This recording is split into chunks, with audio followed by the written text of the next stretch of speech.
Yung legit natin na chismosa, 'di ba? Ang chismosa ng bayan. Kasi may issue na naman siya kanina 'di ba? About Nadine Lustre. Inatake na naman si Nadine Lustre. Grabe talaga si Christopher Min. Okay, ayan. Anyone no, from Mindanao? Meron po ba from Mindanao? Or halos lahat po ba ay taga Luzon, no? Particularly taga Bicol? Like si Mr. Linga. Mr. Linga, taga saan ka po? Sir, naka-mute ka. Bicol po, Tabaco. Yeah, Bicol. No, halos lahat nga na from Bicol. How about Mr. Alvin Combo? Taga saan po si Mr. Alvin Combo? Bicol Tobacco po. Bicol Tobacco din. Now, may I see some heart reactions po, especially to our lovely physicians. May mga physicians po ba in the house? And pa-heart react na lang po na sa ating mga lovely doctors. Ayan, in case lang po na nasa hospital kayo ngayon, no? Syempre mas importante pa rin yung patient po natin. Sa mga nagjo-duty po, no, importante pa rin ang patient ha. Ayan, so i-attend pa rin po ang mga needs po nila. Anyway, this is a recorded naman po na training. Let's begin. Ayan, so welcome na to WIPAM Training Center. Ayan, owned by Ma'am Joy Calio. Ayan, this is actually an ASHI na certified na training center. Ayan, pa-mute na lang po guys. Yeah, pa-mute na lang po muna ng mga microphones po natin. Okay, so let's begin. We're actually following the American Heart Association, okay, the AHA 2021 guidelines, especially with COVID updates po. Yun yung pinaka-goal po natin today. Dapat updated po. Okay? Now, with the American Heart Association 2021 guidelines, ang dami nilang binago po, lalo na in what? No, let's say you have a patient, no? We always cater po ngayon. Like lahat ng patients po ay with COVID, 'di ba? Although no, good thing naman, kaya masasabi ko na okay, parang nawawala na nga ng konti na ang COVID kasi bumabalik na po ang mga cinemas, right? Ayan, nag-open na po yung mga ibang bars, no? Like Davao City. Guys, for almost 2 years po kami nag-liquor ban. Although parang wala naman talaga siyang liquor ban, no? Kasi nakakapuslit ng iba. Pero grabe lang talaga. Nagmamahalan. No? Sana lahat nagmamahalan. No? Like nagmamahalan lahat ng beer, no? ng tanduay, whatsoever. Pero recently lang po, no? Like 4 days ago, nag-lift na ng liquor ban ang Davao. Kaya sobrang uhaw na uhaw ang mga camel. Grabe lang, no? Ayan, di tulad ng syempre sa Bicol na very open kasi kayo. Kamusta bang case sa Bicol? Mataas pa rin po ba or halos wala na? Mataas pa rin ba? Ay, mataas. So, tumataas na naman. Yan, sige. No? So, extra careful pa rin po tayo. No? Yun yung i-emphasize po natin today with our first topic known as the basic, okay, life support. Guys, we have the three kinds of life support. What are they? So, we have the three kinds. Ayan, of. Ayan, life. Okay, support po. Ayan. So, number one, we have the so-called BLS. Next, we have the ACLS. And next, we have the PCAC. Now, if I may ask, what do you mean by BLS? BLS stands for what? The basic. This is the basic, okay, life. Ayan, the basic life support. We need to know the basics muna. And then pag sinabi po natin ACLS po, this is the advanced. Advanced, okay, cardiovascular. Ayan, cardiovascular, okay, life. Ayan, support. And that's the ACLS. Mamayang hapon po, start na po ng ACLS po natin. Next, we have the PCAC known as the post. Ayan, cardiac arrest care. Okay? So again, we have the BLS. We have the ACLS and then we have the PCAC. Guys, sabay-sabay nga po tayo. Please unmute. Check natin ang ating mga internet. Everybody say BLS. BLS. BLS. BLS. BLS. Thank you so much. When we say BLS po, this usually happens on a pre-hospital setting. At pag sinabi kong pre-hospital, pwede siyang mangyari, di ba, outside or let's say inside a restaurant, na? Like habang kumakain ka, ang cute lang ni Ma'am Gail, Elpo, hawak-hawak niya yung bata. Wala nang Cocomelon baby, BLS na agad. Ano pag-change Wala niyo? nang kokomelon ngayon ha. Tulad ng mga pamangkin ko, wala nang kokomelon. Anatomy and physiology agad. Ayan, sige po. So we have the pre-hospital setting. Now, aside from having your pre-hospital setting, pwede yung mga tao na natumba galing ng church, basta anything outside the hospital. Pag pinerform mo yung high quality chest compression doon, ang tawag doon BLS. Although meron din kasi tayong BLS po no, inside the hospital setting. Okay? Ayan, Ma'am Joy, good morning po. May mga doctors po ba tayo ngayon? Siguro naman sa 28 participants, for sure may mga doctors po tayo na and so good morning po sa ating mga doctors and then sa ating nurses na good morning din po na sa ating mga medtechs and midwives na who are present right now. And I hope no you're having a great morning. Kasi for me guys, mornings na are really the best moments na sa life po natin. Why?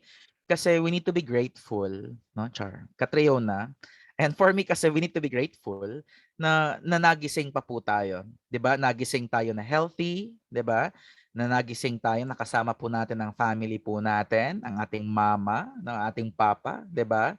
Ang ating mga anak, na. So we need to be grateful po. Kasi yung iba, 'di ba, ay parang napilitan lang na bumangon, which is actually unfair sa mga tao na gustong bumangon. Lalo na yung mga nakatubo, like gusto pa nilang bumangon, 'di ba? I-fight ang kanilang life para makapiling lang ang kanilang family. So ayun po, no? Be grateful every day. Kaya nga usually when I ask my students po, kasi I'm a full-time clinical instructor right now, na, sa isang nursing school.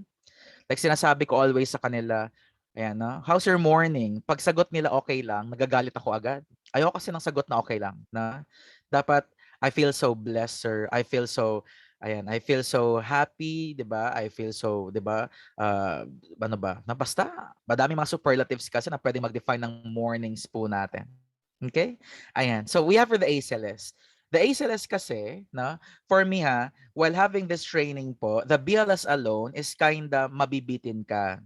Kahit naman sa actual na mga trainings po, mabibitin talaga no ang BLS. Why? Kasi mabilis lang eh, na. Ayan, it's more of the compressions, it's more of the airway management. However, walang mga drugs na ibibigay diyan. Pwera na lang kung nasa states ka. Why? The BLS there, magbibigay po tayo ng epinephrine, na yung EpiPen natin. Kasi majority kasi may mga cases doon na baka nag-anaphylactic shock ang patient natin, na kaya usually 'di ba pag anaphylactic shock brought about by 'di ba yung pinaka-worst na mga allergies po natin, in which epinephrine will always be the best drug of choice since that's the bronchodilator of choice no kay patient po. Okay? Ayan, now we have for the ACLS. Now your ACLS guys, this usually happens inside the hospital po. So intra-hospital setting naman to. Sulat ko ha. So we have for the ayan, hospital setting, and that's for your ACLS. Now, sabay-sabay nga po tayo. Everybody say ACLS. ACLS. Yeah, I love the ACLS. yeah, I Same love the here. energy. ACLS. I love the energy na paminsan-minsan kasi meron kami mga trainees na parang kagigising lang pero kayo parang like energetic na agad na parang naka-revicon na so we have your the PCAC. Na your PCAC naman po, this is your post-cardiac arrest care na intra-hospital setting din to. But particularly saan kaya to, sir? Usually nasa ICU setting naman to or the invasive, 'di ba? Ayan, or the intensive care unit po natin. Na pag sinabi nating intensive care unit, hindi invasive kaka-surgery ko lang kasi na like kaka-surgery concept ko lang kahapon. So parang invasive yung nasa word ko. So it's the intensive. Ayan, care unit po. All right. So again, pa-mute na lang po guys sa ayan. So we have the BLS, ACLS, and then we have the PCAC. Now, for today po, no, let's say for this morning, we'll be talking more of the BLS. Now, to start po, we have the first question, what is an emergency? 'Di ba? Guys, no, ang emergency kasi is para sa atin, dapat siya, dun dapat manggagaling ang definition. Meaning to say, as a person or as a human being po, kailangan kasi ikaw mismo ang makaka-determine. Sir, if this is really an emergency or not. 'Di ba? That's the perfect definition. Pag ang isang tao sabi niya emergency to, then dapat maniniwala ka dapat. Why? kasi it possesses a threat eh. Na? If that okay possesses okay a threat, ayan, possesses a threat na to your health. Ayan, aside sa health po natin, ayan, we have the life na of a person, no? Pwedeng members ng family mo, pwedeng co-worker mo. Ulitin ko lang, if that possesses a threat no, to your health, to your life, no, including you, the person next to you, no, pwedeng the people no, within the community, if you think na, or if they think na emergency talaga yon, then that's the perfect definition na it's not based on the book but rather na how the patient perceives, 'di ba? And how the patient no ayan accepts accepted the ano din na the what we call as the environment. Na yun yung ano, yun yung pinaka perfect definition talaga. So careful po tayo kasi ngayon hindi lamang siya na like a simple like vehicular accident. Bakit siya na vehicular accident? Baka kasi pwede siyang nahirapang huminga, no? Kaya parang 'no, puwede siyang na-comatose 'no. So ayun 'no, bakit kaya siya nahirapang huminga?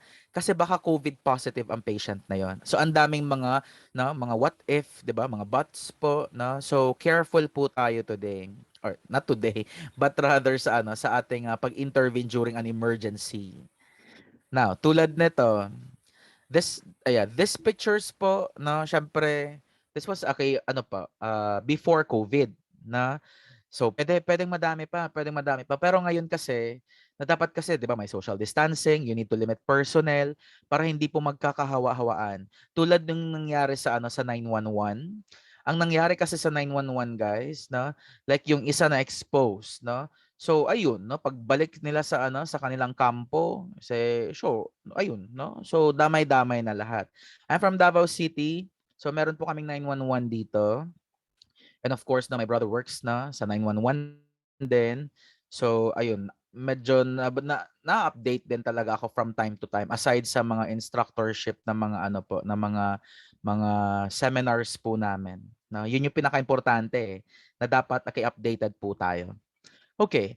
Now, as a medical health provider po, as a medical practitioner, na as a medical frontliner, we always choose life over death. Tama po ba?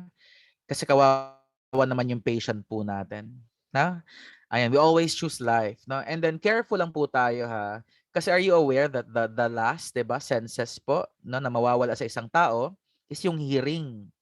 Kahit dineclare na po yan na patay no, ng ating mga lovely physicians, pero still nakakarinig pa rin yan. Tulad ng yes, no, kahit comatose yan or kahit unconscious ang client po natin sa mga hospitals. Tapos yung tipong ikaw, no, ang tagal namang mamatay ni sir, ang tagal namang mamatay ni ma'am. Alam nyo bang naririnig ka nila? Yes, naririnig ka nila. Kaya just ko careful po with your words na in dealing with patients na unconscious. Ayan, ang dami ko nang naririnig and na-witness din. Like nagulat kami, no, bigla kaming pinuntahan ng patient talaga at hinanap si nurse na ganito, na kasi parang naririnig niya talaga kung ano yung mga nagsasabi ni nurse na so na-hurt talaga siya. Sabi niya pag ako nabuhay talaga, no, kakausapin ko tong nurse na to. Ayun, in-emphasize niya talaga na nurse. Ay, hindi ako magagalit, pero I'll be happy kasi challenge mo ako na one day morning kasi narinig kita, sabi mo, sana mamatay na ako. So, that moment din na was the moment na nag-push talaga ako para hindi mamatay para sa family ko. See? Nagganon ka nagganon ka powerful ang mga words po natin. Kaya careful ulit ha sa mga patients na kahit tulog yan ay naririnig nila kayo. Okay po? Kaya dapat encouraging words dapat, no? Sa amin kasi may dialect kami na, "Ma'am, na tutulungan kitang tumawid," 'di ba? Or itabok, "Ma'am, itabok gyud ka namo, ma'am." Na sa kamatayan, na siyempre dito ka sa life, na doon dapat tayo sa life, okay? Ay nagbisaya na tuloy si sir. No, siyempre dialect nga namin Taga Davao man. Ayan. And of course, yung Bicol kasi may mga ano tayo no, may mga halos same tayo ng mga words din na the same ang meaning din, 'di ba? Ayan. Of course, Bicol will always Bicol will always be my second home na ayan, second home ko talaga yung Bicol, na especially sa Legazpi. Pero that was before na Nagstay din ako sa Legazpi guys for almost 1 year. 1 year din ako nagstay. Pero pabalik-balik lang like Manila, tas Bicol, Manila, tas Bicol. Pero nung pumutok kasi ang COVID, sabi ko uwi muna ako ng Davao kasi wala namang mga review no for NLE. I'm also a national international reviewer for NLE and for NCLEX. And then full-time din ako na instructor with WePump, no? So travel kami Naga, no? Tapos Bicol na naman, yeah, no? Sa Legazpi, yeah, Tabaco, no? Diyos ko, napuntahan ko na yan. Tapos yung island, saan nga yung island na yun na may hospital? Nakalimutan ko. Basta malayo-layo din yun, no? Ayan, sige.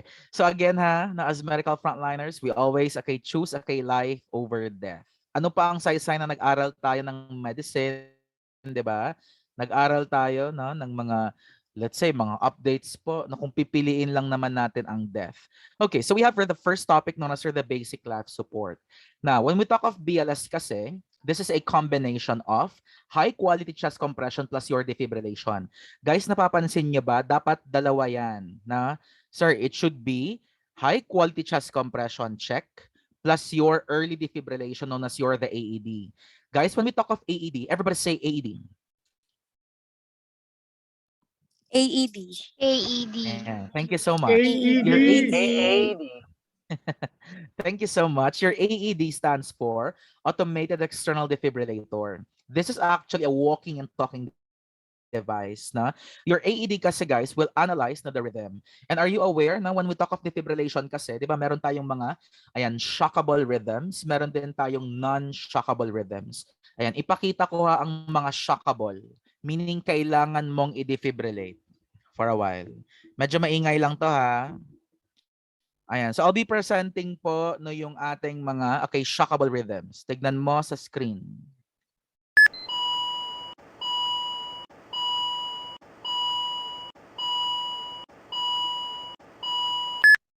Okay, ang tawag po natin dito sa shockable rhythm na to guys, this is your ventricular fibrillation.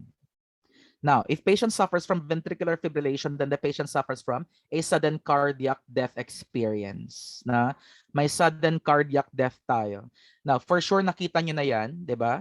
Sa duty niyo sa hospital na kung saan wait lang para siyang mga worms, na mga maliliit na mga worms. Pwede kasi siyang malaki, coarse ang tawag doon. Pag maliliit naman po mga fine ventricular fibrillation. One thing's for sure guys, ang patient mo dito is suffering from sudden cardiac death experience.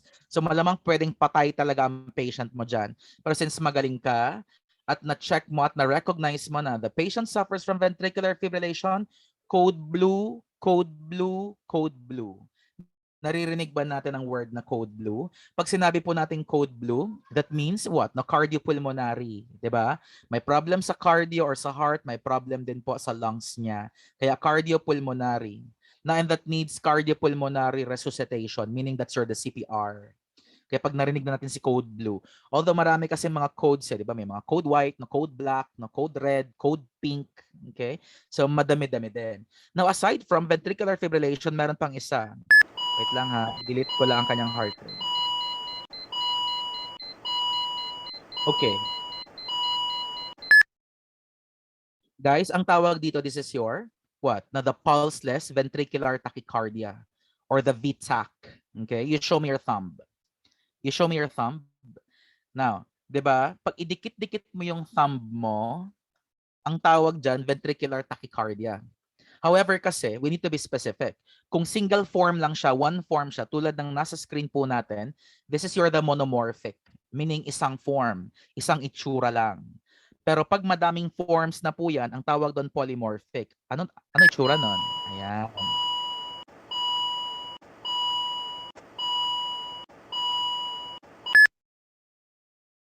Guys, VTAC pa rin to kaso what? Na it's a polymorphic. Kanina kasi mono, meaning isang form lang siya, na unified po siya. Now, aside from having your the shockable rhythm, now let's have the non-shockable. Ang pinaka-importante at pinaka-common na non-shockable po is your what? Asystole. Ito 'yon.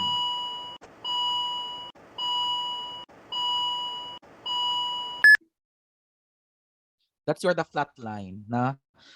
Ayan, syempre lahat ng hospitals po may protocols talaga tayo sa asystole. Tama po ba?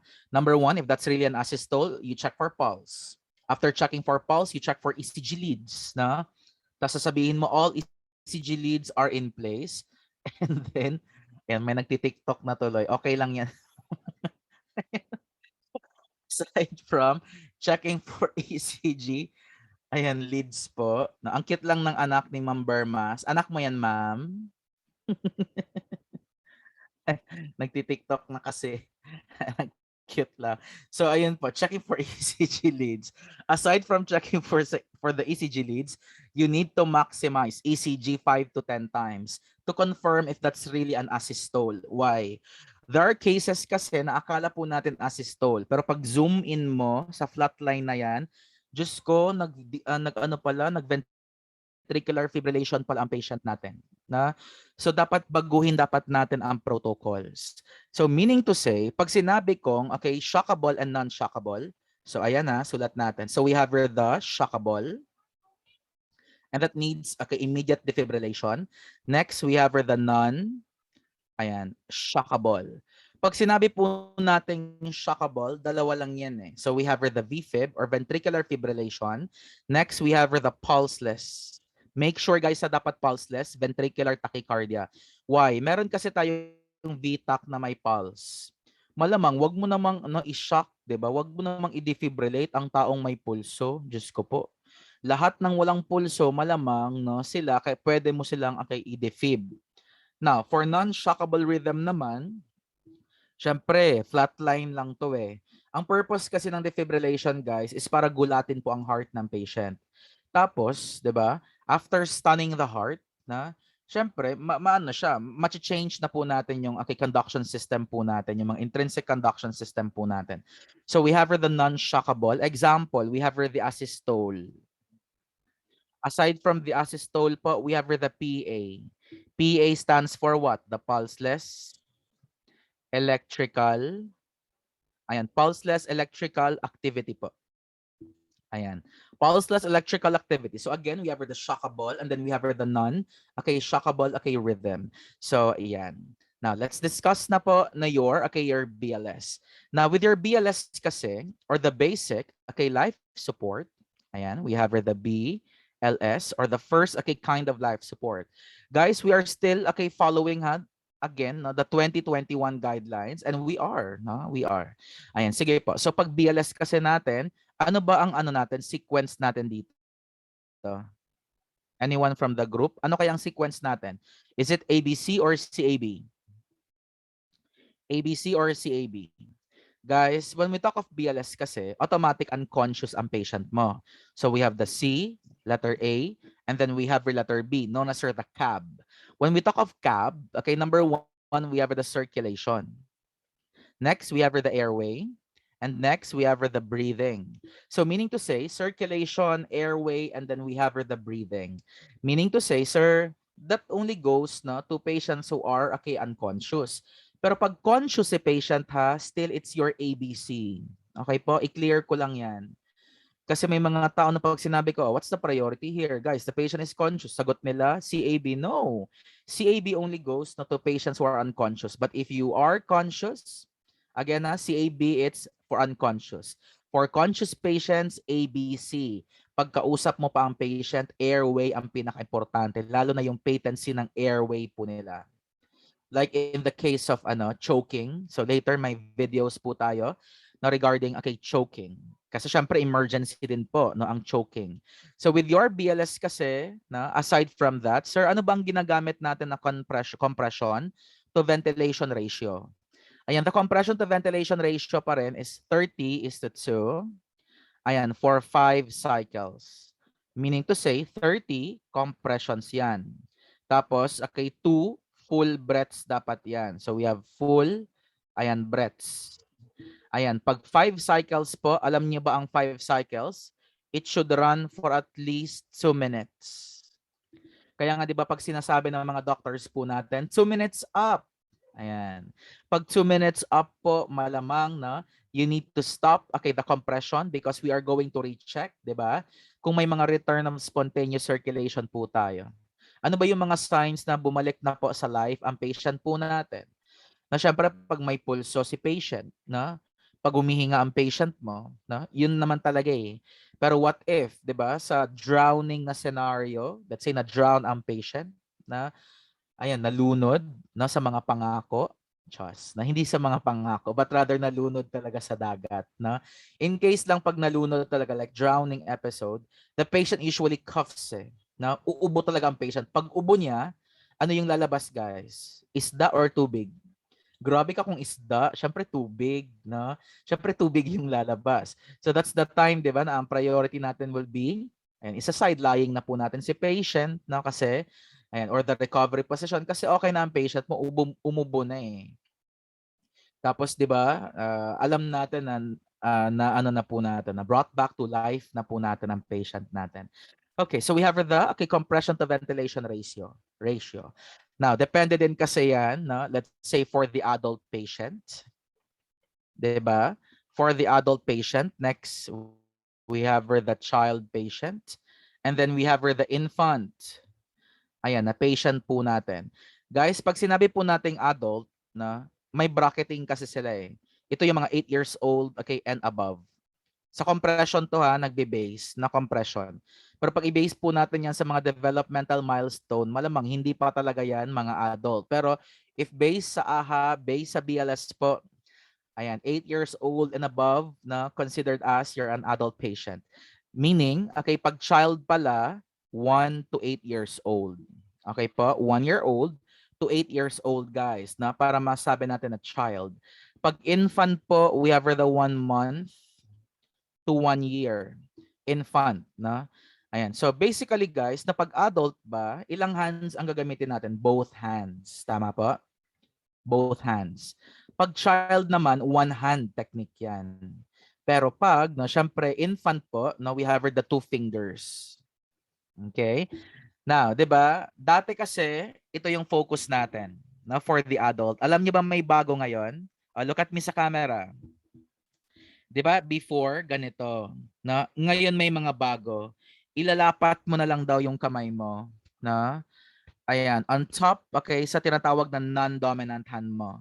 So meaning, on top dapat, na nasa taas, is your the dominant hand. Kasi siya yung magkocontrol ng force po natin eh. Okay?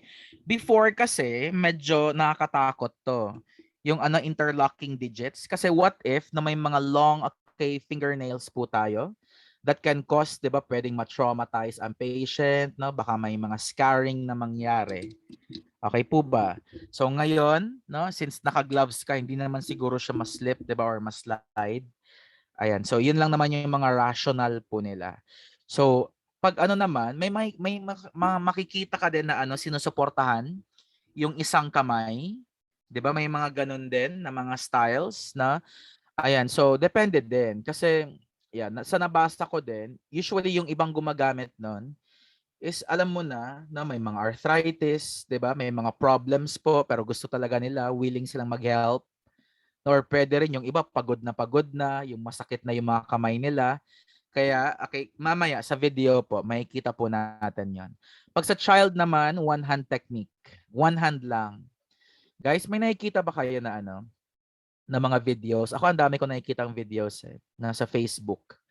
Like, 'di ba, ang sabi kasi ng AHA, a bad CPR is having a no CPR at all. Tama po? Meaning kung bad ang CPR mo, edi wag na lang, no? However, kasi sa mga nakikita ko naman sa Facebook, kahit pangit ang kanilang compressions, abate, nabuhay talaga, no? Recently may napapanood akong drowning na mga victims po. Like nabuhay talaga. Wag ka infant na infant. Ewan ko kung ba't nalunod yon. For sure sa swimming pool yon na siguro nahulog. Guys, kinompress po siya ng mama. Both hands ang ginamit. Na? 'Di ba pag infant? 'Di ba pag infant dapat na 2 fingers lang dapat. Right? 2 fingers. Both hands. Kaya sabi ko, oh my God, na. Pero sabi ko, sige nga, check nga natin, nabuhay. Pero ang problema nun, what if baka yes, nabuhay nga, baka bali-bali naman ang ribs ng patient. Kawawa din, na hindi ka naman pwedeng mag-comment doon na mali yung mo, baka ma-screenshot ka bigla, 'di ba? Alam mo naman ang ang social media, ang SOCMED, no? Konting kamalian lang, ibabash ka agad. Baka mabash ka na Bakit ikaw ba ang tumulong? Bakit ikaw ba ang nag-revive sa patient, na? Eh ano ka lang naman na, nag-type ka lang naman sa Facebook ka. May mga gano'n na mga Diyos ko baka mabash tayo. Kaya syempre yung comment mo, you keep it to yourself na lang. Ang importante na may ano tayo, na may training tayo so alam natin, 'di ba, kung paano talaga na ang proper way talaga po. Kasi kung mga doctors po ang pagpapasalitain na sa ano na 'yon, sa scenario na 'yon, syempre maling-mali talaga 'yon. Pero syempre nabuhay kasi si patient eh, na ayan. So we have here the infant, kapag infant po, 2 fingers dapat tayo. Okay? Ayan, 2 fingers tayo. May mga videos naman tayo later eh. Okay, so sir, ganito. For a your adult patient, what if one rescuer ka? What if two rescuers na po? The same lang eh. 30:2 for 5 cycles. Paano nga natin masabi na 5 cycles na? At least 2 minutes. Kaya pag sinabi ng doktor 2 minutes up, meaning to say, okay, tapos na po no, ang ating 5 cycles. We check now for the pulse and you check for the breathing. Alam niyo ba ang pinaka-latest ngayon? Dapat po sabay nating i-check ang pulse and breathing. Dati kasi, check for the breathing first. No, may look, listen, and feel. Bawal na yan. Interruption na yan. Tapos check na naman no, for the pulse. O, Diyos ko, another interruption. Dapat sabay.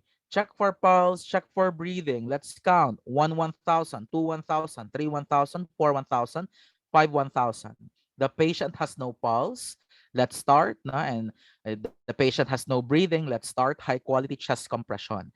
So, ayan. No? Sir, for the child and infant, halos the same to eh. Lalo na pag nag-2 rescuer na po. For the 1 rescuer, tignan mo ha.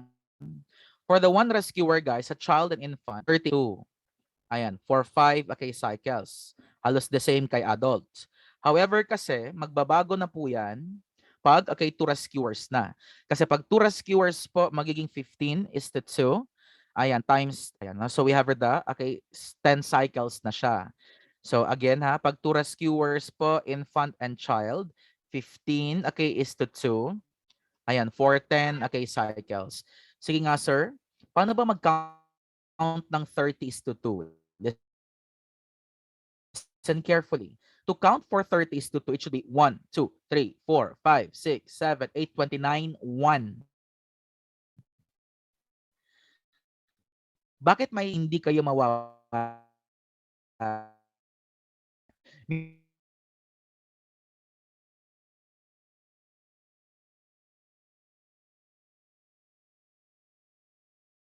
Ito po pang nagbag lang ng magbag. Why? 'Di ba excessive ventilation no causes 'di ba increase intrathoracic, increase intra-abdominal pressure.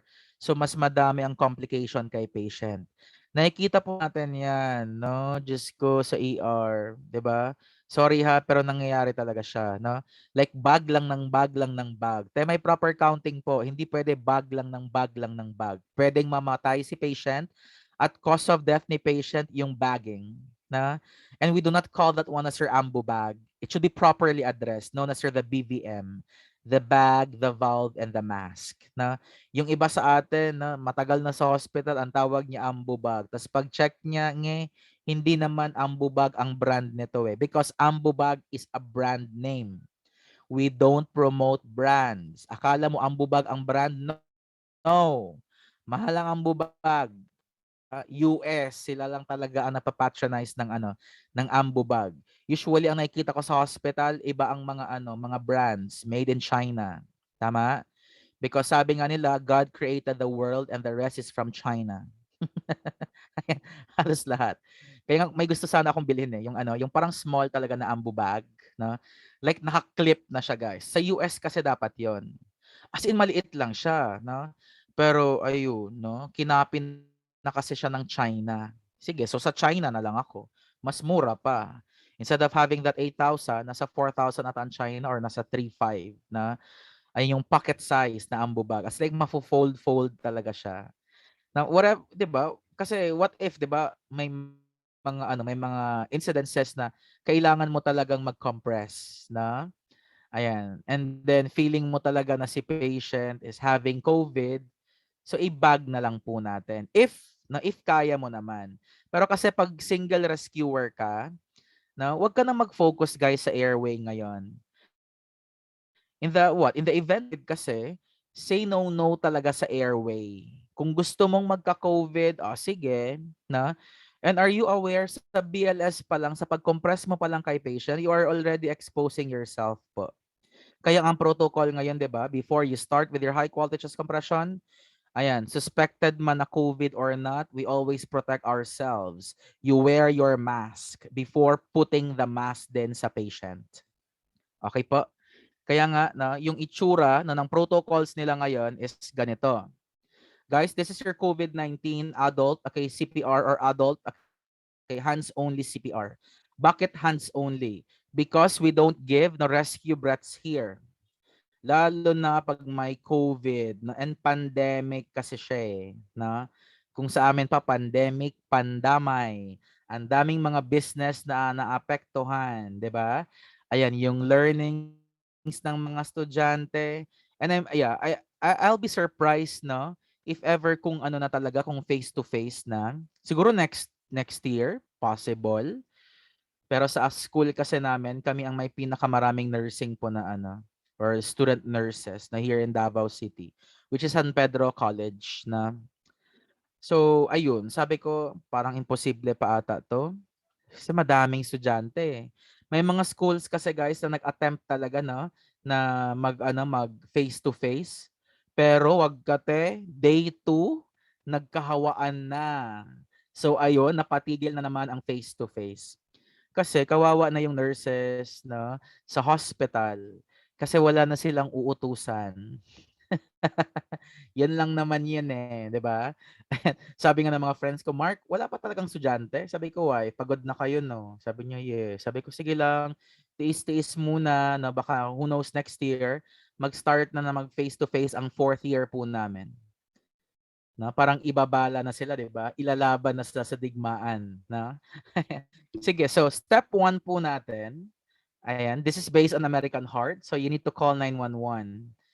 Or basically if ever kung wala po, 117, 'di ba? May mga ganun kasi, may mga emergency hotline. Or kung nasa nasa barangay level, tawagan mo yung barangay, no? Ayan. So send, okay, or let's say call for help to be exact. You cover your own mouth, na. You cover, okay, also the patient's mouth. Ayan. So, yun po. And then, before tayo mag-start ng high quality chest compression, pero hindi lang kasi nila in-emphasize, na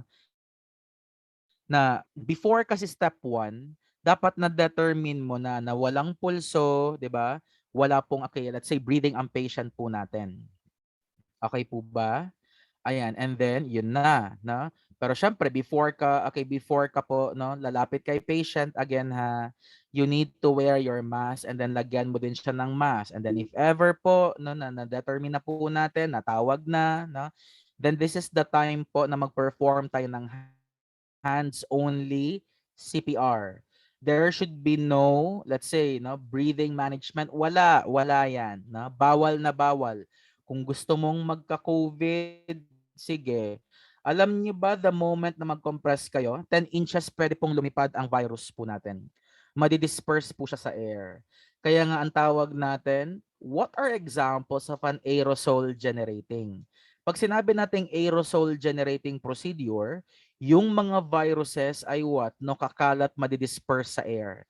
At that, number one example will be the compression. 'Di ba pinipilit mo kasing 'di ba kino-compress. So meaning lalabas si virus. 10 inches po ang kaya ng virus ma-disperse sa air. Tapos 'di ba tapat na tapat yung mukha mo. Kaya nga yung mga doctors talaga, yung pagputok talaga ng pandemya, a lot of doctors po, the timing kasi na nasa Manila din ako that time, sabi niya, Sir Mark, pwede kang mag-purchase po ng mga doctors pa sa BRT, pwede kang mag-purchase ng mga 3M na mga yung 3M na mga mask, 'di ba? Yung mga social na mga mask like parang mga astronaut talaga sila. As in like grabe. Siguro mga 10 or 15 ata ang nag-order sa akin that time. no? Like, yeah, inutusan nila ako. Syempre kasi madami akong mga friends na mga doctor sa BRT nang dahil sa training din, nang dahil sa training. And of course, si X din kasi from BRT, Chas, na move on na. So, X na lang, Sir, X na lang. pero kasi sabi ko, X na lang. Tapos andito pala yung mga friends ko, no? Tapos kilala pala nila yon. Hoy wala move on na tayo. Ayan.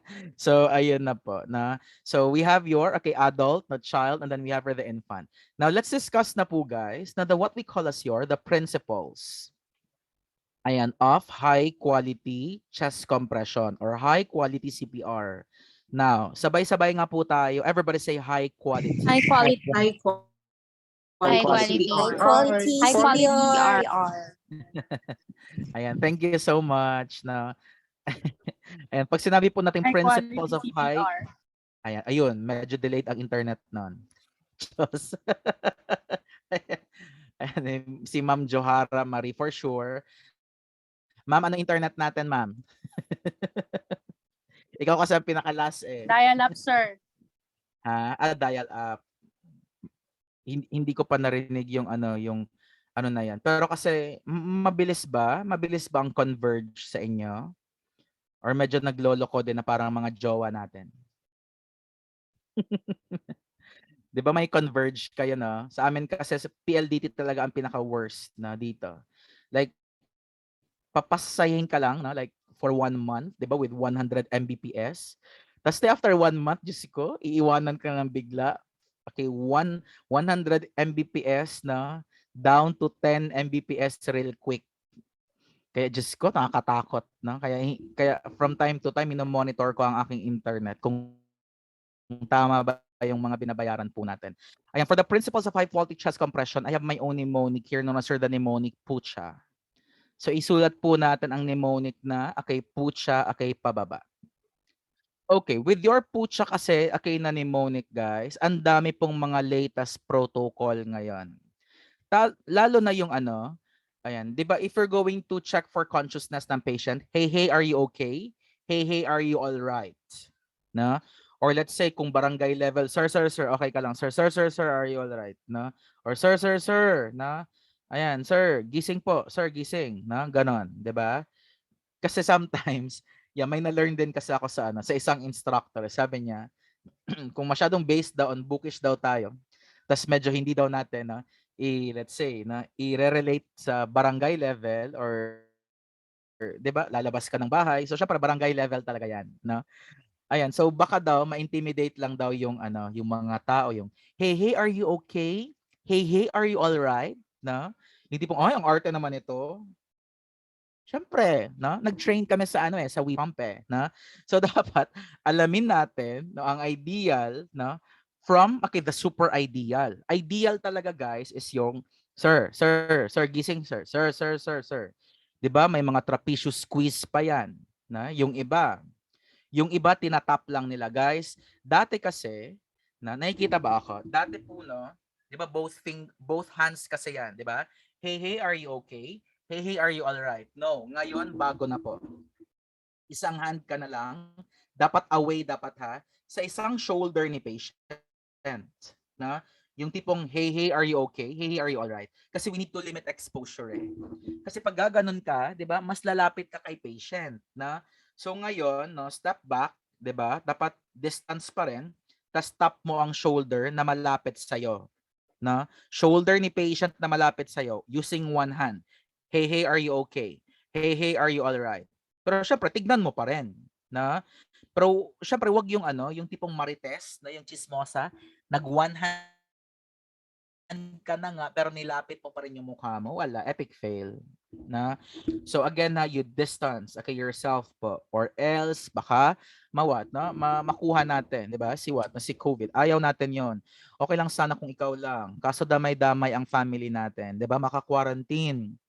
Diyos ko po, yung mga quarantine na 'yan, ang daming nade-depress na kasi yung iba walang support sa family, 'di ba? Yung iba ay alam mo na pinandirian ng mga friends, no? No. Pag na-quarantine, that's the time na mag-support tayo, guys. Kasi who knows, 'di ba, with that quarantine, baka last quarantine niya yan. No, honestly, I'm happy kasi sa Davao ngayon medyo tumataas na po yung nabakunahan po namin. No, kasi nag-work din kasi ako last time sa as a volunteer po na as a vaccinator no under City Health Office.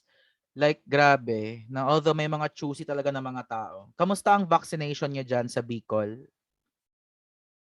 Hindi ba nagdadamot? Guys, ano ba? Bongga ba sa vaccines?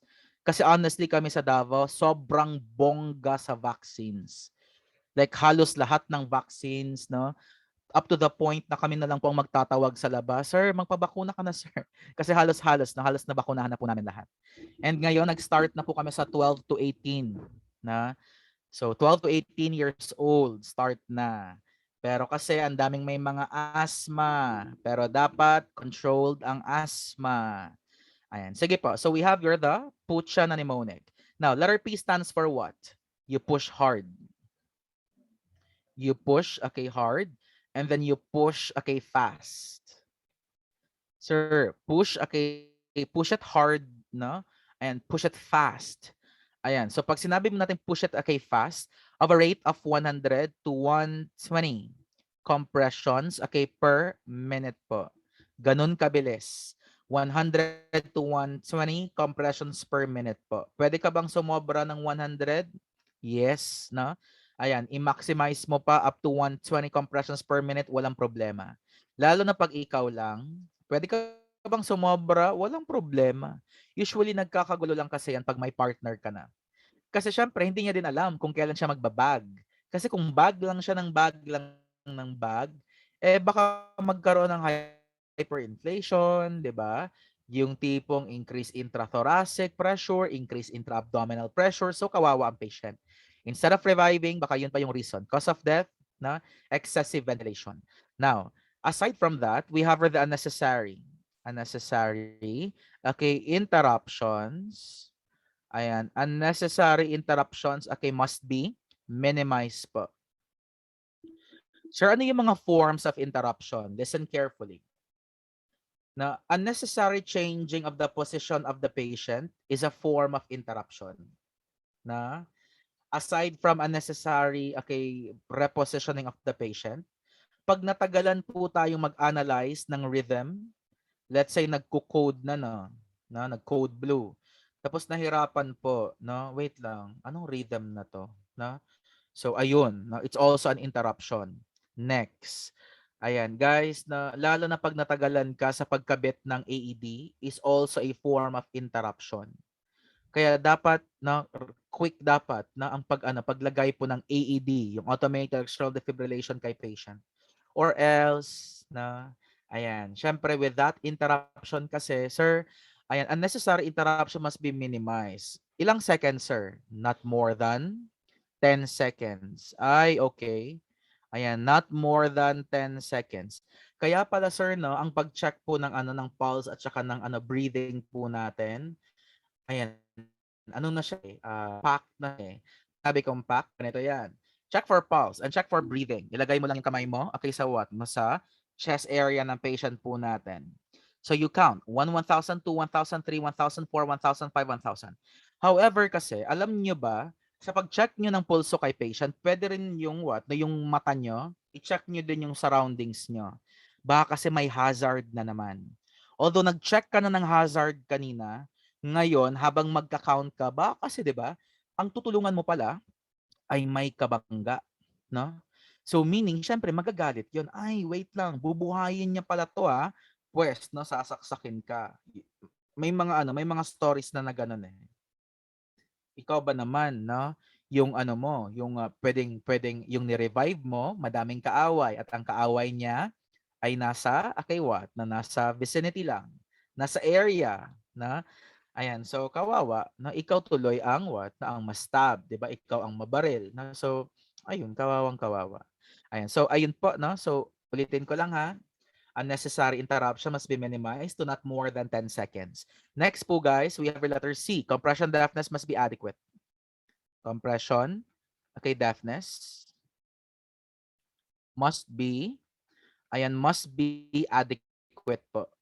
Pag sinabi kong must be adequate, ang compression deafness po natin, depende kasi sa patient natin yan. Number 1, we have an adult patient. Next to adult po, we have the child na patient po natin.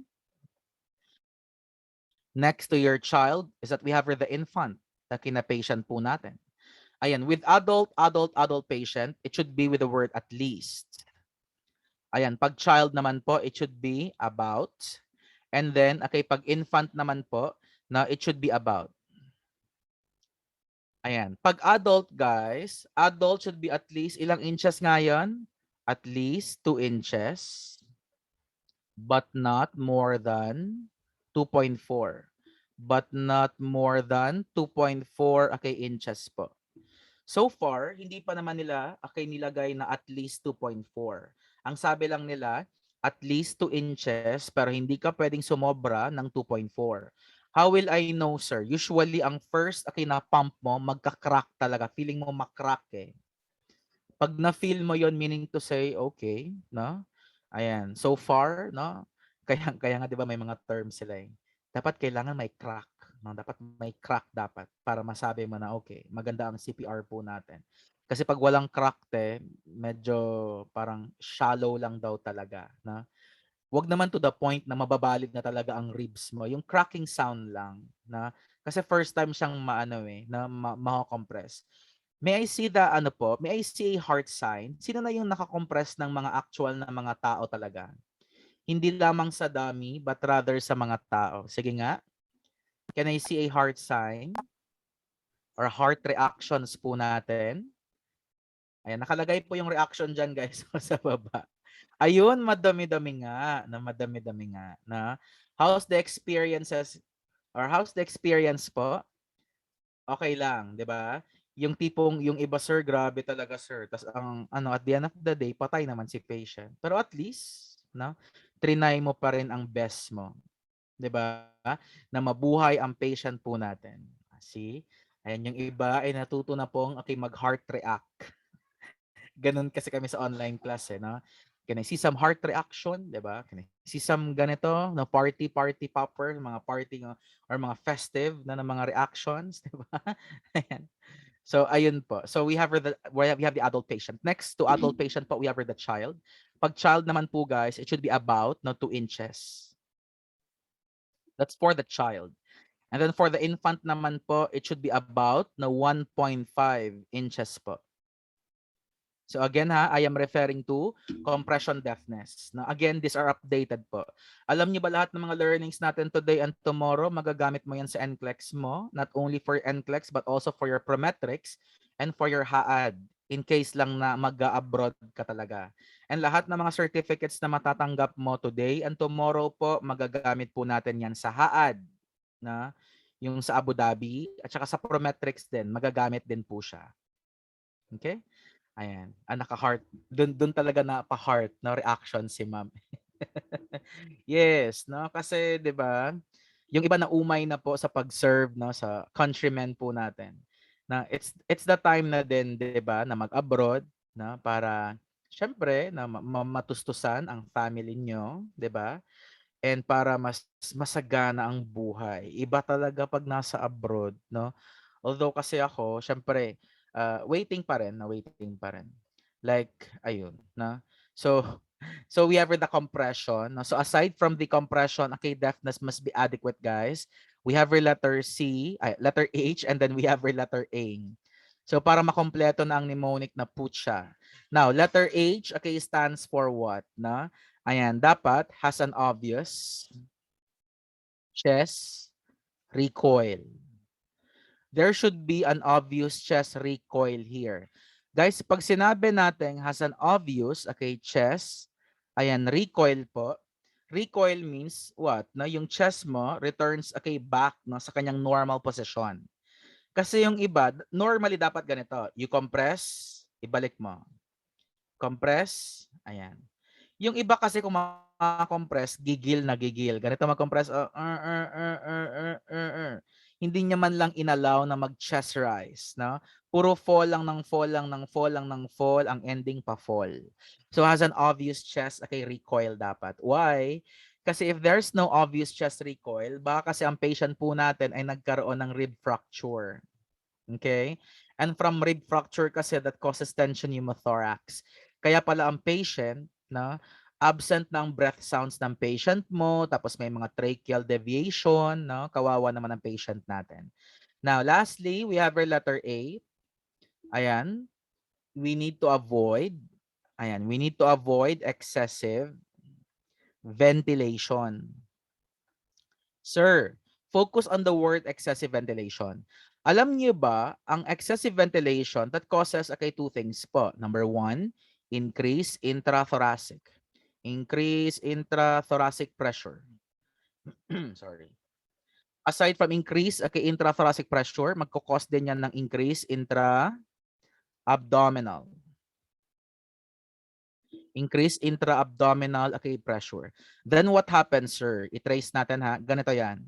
If ever po kung increase ang intrathoracic pressure mo, di ba ang thoracic cavity mo? So meaning to say, iipitin niya ang heart mo. So anong mangyayari kung iipitin niya ang heart mo? So there will be a decreased cardiac output. Decreased cardiac, okay, output. So pag na-decrease ang cardiac output mo, then okay, magkukos ng decreased venous return. So pangit ang prognosis ni patient. Na? So dapat, you need to avoid excessive ventilation with the use of your bag valve mask or your BVM. Guys ha, yung iba, kung makapump talaga, Diyos ko, wala lang bukas. Ayan, now we have your, okay, the intra-abdominal pressure. For the intra-abdominal pressure naman, what happens here? Increase po ang tinatawag na backflow of GI contents. Ayan, backflow of GI contents. If increase po ang backflow ng GI contents, then what happens? Increase po ang risk po natin to develop your, di what? Aspiration pneumonia. Aspiration pneumonia. Guys, your aspiration pneumonia is a form of, yeah, it's a form of chemical pneumonia. Now, even doctors are having a hard time, di ba, managing your aspiration pneumonia. 75% when I attended sa UST po na seminar para sa mga instructors, sabi doon, 75% mamamatay talaga si patient, na only 25% pwede siyang mabuhay, pwede siyang ma-revive. Now, based on the developmental milestones ng isang tao, kailan nga common ang aspiration pneumonia? Sa mga what? Probable extremes. The too young and too old patients. See? The wonders, okay, of the creations po ng Panginoon. Dati, yeah, matitrace mo talaga siya. 'Di ba dati, kabataan mo, like infant ka, nagko-crawl ka at 6 months. Na pagtanda mo din, magko-crawl ka na din, 'di ba? Dati, 'di ba, may ano ka, nasa ano ka, yung tipong nasa crib ka, 'di ba, or stroller nung infant ka. Tas pagtanda mo na, may gulong din, siyempre wheelchair, mga gano'n. Tapos pag infant ka, pag hindi ka namatay sa aspiration, don't worry, baka pagtanda mo, yun yung cause of death when that's the aspiration. See, magmi-meet talaga, na babalik po tayo kung saan po tayo nanggaling. Na from infant, 'di ba? So infant na 'di ba pataas ng pataas adult tas pabalik ng pabalik na sa pagiging parang okay infant na naman. Okay? Pero na lang kung si Benjamin Button ka, iba ang developmental milestones mo.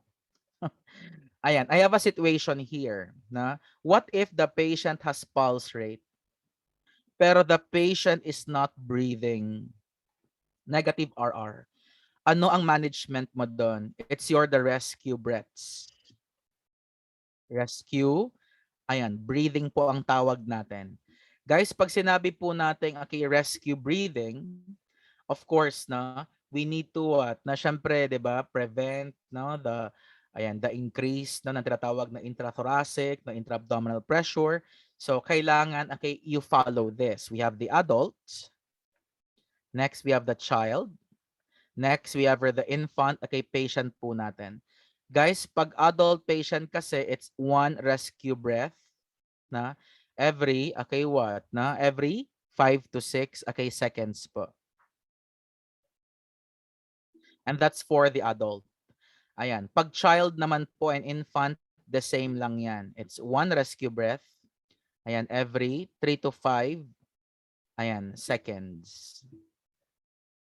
Question, what if may advanced airway tayo? Advanced, airway or intubated patient. To intubated patients po, it's 1 rescue breath every 6 to 8 seconds. Again, these are rescue breaths po natin. Sir, i-demonstrate mo nga. Pag sinabi kong adult na 1 rescue breath every 5 to 6 seconds, di ba meron tayong technique na sir, the easy clamp technique. C will be holding the mask. E will be lifting yung 3 fingers po natin, lifting the jaw of the patient. Guys, pag nag-lift kayo ng jaw, huwag niyong i-lift dito sa center kasi ma-obstruct nyo, ma-occlude nyo ang airway. So, dapat, sa side lang. So, easy clamp technique. And then, you bag first 2 times. Na magbabag tayo 2 times. Bag and then bag. Why? Kasi i-check natin no, kung maganda ba ang pagka-place natin.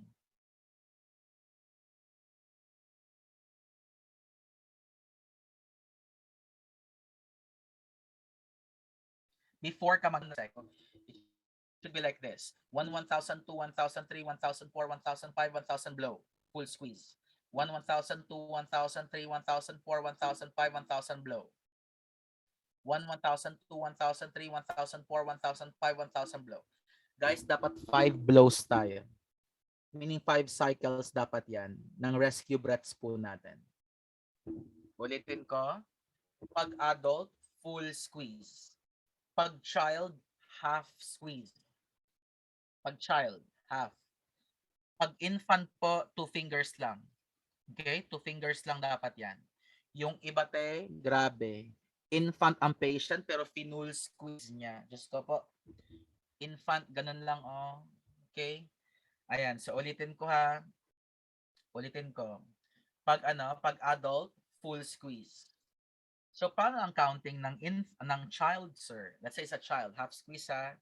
2, okay, 2 full breaths muna tayo. 1 and then 2. Check for chest rise. Yes, okay naman ang placement natin. Let's start counting. 1, 1,000, 2, 1,000, 3, 1,000 blow.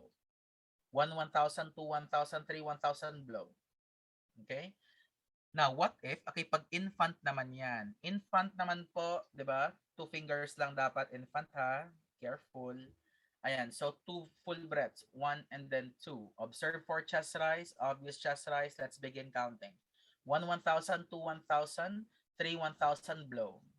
1, 1,000, 2, 1,000, 3, 1,000 blow. Ayan, basta 5 blows tayo, 5 cycles, meaning 5 blows. Okay? Ayan, so yun po. Balikan nga natin yung mnemonic na push guys. Sige nga. Letter P, this is your push hard and push fast. Letter U, unnecessary interruptions must be minimized, so not more than 10 seconds. Letter C, compression deftness must be adequate. Letter H, has an obvious chest recoil because we need to prevent your rib fracture. Next, lastly, we have the letter A, you need to avoid excessive ventilation to avoid increased intrathoracic and to avoid increased intra-abdominal pressure. Well, I guess this is the time na we need to have our break na. Ayan, I usually have my break po for the students kasi yung iba baka masakit na yung mga mata nila. Ayan. Pero while having the break po, I'll be playing videos regarding COVID. Sige? So we will resume at exactly 9:30 po. Okay po guys? 9:30, let's resume. Pero I'll be playing videos na. Sige. Be back at exactly 9:30.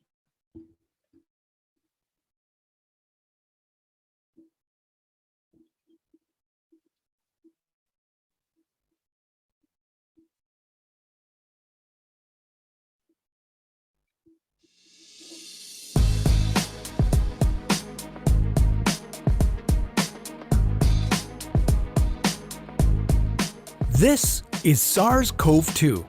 It belongs to the family of coronaviruses named for the crown-like spikes on their surfaces. SARS-CoV-2 can cause COVID-19, a contagious viral infection that attacks primarily your throat and lungs. What actually happens in your body when you contract the coronavirus? What exactly causes your body to develop pneumonia? And how would a vaccine work? the coronavirus must infect living cells in order to reproduce. Let's have a closer look. Inside the virus, genetic material contains the information to make more copies of itself. A protein shell provides a hard protective enclosure for the genetic material as the virus travels between the people it infects. An outer envelope allows the virus to infect cells by merging with the cell's outer membrane. Projecting from the envelope are spikes of protein molecules.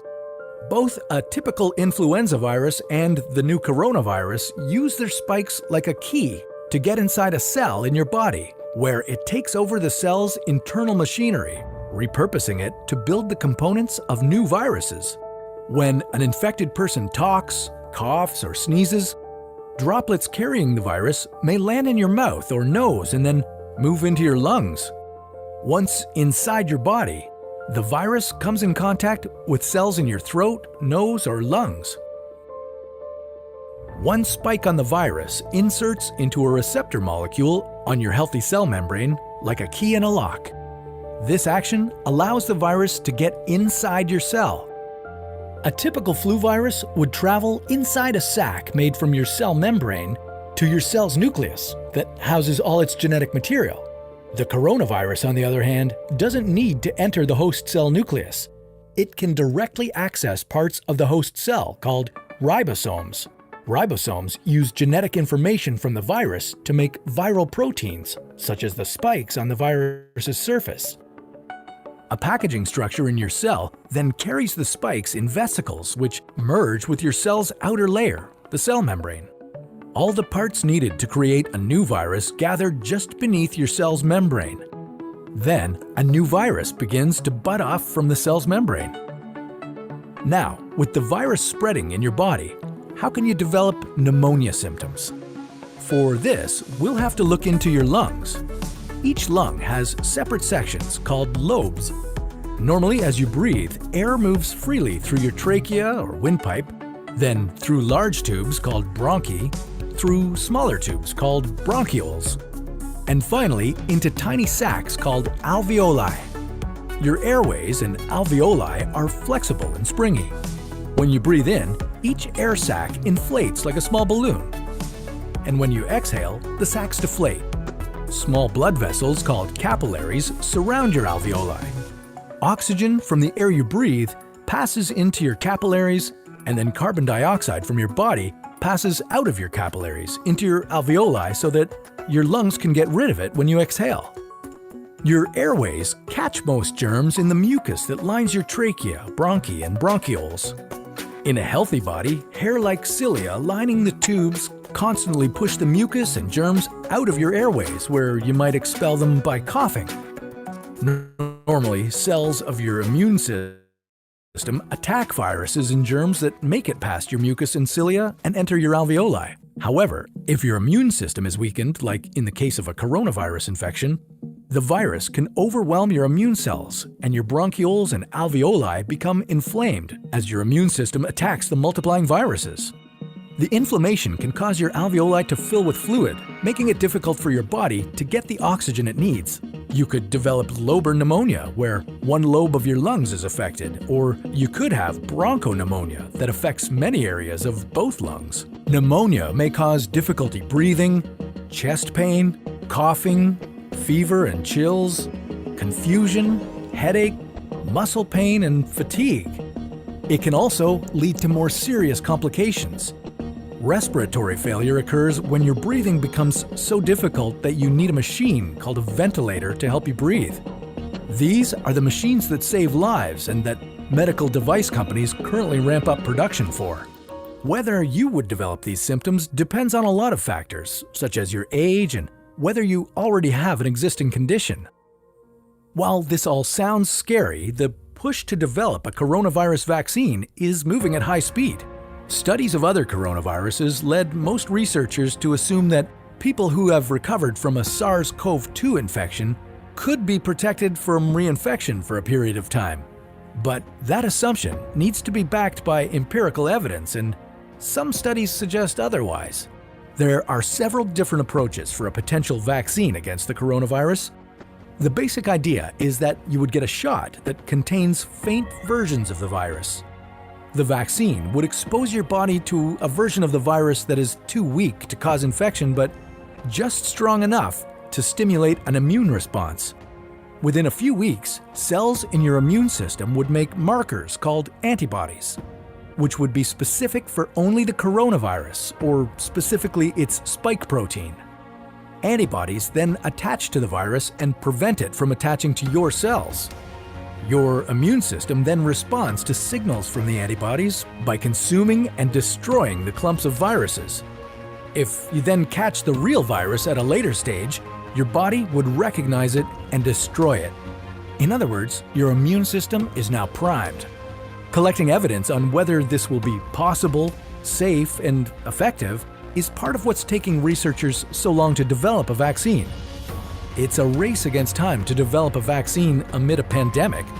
Each step in vaccine development usually takes months, if not years. An Ebola vaccine broke records by being ready in 5 years. The hope here is to develop one for the new coronavirus in a record-breaking 12 to 18 months. While all this will take time, stay home if you can, to protect the most vulnerable. And don't forget to wash your hands for at least 20 seconds and as often as possible. This video was a collaboration between Nucleus Medical Media and the What If channel, where we usually dive into hypothetical scenarios about the human body, humanity, our planet, and the cosmos. Check out our channel by visiting the link in the description below.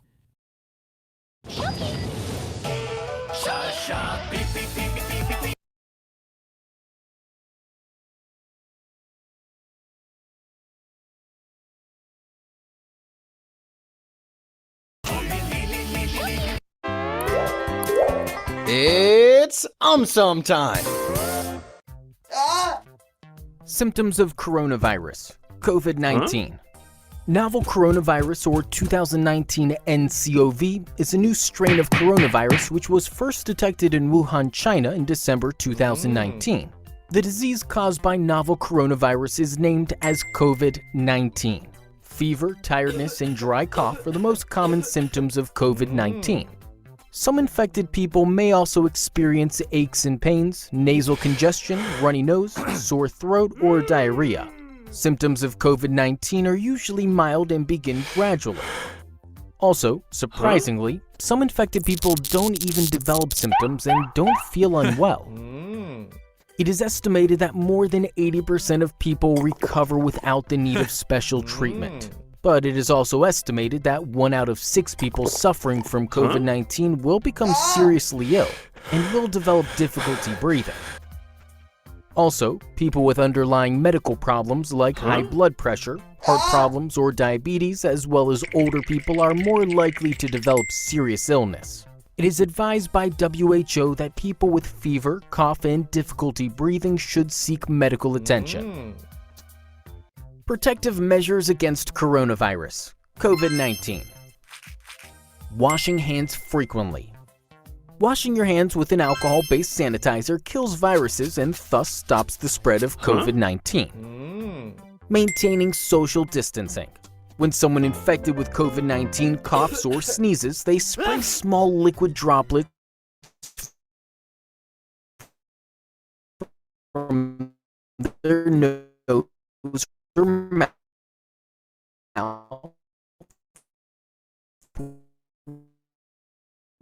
which may contain the virus. Social distancing is deliberately people to avoid nose and sweet virus air. Now, if we nose or mouth, we may transfer. Eating garlic can help avoid infection. Consuming garlic has its advantages, but as per WHO, it does not protect us from COVID-19.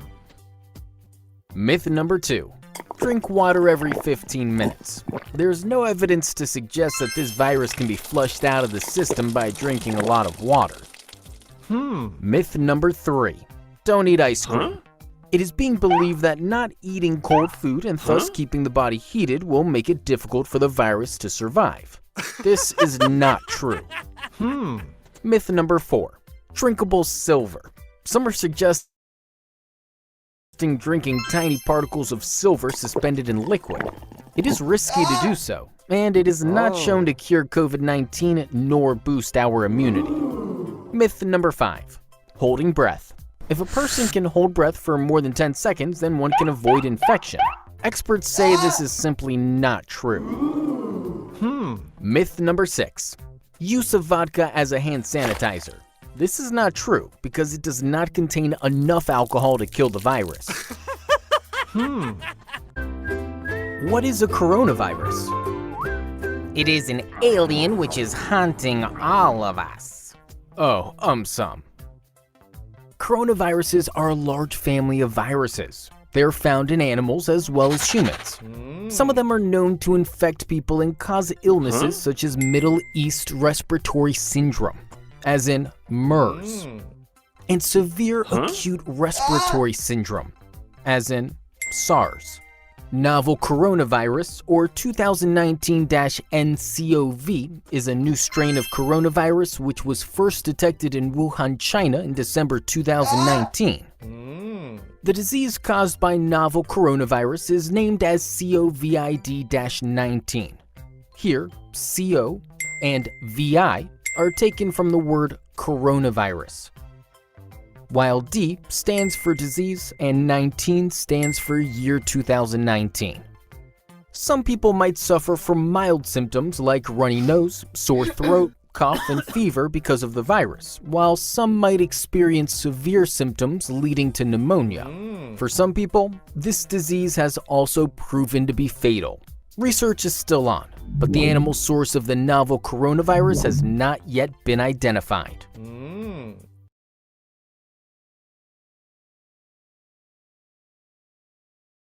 In this scenario, the healthcare worker undertaking aerosol generating procedure is using a coverall, an FFP3 mask, eye protection, and non-sterile gloves as personal protective equipment. Perform hand hygiene before donning on personal protective equipment.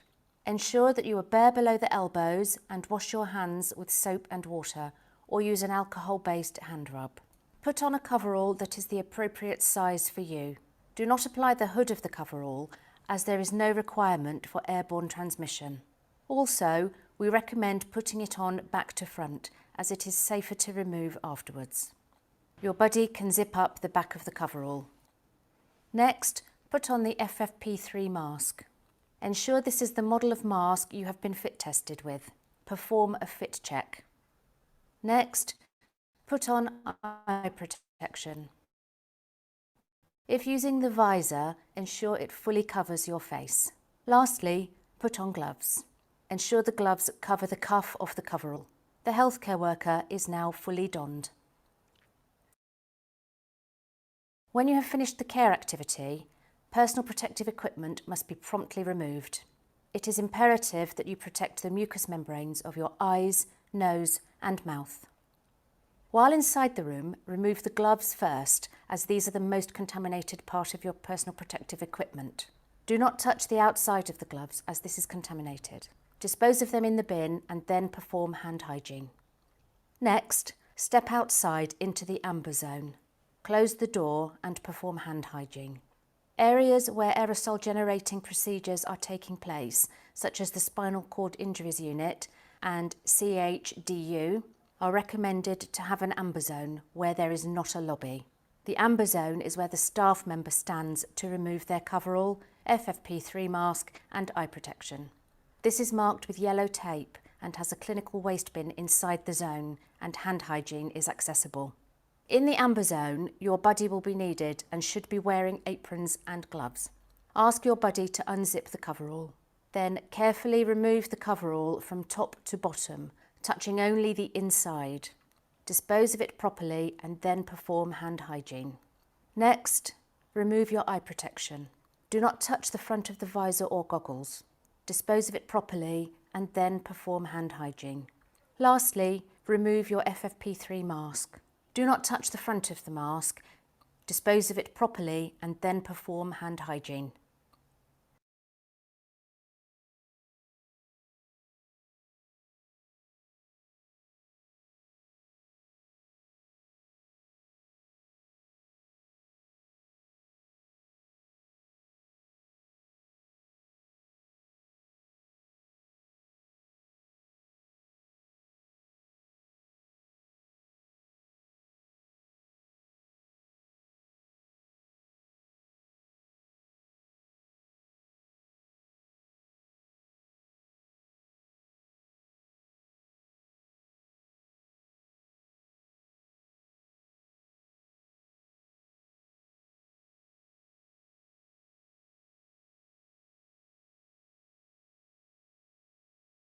Dave, are you all right there?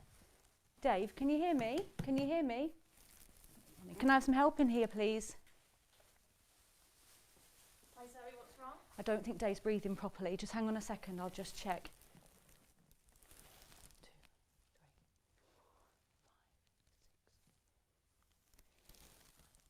4, 5, 6. No, he's not breathing. Can you call 2222 and ask for the adult team? Get the resuscitation grab bag, the resuscitation trolley, and the Lucas, please. Okay, I'll go and do that. Thank you.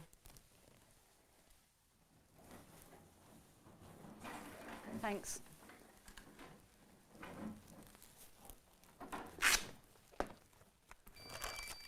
Apply pads. Plug in pads connector next to flashing light.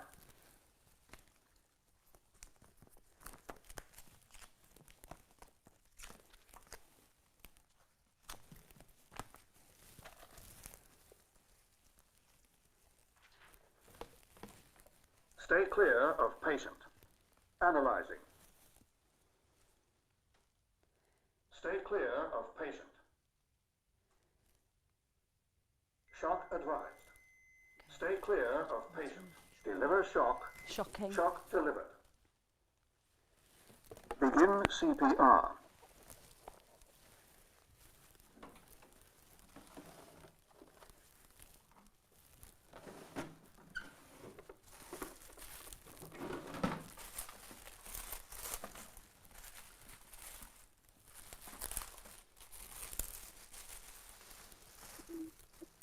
I-resume na po tayo. Sige, pa-on po ng mga videos po nila, ng mga cameras po nila. Para at least makita po namin kung nandyan ka ba talaga. Wait lang. Ayun, hello po. Ayan, so, ang nawi-witness nyo po ngayon, ayan, this is the Lucas device, di ba? Kasi we need to limit kasi yung exposure natin kay patient. So sa Europe po, no, sa UK, no, sa other parts no, ng world po, no, amazing sila, no, kasi naka-Lucas. Sige, i-continue ko na pag-play nito.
Sorry, I'm here with the Lucas. Hi, Emma.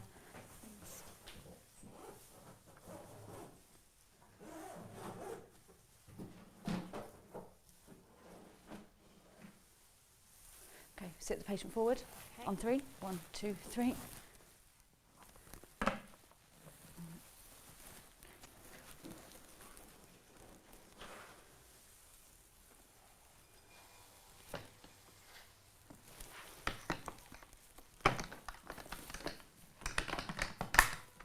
On the side.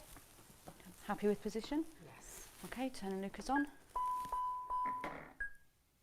Okay, 1, Okay. Down. 2. 30 to 2.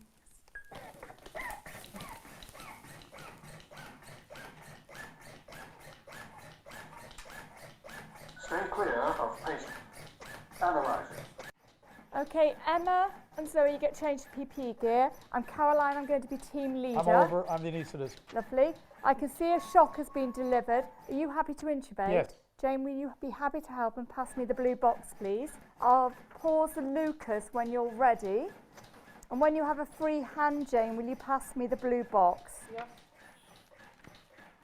Looking at the AED, we've had one shock delivered already. I'm ready to intubate. Okay. So Lucas on pause. The rhythm is Guys, it's non-shockable. Lucas. Yan po yung Lucas device po natin. Mahal po siya.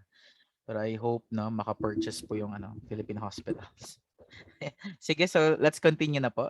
So we're done na sa ating partly introduction po. Balik po tayo sa slides po natin para visual naman po tayo. Ayan, so before approaching your patient talaga guys, we always protect ourselves po, no? Kasi we need to cater them, 'di ba, as contagious, no? Na may COVID, mas maganda na mas prepared po tayo. So we have the BSI or the body substance isolation, ang tawag natin, or the PPEs, 'di ba? Or the PPDs po natin. So we have the PPE, no, or PPD. Personal protective equipment or the personal protective devices. So PPE. Guys, may ang dami ko kasing naririnig equipments. Ang po ang plural po ng equipment ay equipment lang, hindi po with S. Diyos ko, kaya nagagalit ako sa mga estudyante ko. Preparing equipment. Ay, anong equipments? Equipment lang yan. Tulad ng rash. Alam niyo ba the plural form of rash will always be rash alone lang. So never po naging rashes. Pwede mo sabing rash all over the skin of the patient. Yung rash naman, turo naman yan ng ex ko na taga Bicol. Kaya tumatak talaga sa akin. Nag-graduate kasi siya ng UP na char. So, ayun po, na. Continue na tayo, guys. Now, our next topic now will be more of the airway management. So, I prepared a video po. Now, this is based on the American Heart Association na video po natin. So, all eyes, no? All ears po tayo. Guys, i-ano nyo ha? Ano tawag nito? Medyo po natin? Ano ba? Full volume lang tayo for a while. Ayan. More of the airway management.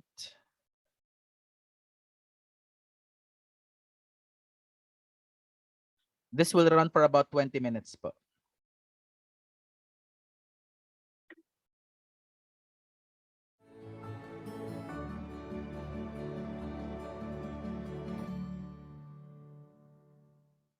Managing a patient's airway is a fundamental life-saving skill, one that both basic and advanced healthcare providers should be able to perform well. Airway management is one of the key interventions for BLS and ACLS. It is critical before, during, and after cardiac arrest. The optimal method of managing the airway will vary based on provider experience, training, scope of practice, EMS or healthcare system protocols, and the patient's condition. We'll review effective bag mask ventilation using both single and two-person techniques.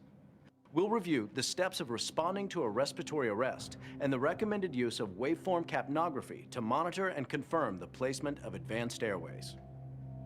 Before we get into the specific airway skills, let's review the recommended ventilation rate for cardiac arrest patients. For patients in cardiac arrest, provide 2 ventilations with the bag mask device after every 30 chest compressions. After inserting an advanced airway, healthcare providers should continue ventilations by providing asynchronous ventilations once every 6 seconds. If a patient is in respiratory arrest and has a pulse but is not breathing, ventilate once every 5 to 6 seconds. After 2 minutes, reassess the pulse. When giving ventilations, healthcare providers should avoid excessive ventilation or administering tidal volumes that are too large. Not only can this cause gastric insufflation and aspiration of gastric contents, but excessive ventilation also increases intrathoracic pressure and decreases venous return to the heart, so it lowers cardiac output and the patient's chance of survival. Tidal volume should be approximately 500 to 600 milliliters, enough to see the chest rise. This is about half a squeeze of an adult ventilation bag.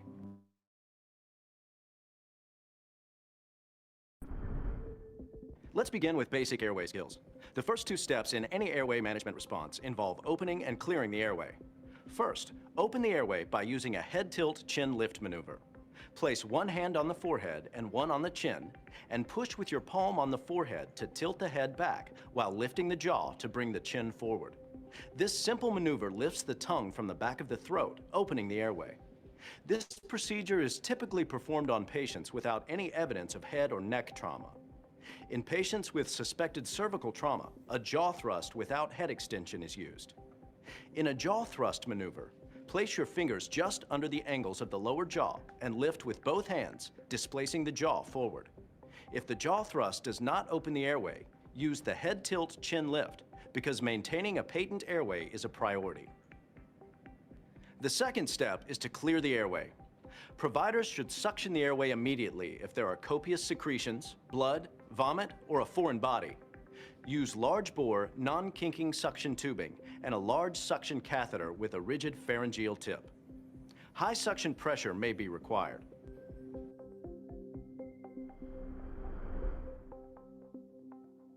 Once the airway is open and clear, you may consider use of an airway adjunct to maintain a patent airway.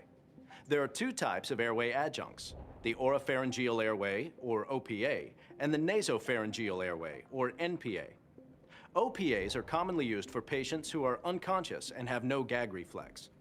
NPAs may be used for conscious, semi-conscious, or unconscious patients with or without a gag reflex.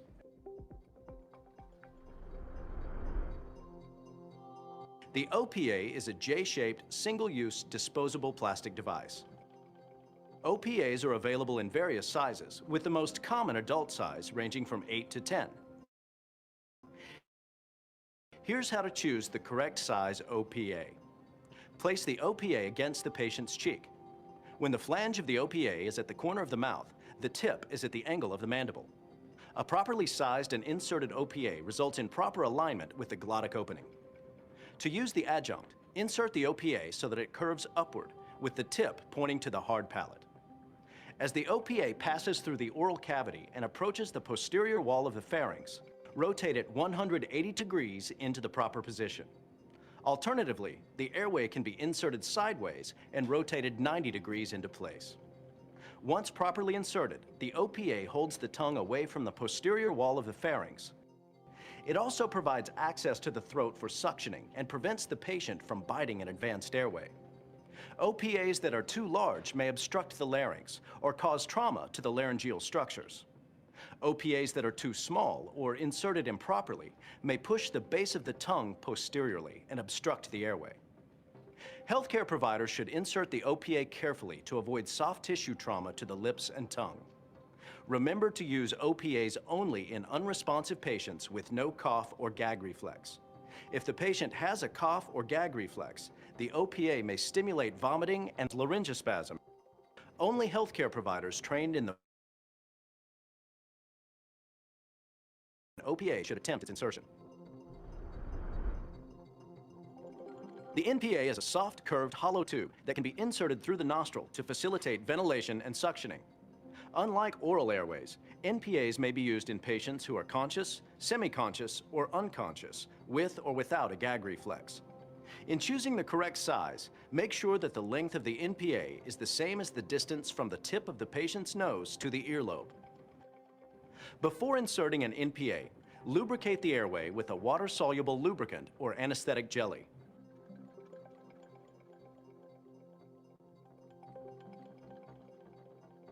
Insert the NPA through the nostril in a posterior direction perpendicular to the plane of the face. Using moderate pressure and a gentle spiral motion, push the device into the nostril. When inserted correctly, the NPA should reach beyond the nasal cavity to the pharynx, providing a clear path for ventilation and suctioning. If you encounter resistance during insertion, gently withdraw the NPA a centimeter or so, slightly rotate it, and gently try to insert it again. If you continue to encounter resistance, withdraw the airway completely. You may try inserting it in the other nostril. Use caution when inserting the NPA in patients with severe head or facial trauma because of the risk of misplacement into the cranial cavity. With a known basal skull fracture, an oral airway is preferred. Take care to insert the NPA gently to avoid complications such as tissue injury or bleeding. An NPA may also cause laryngospasm and vomiting. An improperly sized NPA may enter the esophagus and cause gastric inflation with active ventilation. After inserting either an OPA or NPA, it's important to check whether the patient is getting adequate ventilation by listening for breath sounds.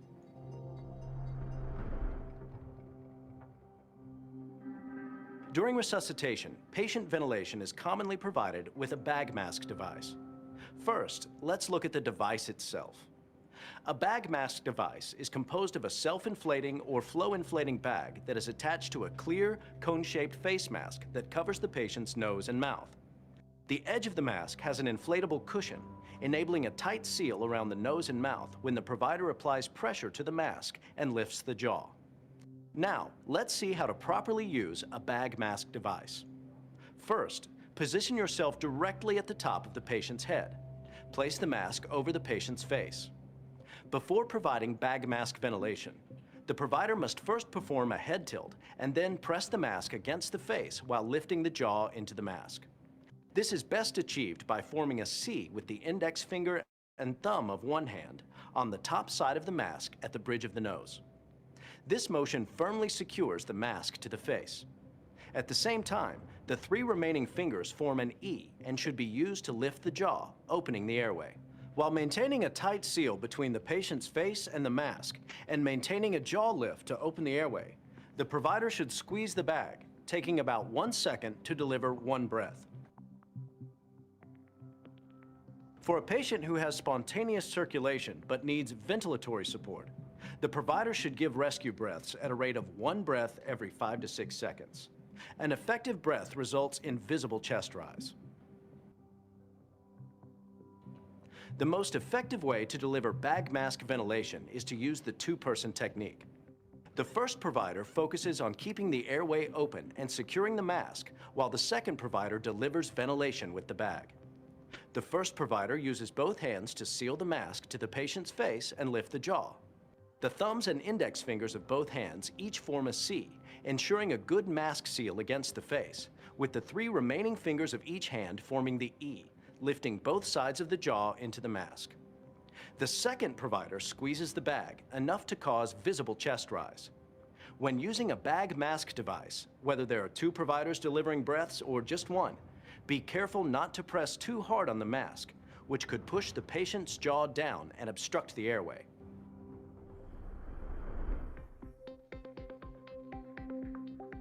There are several possible indications for insertion of an advanced airway. These include difficulty providing effective bag mask ventilation, patients with actual or potential airway compromise, particularly with long transport times, or the need to isolate the airway. With careful attention, trained healthcare providers can use an advanced airway to safely provide ventilation that is as effective as bag mask ventilation. Advanced airway devices offer many advantages. These include isolating the airway and reducing the risk of aspiration and gastric insufflation. After inserting an advanced airway during CPR, providers should deliver 1 breath every 6 seconds without interrupting chest compressions.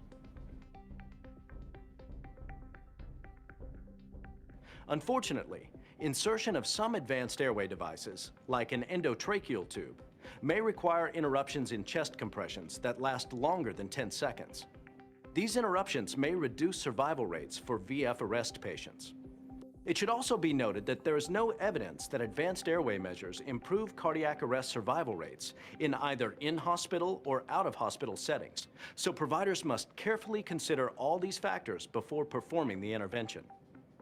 There are other advanced airway devices that healthcare providers can often insert without interrupting chest compressions. These include supraglottic devices such as the laryngeal mask airway, the laryngeal tube, and the esophageal tracheal tube. Healthcare providers who use advanced airways within their scope of practice must maintain their skills by using them frequently. The American Heart Association recommends that you become familiar with a variety of devices, but master one primary method of advanced airway control. If you're unable to establish an advanced airway, continue ventilation with a bag mask device.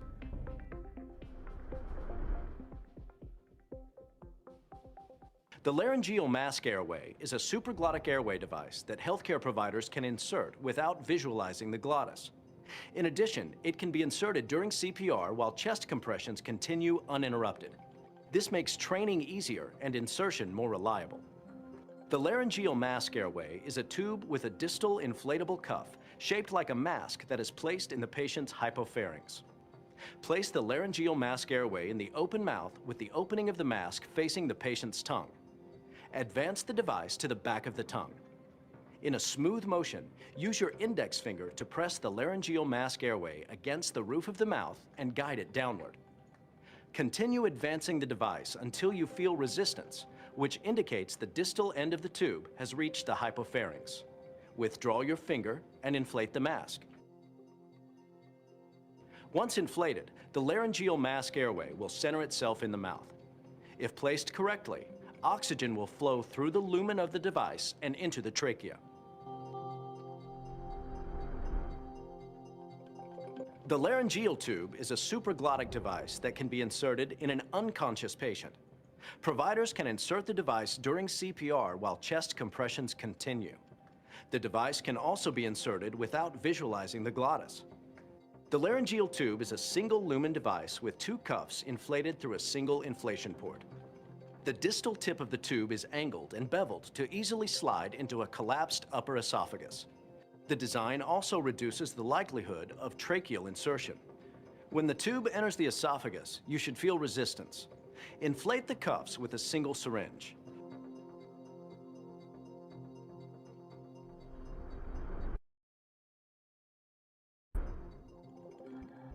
The esophageal tracheal tube is a supraglottic device that providers can insert during CPR without interrupting chest compressions and without visualizing the glottis.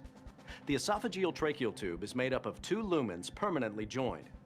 Each tube can be used to provide oxygenation and ventilation, depending on how it's inserted.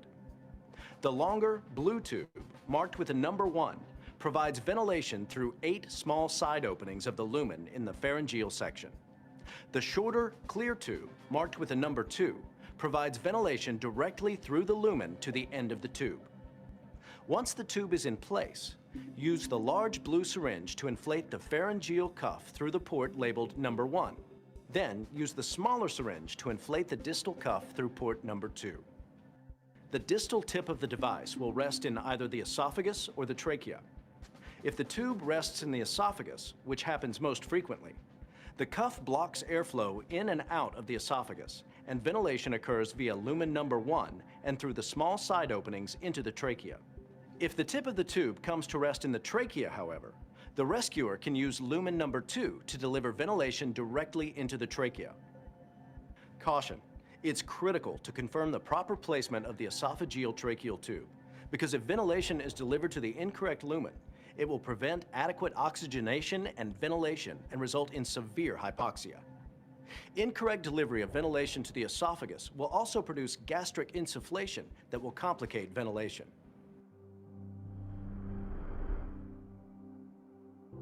The endotracheal tube was once considered the optimal method of managing the airway during cardiac arrest. However, intubation attempts by unskilled providers or by providers who use it infrequently can produce serious complications, such as trauma to the oropharynx, incorrect placement in the esophagus or right main bronchus, and prolonged interruptions in compressions and ventilations. Despite the risks of intubation in inexperienced hands, there are many benefits to endotracheal intubation.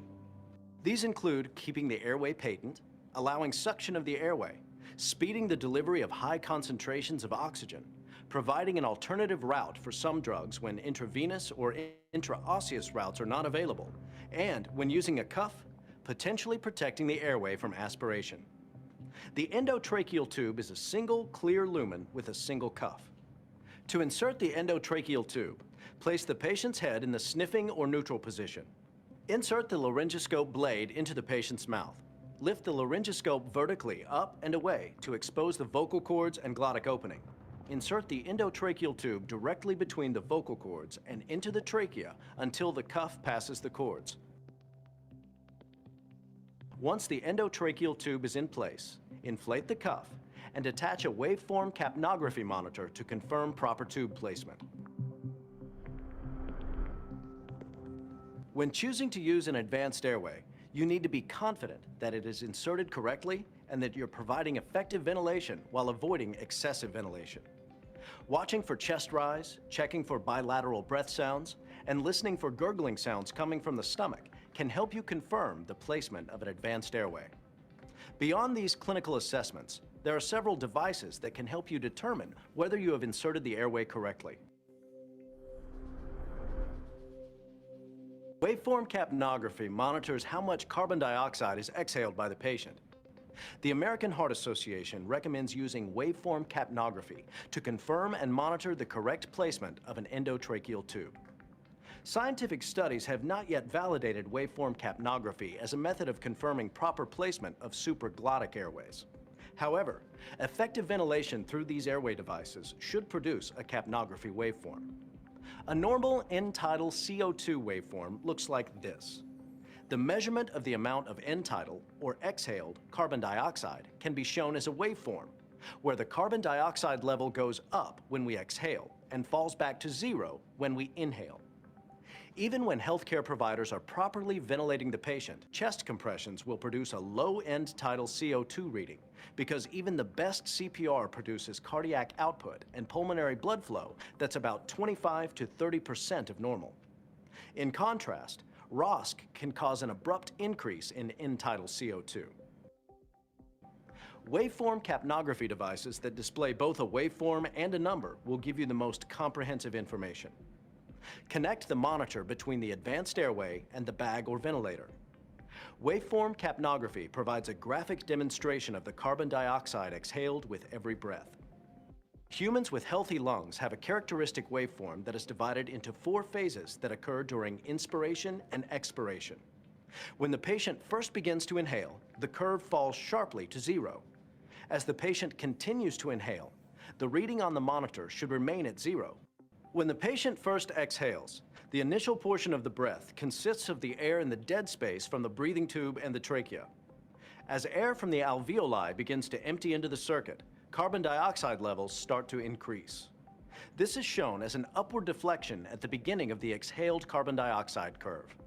As exhalation continues, carbon dioxide continues to pour out of the lungs until the next breath is initiated. The highest value in the curve is called the end-tidal CO2. For patients with normal perfusion, an end-tidal CO2 reading of less than 35 millimeters of mercury indicates hyperventilation.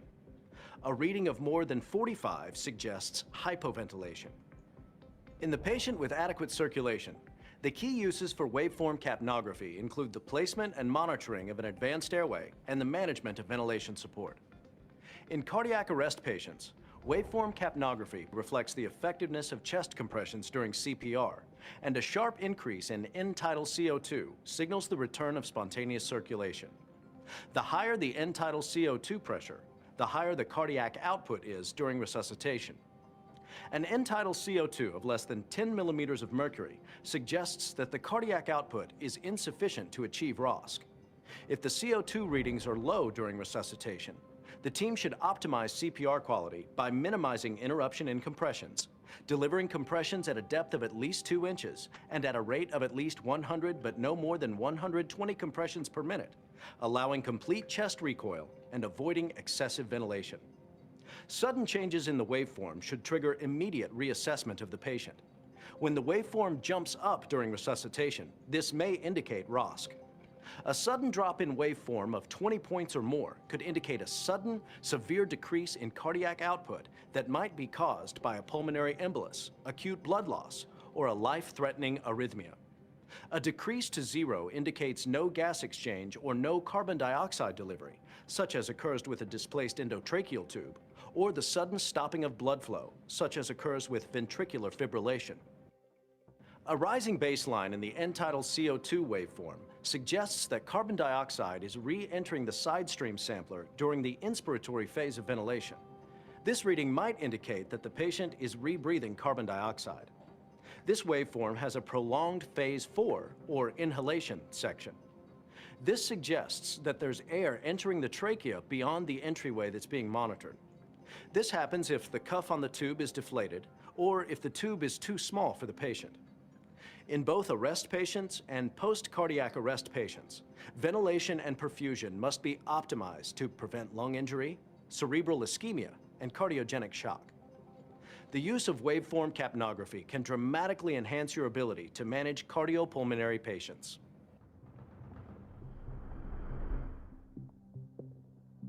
Another type of CO2 detector, the colorimetric end-tidal CO2 detector, simply changes color when it detects CO2.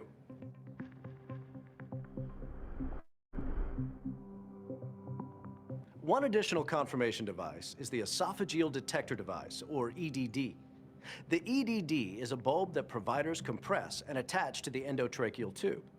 If the tube is in the esophagus, the bulb will not re-expand and fill with expired CO2. An alternative model is a large aspiration syringe attached to the tube. If the endotracheal tube is properly placed, providers will have no difficulty retracting the plunger. Esophageal placement will prevent plunger movement. Airway skills are fundamental to successful ACLS. Proper training, frequent practice and use, and logging both successes and complications can help build your skills and lead to more comprehensive, successful patient care.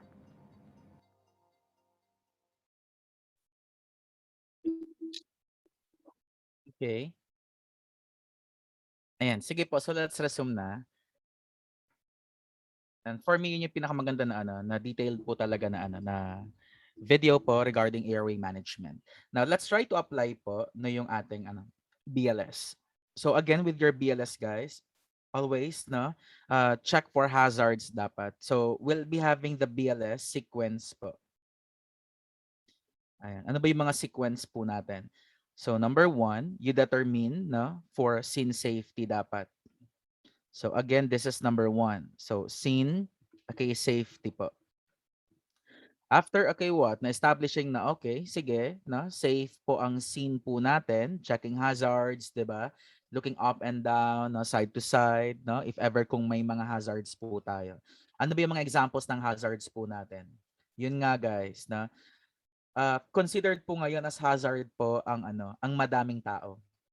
Kasi 'di ba what if sa crowd na 'yon may isa doon nag-positive or may dalawang nag-positive, damay-damay na. So usually pag sa barangay level din yung tipong step back muna, yung mga chismoso, 'di ba? Paalisin muna natin sila. Ayan, kasi sometimes most of the time hindi talaga sila helpful po. Mas maganda na nga wala masyadong tao eh. At least makafocus din yung BLS provider po natin. So we have the scene safety, checking for hazards. Now, aside from that, after that, syempre, magbi-BSI on na po tayo. So BSI on or body substance isolation on. Yung mga PPD po natin, mga PPE po natin, 'di ba? You need to wear your mask, 'di ba? And then before po approaching your patient din talaga, before doing the CPR or the high quality chest compression, we need to put, 'di ba, the mask sa patient po natin. Mask on din po tayo kay patient. Ayan. So aside from yung BSI on po natin. Ayan. This is the time we need to tap and then we need to shout. So tap, and shout. Ano yung itatap, ano yung isa-shout po natin. So again, it's hey, hey, are you okay? Hey, hey, are you all right? Tapos if ever kung wala pa talaga, 1 to 2 seconds po, trapezius squeeze po tayo. 'Di ba yung trapezius muscle natin, i-squeeze po natin yan. As in like i-squeeze mo for about 2 to 3 seconds. Depende din. May mga protocols na ayaw i-follow 'yon. Pero kasi with the rest kasi ng mga instructors din sometimes mas maganda din po ang trapezius squeeze po natin. As in squeeze mo talaga, guys. I-try mong i-squeeze ang trapezius mo. 'Di ba? Magigising at magigising ka din talaga. And so we have the tap and shout. Hey, hey. Are you okay? And hey, hey. Are you all right? Hey, hey, are you okay? Hey, hey, are you all right? Okay po. Ayan. Now, aside from your tapping and shouting po, now, this is the time na we need to what? Sir, pag na-determine kasi natin na si patient po is unresponsive, 'di ba? Ayan. Oh, I have a question, guys. When do we usually start ba high quality chest compression? Kasi yun yung pinakauna talaga natin eh. Number 1, if the patient is unconscious. Aside sa unconscious ang patient mo, of course, negative pulse ang patient po natin. Next, negative RR or negative breathing ang patient po natin. And lastly, if the patient is breathing but only gasping. Breathing but only gasping. Now, pag sinabi kasi nating breathing but only gasping, ano ang tawag sa breathing na yan? That starts with letter A. It's the agonal, na agonal gasp. Guys, by the way, na tomorrow po, 'di ba meron tayong phlebotomy. And good news po na kasi free lang po ang phlebotomy natin tomorrow. Na it's a seminar workshop po no on how to extract blood, etc. No, meron tayong venipuncture, meron din tayong IV, na masasama din tomorrow. May mga heel prick tayo, may mga finger prick po tayo. Na at exactly 1 o'clock mag-start na po na ang ating phlebotomy. Okay? Ayan, so tomorrow po 'yun ha. Free po ang phlebotomy. If ever kung may mga friends kayo na gusto, ayan, no? Ayan, ang cute lang ng mga ng mga reactions ng iba. May coffee, ayan, may heart na. Ayan, mas maganda kasi pag free eh. Mas maganda pag free na. O nag-heart agad eh, no? Pero syempre hindi kasi pwede maging free na ang ating Bls-Acls. But for the phlebotomy kasi yung mga tubes natin, yung mga inversion, and dapat kasi for the nurses po, dapat matuto na tayo kung paano mag ABG. 'Di ba yung ABG natin tomorrow, i-discuss natin. Together with the ABG interpretation, i-discuss ko din po tomorrow. Okay? Ayan, sige. Lalo na sa mga mag-NCLEX dyan, sa mga magpo-prometrics po na, ayan, spread the good news na may free tomorrow. Bawal lang pong i-post po sa Facebook ang mga Zoom account. Why? Baka ma-hack na naman. Last time po, nag-post kami sa Facebook na hack. As in like, biglang may pumasok ng mga Arabo, no? Mga Indian. Ay, Diyos ko, grabe, no? Yung mga hackers po natin, nakakatakot. May mga iba pa na nagpakita ng kanilang mga organs, yung mga genitals nila. Diyos ko. Siyempre nawala kami sa focus. Ikaw ba naman mapakitaan ng genitals? Grabe. Ay, nakatakot. Ayan, pero nakaka-excite. Genitals, Chos. Ayan, so ayun po no, we have the tap and shout. Now, aside from tapping and shouting, ayan, pag tap and shout mo, hey, are you okay? Hey, are you all right? Ayan, the patient, is unresponsive. Ayan, so we have an unresponsive. Ayan, unresponsive patient. So, ayun, pag unresponsive po si patient, guys, this is the time na we need to call for help. Na, ayan, you shout for help. Help. Ayan, please activate the ERS or the emergency response system. It's the emergency response system. Ayan, hindi kasi pwedeng mga EMTs but rather emergency response system dapat ang proper term po. So help, please activate the emergency response system and grab an AED. And grab an AED. Pero if ever kung wala talagang AED, malas mo lang na. Pero pag saan ba usually located ang mga AEDs po natin?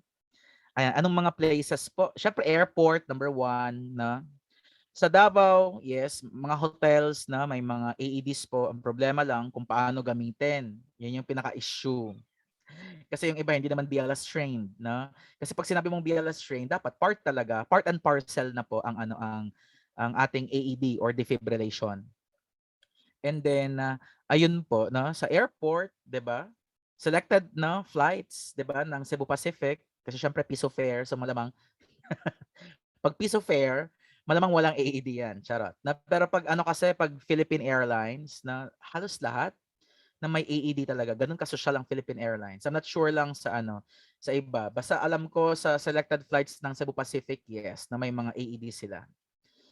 Yung pinaka first talaga guys na amaze ako is ayun, no, nung pumunta ako ng vegan. Sa vegan kasi ayun, namangha ako kasi sa McDonald's po nila may AED, na AED. Sa Bicol naman, na sa may Legazpi, yeah, doon ako na-amaze. Walang AED ang McDonald's nila, pero yung pindot-pindot, guys.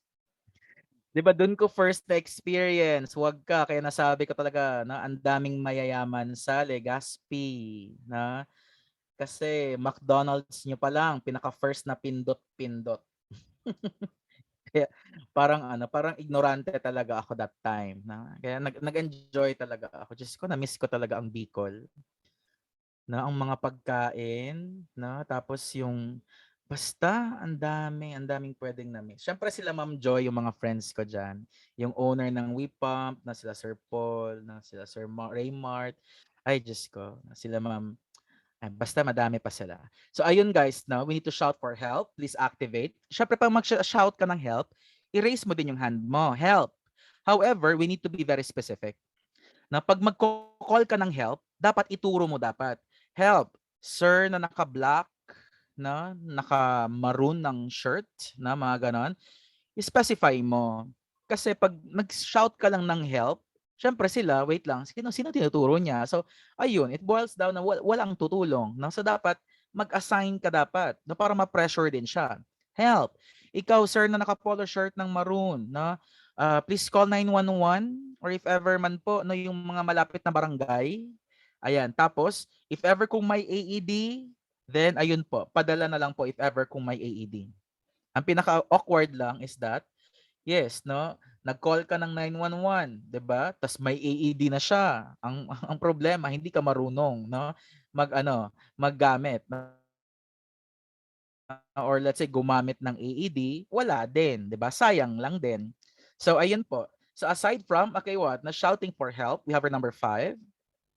Ayan, guys, this is the time na since nag-start na tayo na mag-call ng help po, this is the time na I assume na may mask ka tapos may mask din ng patient mo. Ayan, let's check for pulse now. Check for pulse and breathing. Okay, check for pulse and breathing. Sir, again, na dapat hindi po siya lalagpas ng 10 seconds. So it should be no more than 10 seconds. So paano ba mag-count? Dapat ganito. Check for pulse and breathing. 1, 1,000, 2, 1,000, 3, 1,000, 4, 1,000, 5, 1,000. Dapat ganun mag-count guys ha. Yung iba kasi pag nag-count sila, na, yung tipong, di ba, natitense sila eh. Sorry, pero ang Red Cross din, ganito mag-count ang Red Cross. 1, 1,001, 1, 1,002. Actually, mali yun. Dapat ganito. 1, 1,000, 2, 1,000, 3, 1,000, 4, 1,000, 5, 1,000. Huwag mong i-maximize into 10 seconds. No. Na pwede na pwede na po ang 5 seconds. And then usually, paano nga ulit mag-count? 'Di ba? Habang nagka-count ka rather, dapat yung mata mo din na is observing the environment aside from na looking at your patient. Kasi what if no may mga palapit na mga riot, 'di ba? Or let's say may mga falling debris habang nagka-count ka, nahulugan ka ng mga bakal, 'di ba, ng mga semento, kawawa ka naman, na. So ayun po, you check for pulse and then you check for breathing. Now, there's another counting po. The counting goes like this. Yung Mississippi, so it's 1 Mississippi, 2 Mississippi, 3 Mississippi, 4 Mississippi, and 5 Mississippi. However, pag bulol ka, wag ka na mag-ambisyon. Na? Paano ba ang mga bulol mag-count? 1 Mississippi, 2 Mississippi, 3 Mississippi. Ayan, hanggang sa natawa na lang ang patient mo at nabuhay na lang siya bigla. Tapos yung iba din, kung mag-count, di ba? 1, 1,000, 2, 4, 1,000, 3, 4, 1, ano yan? Shopee, Lazada, na? 999 sale. Grabe. Diyos ko, natatawa tuloy ako sa mga Lazada at mga Shopee na yan. Try ko lang kasi, di ba, mag-order. Tapos pag wala kang pera, di ba, kung saan mo pa, pabuang-buang dayon. No? Crazy na agad na pag andyan na siya sa gate. Sabihan agad na, wala ako, no? Nag-duty ako sa hospital. Ay, Diyos ko. Ayan. Tapos kasi ewan ko ba, siguro may mga moments siguro pag lasing ka tapos naglazada ka, 'di ba? Basta add to cart lang tapos kinaumagahan, ay Diyos ko, ano yung mga na-add to cart mo na worth 5,000, worth 10,000, Diyos ko. So ayan. 'Di ba nakaka-relate yung iba. Tapos pag andyan na siya sa ano, Diyos ko, grabe na yung panic attack, 'di ba? Nag-anxiety attack na pag nasa gate na sila. So again, check for pulse and check for breathing. Kahit kayo din ngayon, no? I-check mo din kung may pulso ka pa, 'di ba? Kasi baka masyado na tayong insensitive, na dahil sa sobrang stress, na hindi natin namamalayan na parang wait lang, no? Dapat i-value din kasi yung health po natin. Ako honestly, dati kasi nung nag-start ako ng online class, sabi ng mga students ko, "Sir, ba't parang nakakapagod ang online class, no? Tas sir, gusto na namin mag ano po face to face. Sabi ko, bakit? Ako ba ang dean ng ano ng school? Yun talaga yung sabi ko eh. Tapos ngayon guys, after a year, no? A year after, hala, sabi ko sa kanila, "Uy guys, baka mag face to face na po next year." Sabi nila, "Ay sir, ayaw na namin mag face to face." Naka-adjust na daw sila sa kanilang online class. And wag ka, i-share ko ha, sa na-experience natin dati, ang ating mga anatomy, 'di ba? Ano ang mga grado ng anatomy natin, te? 79, 78, 'di ba? 80, 83, mga matatalino na yan sobra. Ang mga grado nila ngayon, 97, 96, 98. See? No, kaya sabi ko, Diyos ko, pag ito nag face to face talaga, biglang full talaga ang mga grado nito. Alam mo naman, alam mo naman nag-online class ka tapos bibigyan mo sa ng 79, 'di ba? Syempre effort po no ang online class. Ayan, pero iba pa rin, no? Kaya sabi ko, I hope and I pray na before kayo graduate, yung mga fourth years po namin, dapat ma-expose po talaga sa hospital. No? But dapat lang talaga. Yung iba like excited na, yung iba ayaw na din talaga ng ano, ng face to face, just ko po. So again, you check for pulse and then you check for breathing. Guys, what if na ang result is no pulse? Ayan, tapos no, okay, breathing. So this is the time na you need to start okay, high quality chest compression. So last na, we need to start ayan, high quality, okay, CPR. Starting today ha, we need to address that one as your HQ or your high quality chest compression. Hindi lamang siya, okay, CPR, but rather high quality CPR. Kasi pag sinabi po nating high quality, andun kasi yung mga principles natin eh. Naalala ba yung putya na principles po natin? Ayan, so balikan po natin guys. Ayan, no? Imagine, sa isang scenario, 'di ba, may emergency. So this is the time po no na you need to check for hazards by looking up and down, no? Ayan, tapos sabihin mo, tapos ikaw lang kasi ang makakaramdam, no, kung safe ba talaga ang scene na 'to. Kasi if not, okay, safe, then again, you have the option not to start high quality chest compression. Why? Kasi na sadly po wala kasi tayong ano, yung good Samaritan law. Ayan, wala po tayong good okay Samaritan law. Ang may good Samaritan law is yung states, 'di ba? Sa Middle East may good Samaritan law. This is actually the law no nang maproprotekta sa isang tao. Hindi pa kasi na-pass ang bill na 'to eh. I hope na ma-pass talaga ang bill na 'to, Diyos ko. Like kasi ngayon, no, sa Philippines po, pag hindi ka, okay, let's say, hindi mo inayos na ang pag-intervene or pag-manage, na videohan ka, pwede yang gamitin po yung medium na camera, na syempre na para ano, para kasuhan ka. Kaya nakakasad na kaya I hope ma-pass na talaga yung bill ng Good Samaritan Law. States, yes, na kaya whatever happens to your patient, no, you're not liable. Na? Pero dito, te, Diyos ko po, you are liable. Pwedeng isend yan sa court no, as evidences. Tapos na-upload pa sa Facebook, mumurahin ka pa sa Facebook, 'di ba? Kasama pa pamilya mo, Diyos po, na. Kaya sometimes nakakatakot talaga ang Facebook eh. Okay, sige po. So, ayun, no? Aside from determining scene safety, we have the BSI on. 'Di ba? Mask, na. And then lagyan mo din ng mask ang patient po natin. And then, okay, you need to what? Tap and shout. Hey, hey, are you okay? Hey, hey, are you all right? Not a please just squeeze for 2 seconds. Ayan. If ever kung unconscious talaga ang patient po natin, you send some help. Help. Si sir na naka-black, na naka-shorts. Pangit naman kung help. Si sir na naka-gown. Ay, Diyos ko. Grabe, chismosa. Na. Chismosa ka, girl. No? So, ayan, si sir na naka-black, na naka-shorts. Sir, please call 911. Or if ever, 117 or any emergency hotline. Na? Or sir, baka may number ka or malapit na barangay. Na? Patawag po sila, sir. And then if ever kung may AED, sige, na? Dala po tayo ng AED. Balik ka sa akin, sir. Thank you po. Ayan. And then, approach your patient now. You check for pulse and then you check for breathing. 1,000, 2, 1,000, 3, 1,000, 4, 1,000, 5, 1,000. No pulse, no breathing. Then, this is the time we need to start high-quality chest compression. Nakuha po? Ulitin ko lang, i-emphasize ko din. When are we going to start high-quality chest compression? Number 1, if the patient is unconscious. Check. No pulse? Check. Negative RR, negative breathing? Check. If ever kung may breathing man but only gasping, guys, ito yung nangyayari sa mga patients po na aksidente ng motor or any vehicular accident. Ito ang itsura nila pag agonal gasp, tulog, tapos biglang gaganon, magagasp. Gaganon lang siya. You need to start high quality chest compression. Parang familiar to si Sir Stephen. Sir, naging estudyante ka na ba namin? Ay, oo nga. I can see familiar faces po. No? I can see familiar faces. Sino yung mga doctors po natin? For sure, nag-establish na ako ng rapport ha. O, wag nang mahiya. Hindi po natin ipe-pressure ang mga doctors po natin. Kaya yung iba, ayaw nilang ma-recognize as doctors po kasi mapapressure daw sila. Na, and may mga doctors po ba tayo? Our lovely physicians?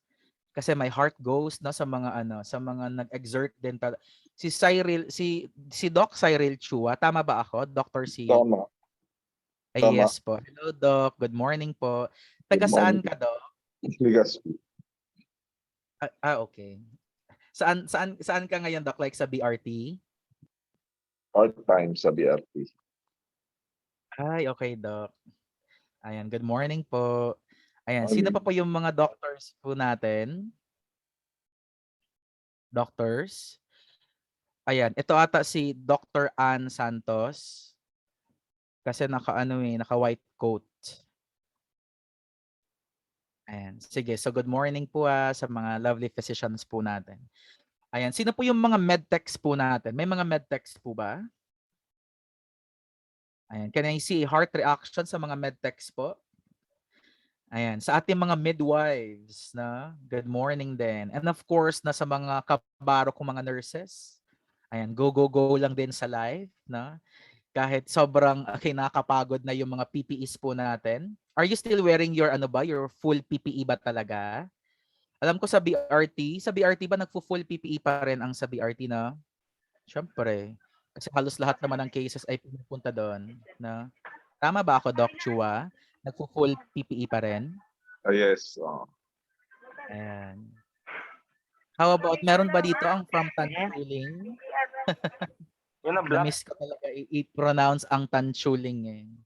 Siyempre, doon kasi si X sa Tanchuling din. Aside sa BRT. Charot. Kasi move on na tayo, guys. Ayun. So, ito yung mga sequence po natin na before tayo mag-start ng high quality chest compression. And then, I have a question also. When are we going to stop high quality chest compression? Kailan ba tayo nagsa-stop? So basically guys, nagsa-stop po tayo ng high quality chest compression. Number 1, okay, with the mnemonic stops also. Ayan. So i-follow natin ang mnemonic na stops. Number 1, if ever, kung may spontaneous return of circulation. If there will be the spontaneous return of circulation, sir, how will I know? Number 1, pag may pulse rate na ang patient mo. Okay? Aside sa pulse rate, pag may RR or pag may breathing na ang patient po natin. And of course, pag may petco the partial and tidal. Ayan, the partial and tidal, okay, CO2, if ever kung meron na. Ayan, then, so, ma-achieve na po natin ang tinatawag na spontaneous circulation. Ayan, mag-high daw yung pusa ko sa inyo, guys. Kasi kinakalmot niya ako eh. Ipakita ko na lang siya. Ayan, ang sphinx ko na pusa. Ang walang balahibo. Ayan, sa mga gusto ng sphinx, may bibenta pala ako na 2 sphinx. Yun nga lang, galing pa ng Davao. So magta-travel talaga siya. Ayan, so we have the spontaneous return of circulation. Now, aside from your spontaneous return of circulation, letter T. Ayan. Turnover. Ayan, 2911. Guys, if ever kasi, 'di ba nag-activate ka kanina ng natin, 'di ba? Call 911. So meaning pagdating po ng ng emergency response system po natin, ibigay mo na si patient. Baka kasi ipagdamot mo si patient, hindi, sa akin lang siya. Oo, eh. And syempre nag-activate ka, syempre ibigay mo din, na turnover na natin sa 911. Next, aside from your letter T, we have a letter O. Ayan, if there will be over exhaustion. Guys, pag pagod ka, syempre pag pagod ka, na possessive, ayaw magbigay. 'Di ba, ayaw ibigay si patient, grabe, na parang ginawang karelasyon. Ayan, over-exhaustion naman. O may tanong ako, what if si X, na pag-check mo ng ano ng scene, no, safe naman ang scene. Tapos pag hey, are you okay mo? Diyos ko, si X pala to, na guys, iko-compress mo ba siya or matagal ka ng pagod? Nakalimutan mo na siya, na so iko-compress mo ba? Sige nga, sino dito ang confident? Alam nga naman, tatawagin ko kayo isa-isa tapos andyan pala yung ano, yung present mo na jowa, no? Tapos sabihin mo, muling ibalik daw. So sige nga, matanong ko nga lang, sino po dito ang ano, pag nakita nilang ex nila, iko-compress pa rin nila? Meron ba? Yung iba meron din, no? Meron din. Mababait mo. Uy. Parang parang ayaw na ata na i-compress. Ayan, sige po. So, ayan, over-exhaustion guys ha. Kasi ganito yan. Ikaw nag-compress, tas napagod ka bigla, na baka ikaw pa yung mag-heart attack na naman. Kasi, 'di ba? Grabe kasi ang effort pag nagko-compress eh. With all your might, na with all your energy, with all your force, 'di ba? Nakakapagod, na draining din talaga siya. Kaya 'di ba, ano ko, na-appreciate ko naman yung ibang ano, yung ibang physicians po natin na 'di ba usually 3 doses ng epinephrine kasi napagod na nga, no, ang nurses, 'di ba napagod na lahat, no? So, yun, yung iba nagde-declare na po na patay na si patient. Pero again ha, yung ano kasi natin, yung epinephrine kasi natin, wala talaga siyang maximum dose. Yung iba po na physicians po, 8 to 10 ang binibigay nila, na 8 to 10. So with that, okay, 8 to 10, pwede kasing mabuhay ang patient or pwedeng wala, pwedeng respeto na lang talaga, nasa watcher ni patient. Ayan, amazing lang kasi yung brain po natin. Kasi ang brain kasi natin, 'di ba? Pwede po siyang okay mabuhay pa rin na walang oxygen na basta less than 10 minutes. However kasi, sa less than 10 minutes na 'yan are exactly let's say mga 4 to 6 minutes po, brain damage, okay, most likely and it's possible. Pero pag nag 10 minutes and above na, ayan nagkakaroon na po ng tinatawag na what, na irreversible brain damage. Kaya yun yung ano, yun yung 'di ba, fun fact na ng brain po natin. Pwede siyang mabuhay kahit walang oxygen pero dapat less than 10 minutes. Pero pag 10 minutes and above, irreversible na. Kahit anong gawin mo, nagulay na si patient, etc.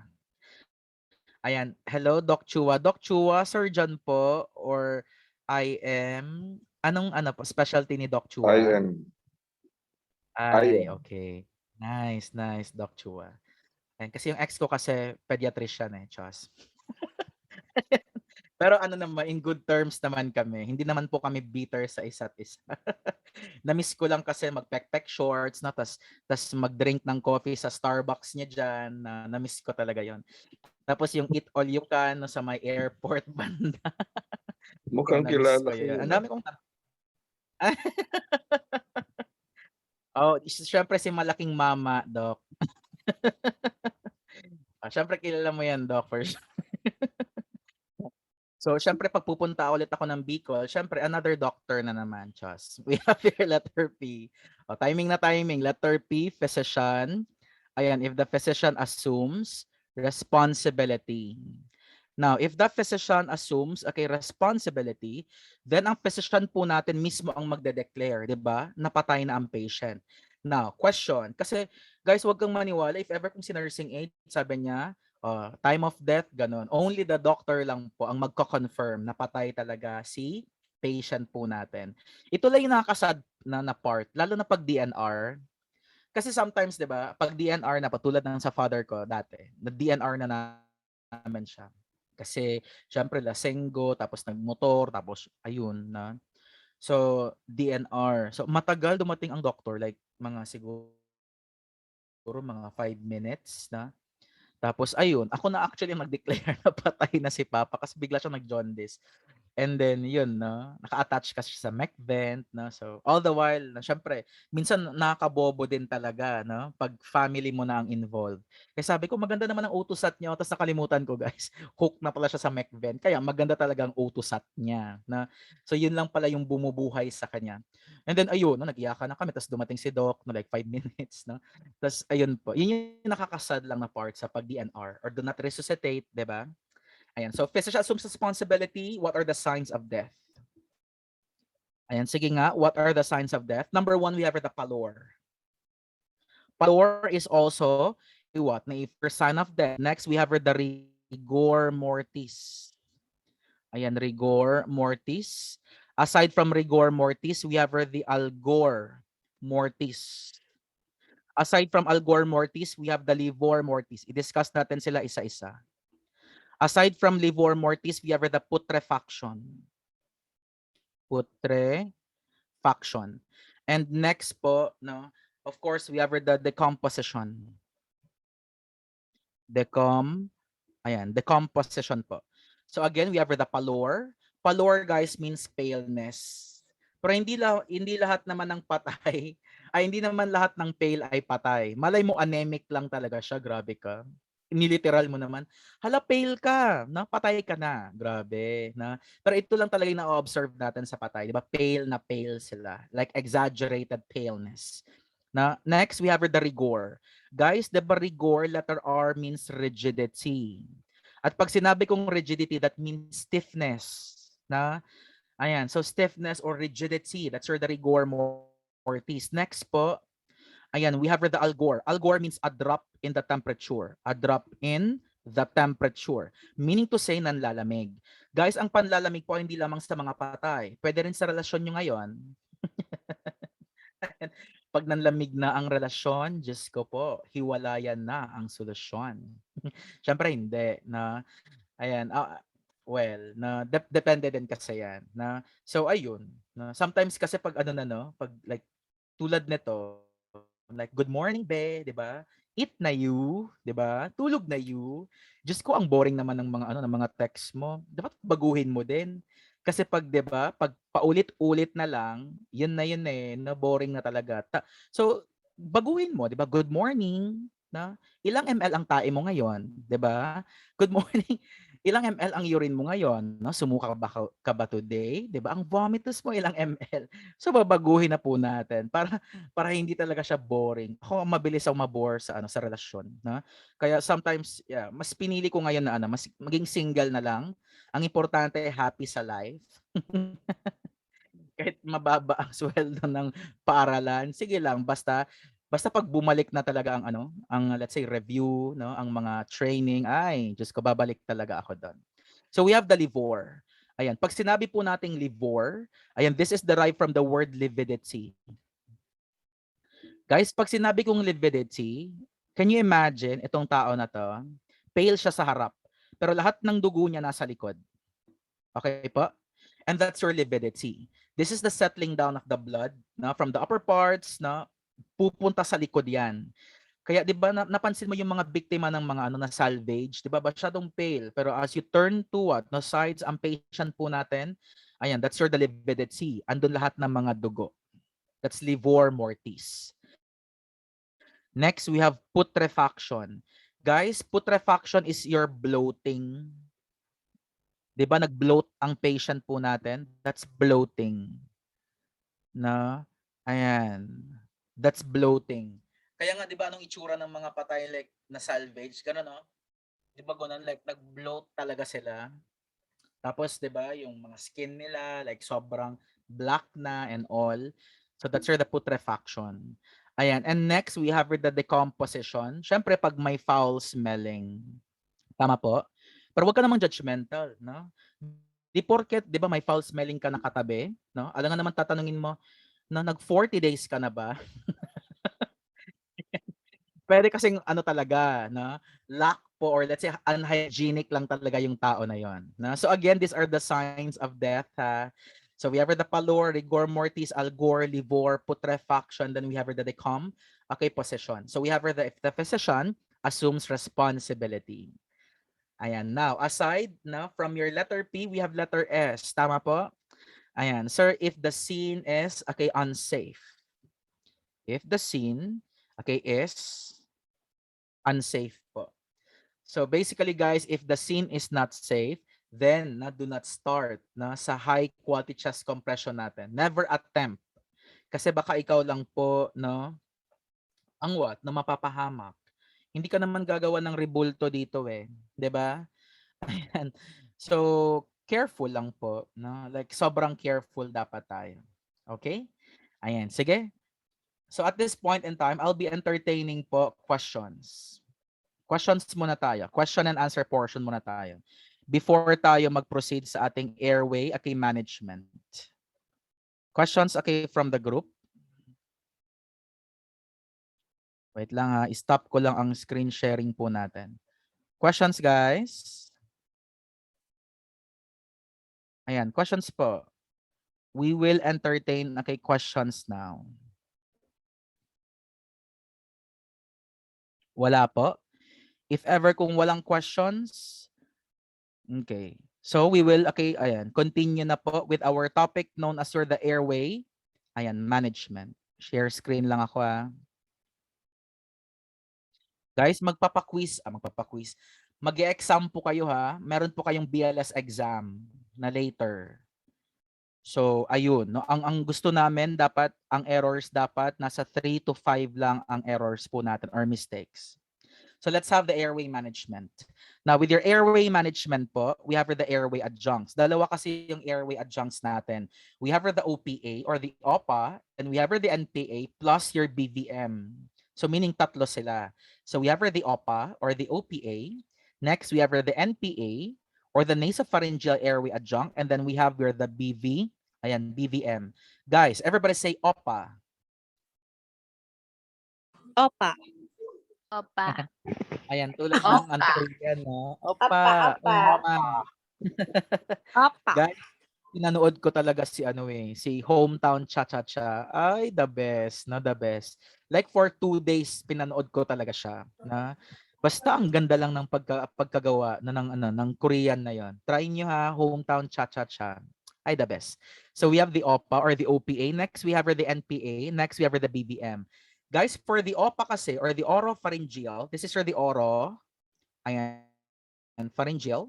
Ayan, the oropharyngeal airway adjunct. It's your the OPA. Pag sinabi ko namang okay, ayan, NPA, this is your the naso. Ayan, the naso pharyngeal. Ayan, pharyngeal. Okay, airway adjunct. Pag sinabi kong okay, oro, meaning sa mouth, na i-insert yan sa mouth ni patient. Meaning, ang primary consideration is that dapat si patient dito is unconscious. Mouth Ano bang nasa mouth mo? Siyempre, may mga reflex tayo naman sir, gag reflex. Pag conscious ang patient mo, nilagyan mo ng OPA, you're trying to stimulate the patient to gag. No? So anong mangyayari? Naggag ang patient mo, may aparato, so malamang magkaroon ng aspiration. Kaya bawal yan ibigay sa mga conscious and semi-conscious, yung OPA natin. Dapat unconscious lamang. Next, we have the NPA. For the NPA naman, no, or the nasopharyngeal airway adjunct, no, nose. So, pwede po ang what? Conscious. Yes, walang problema, sir. Ayan, pwede rin po ang what? Na semi-conscious. Okay, na patient po natin. Pwede.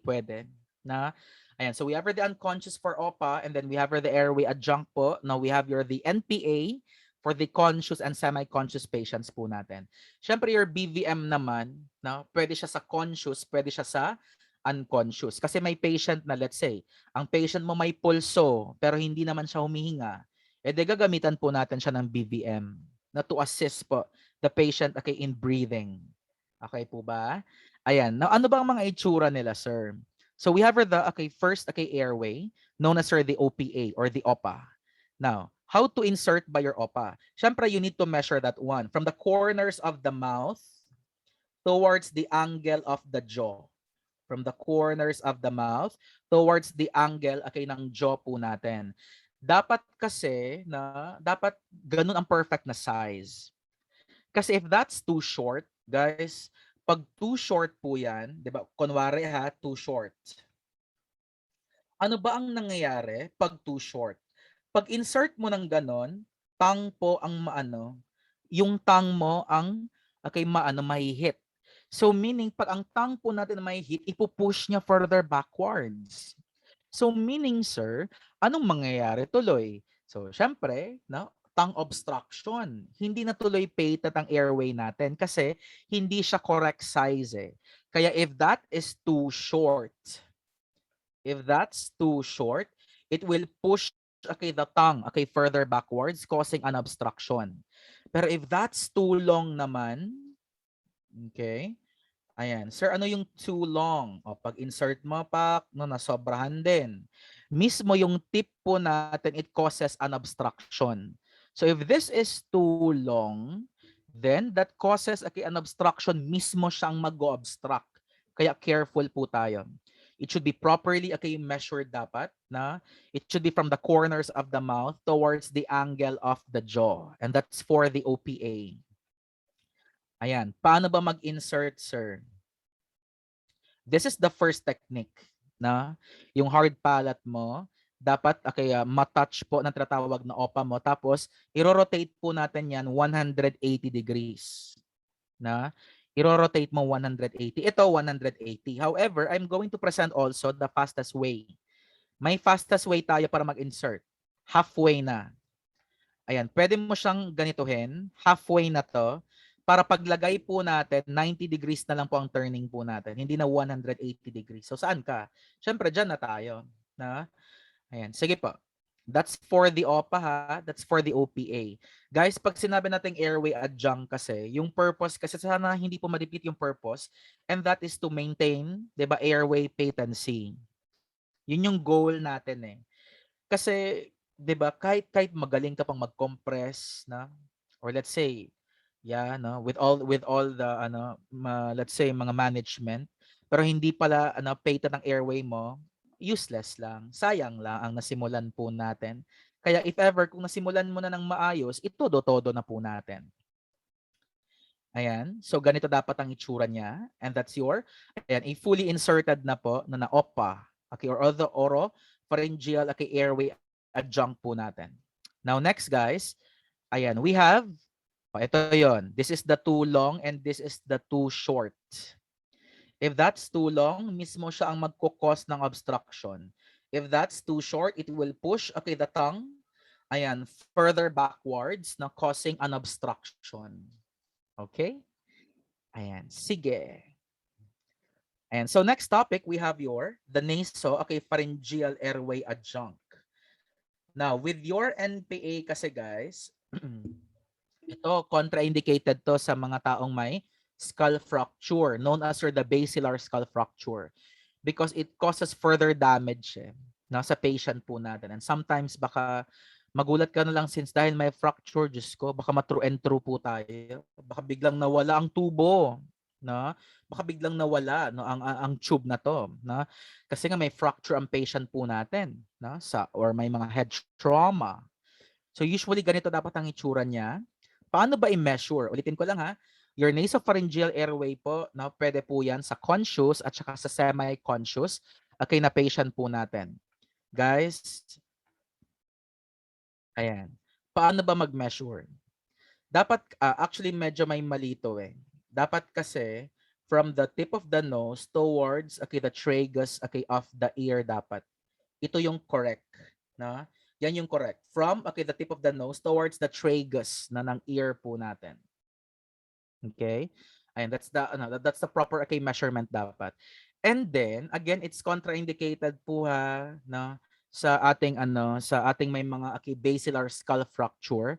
And then of course, na before po tayo magi-insert nito, we need to make sure na dapat na may water-based dapat tayo na lubricant. It should be water-based. Do not say KY jelly. Kasi your KY jelly is a brand. Now we don't promote brands here, pero that's the usual din naman eh. Pero dapat water-based lubricant po. So anong itsura nun? So syempre maglalagay tayo ng water-based lubricant po natin. Tapos firm twisting motion. Ayan, i-insert na po natin yan sa ilong ng patient po natin. Guys, if ever lang kung may mga obstruction po tayo, wag mong ipilit.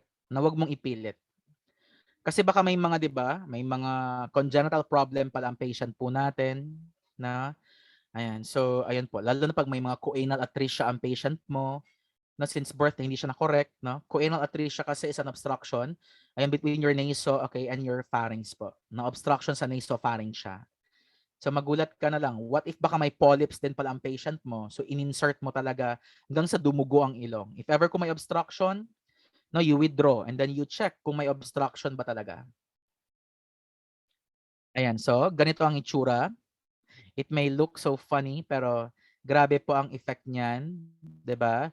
Lalo na if if you want to maintain the airway patency, na kaya dapat may mga airway adjuncts po tayo.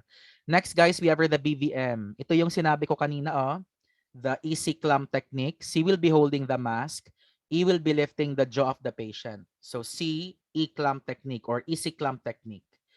Ayan, sir, yung iba kasi kung makahawak na ng mga BVM, parang magbi-billiards. Guys, iside nyo. Iside, 'di ba? Yung iba, pag ganun ang paghawak, dapat pa-side po. Ito yung pinaka-perfect na paghawak, pa-side. Yung iba parang magbi-billiard, swear, na like ang pangit tignan. Pag napicturan ka, na-videohan ka, ma-judge ka tuloy. So ganito ha. And then you lift the jaw of the patient. So we have the EC, okay, clamp, okay, technique po natin.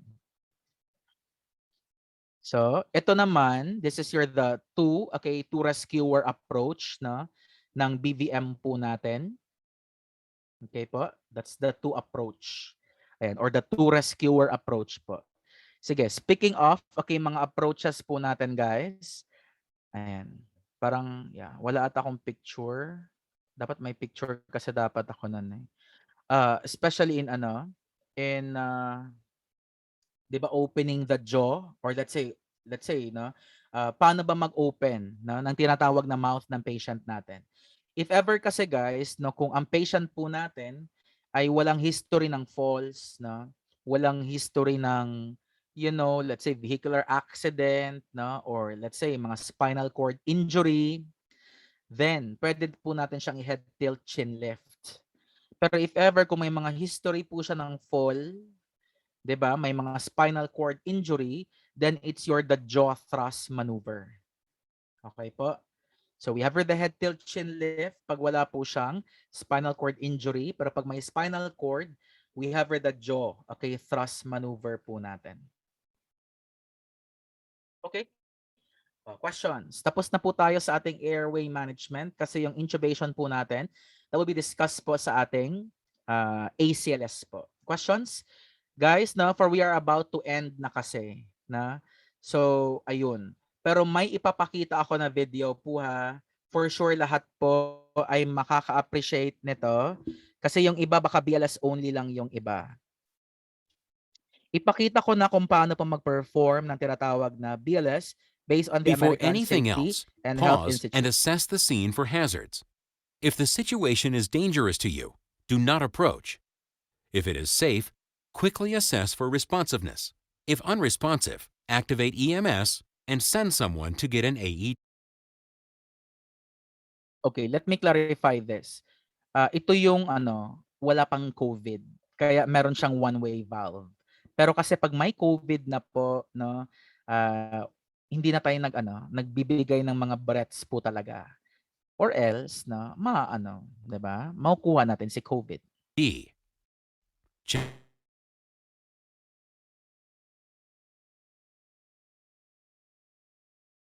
Check for normal breathing. Do not be fooled by gasping actions. If not, or begin compressions at 100 to 120 times per minute. Remember that quality matters. Push hard and push fast. Do not lean on the chest. After 30 compressions, give 2 rescue breaths. Establish an airway first and give only enough air to see the chest rise, but no more. Do this quickly in less than 10 seconds. Return to compressions and perform ongoing CPR cycles of 30 compressions and 2 rescue breaths. Okay, aside from that, let's have the infant na BLS po natin.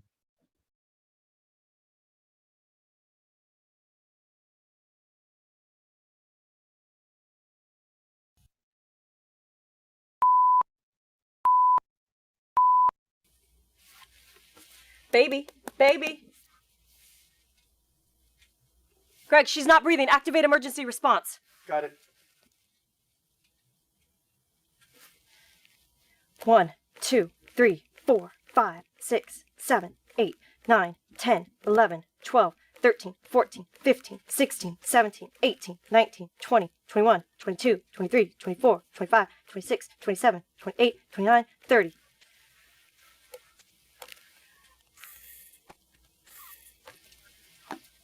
Any emergency can seem scarier when an infant is involved.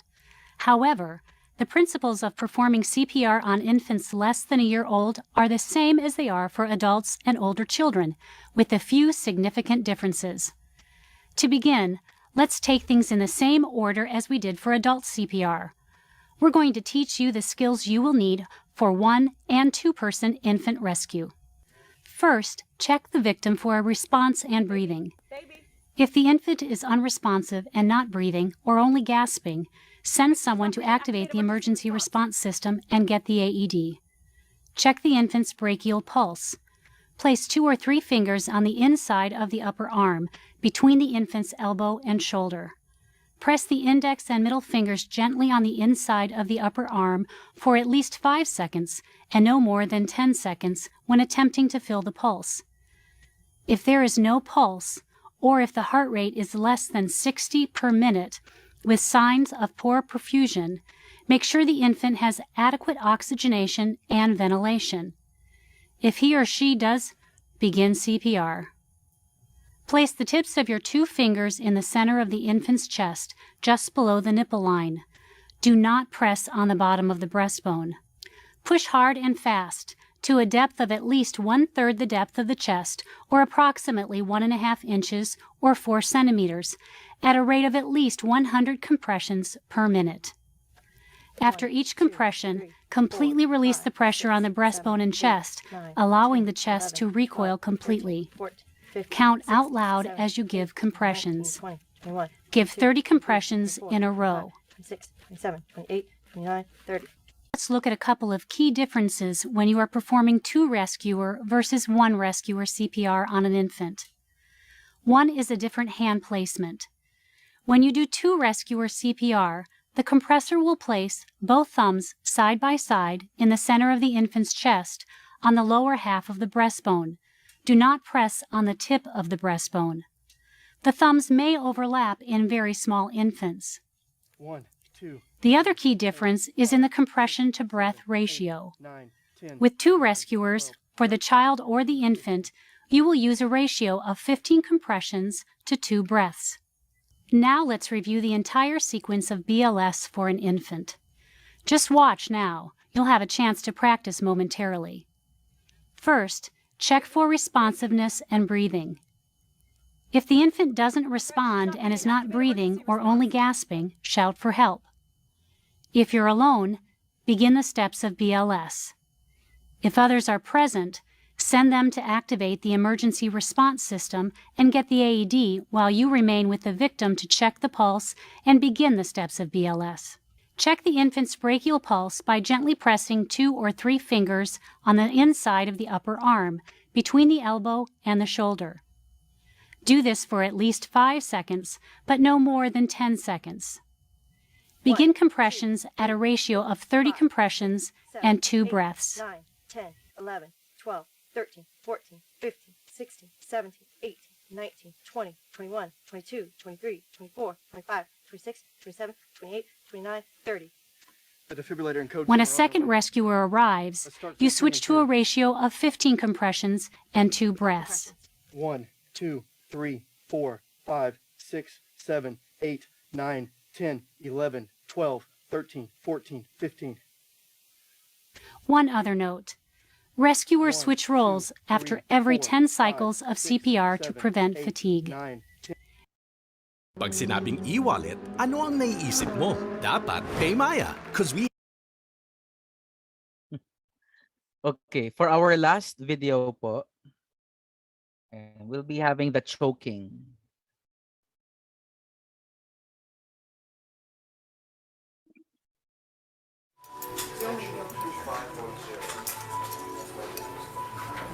Oh, hey, Scott. Hey, Sam. How you doing? I'm looking forward to a few days of not being on call.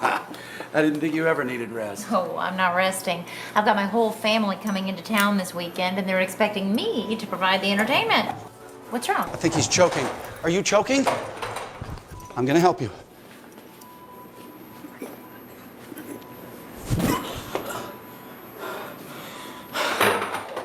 Come on, sit down, sit down. Choking occurs when food or other items block a person's airway. In severe airway obstructions, the victim usually will have signs of poor air exchange and breathing difficulty, such as a silent cough, cyanosis or turning blue, and an inability to speak or breathe. The adult or older child may clutch the neck with both hands, making the universal choking sign. This is a signal to ask if the victim is choking. If the victim nods that he or she is choking and cannot talk, you must act. In a standing or kneeling victim, you'll perform an abdominal thrust often referred to as the Heimlich maneuver. Stand or kneel behind the victim and place your arms around the victim's waist. With one hand, locate the navel. Then make a fist with the other hand. Place the thumb side of your fist against the victim's abdomen, just above the navel and below the breastbone. Grasp your fist with your other hand and press your fist into the victim's abdomen with a quick, forceful upward thrust. Repeat thrusts until the object is expelled from the airway or the victim becomes unresponsive. If the victim is too large for you to wrap your arms around the waist, pregnant or overweight, for example, wrap your arms around the victim's chest and do chest thrusts instead of abdominal thrusts.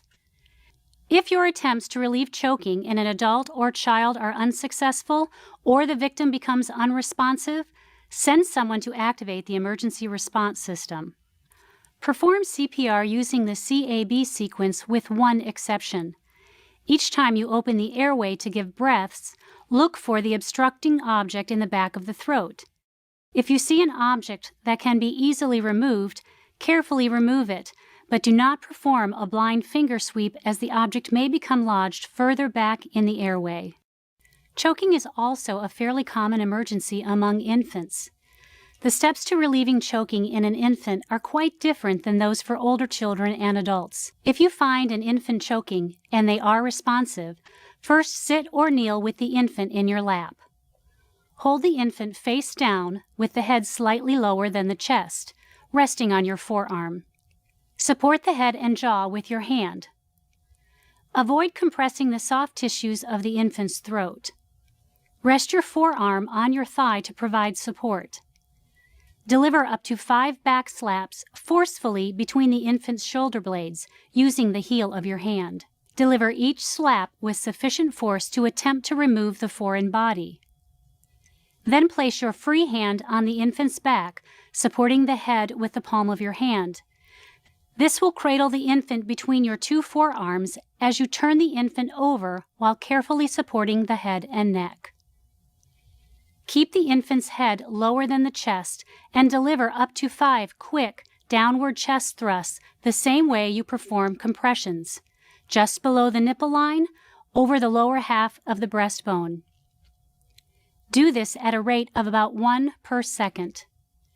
Repeat the sequence of 5 back slaps and 5 chest thrusts until the object is removed or the infant becomes unresponsive.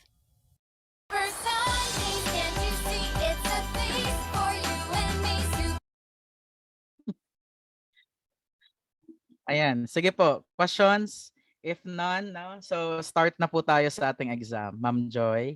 Pero before po tayo mag-start, ma'am, okay lang po bang mag-photo ops tayo, ma'am?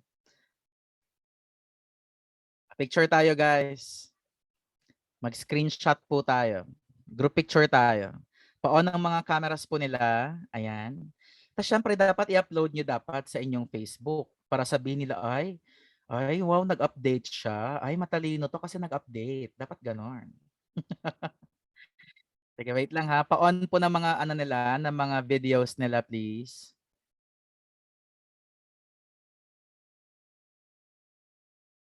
Mamayang hapon, start na po talaga ng ano ha, ng ECG. Magkape-kape mamayang hapon. Ayan, sige po. Wait lang ha, screenshot tayo. Sige, 1, 2, 3, smile. Isa pa. Oh, first panel. Okay, 1, 2, 3, smile.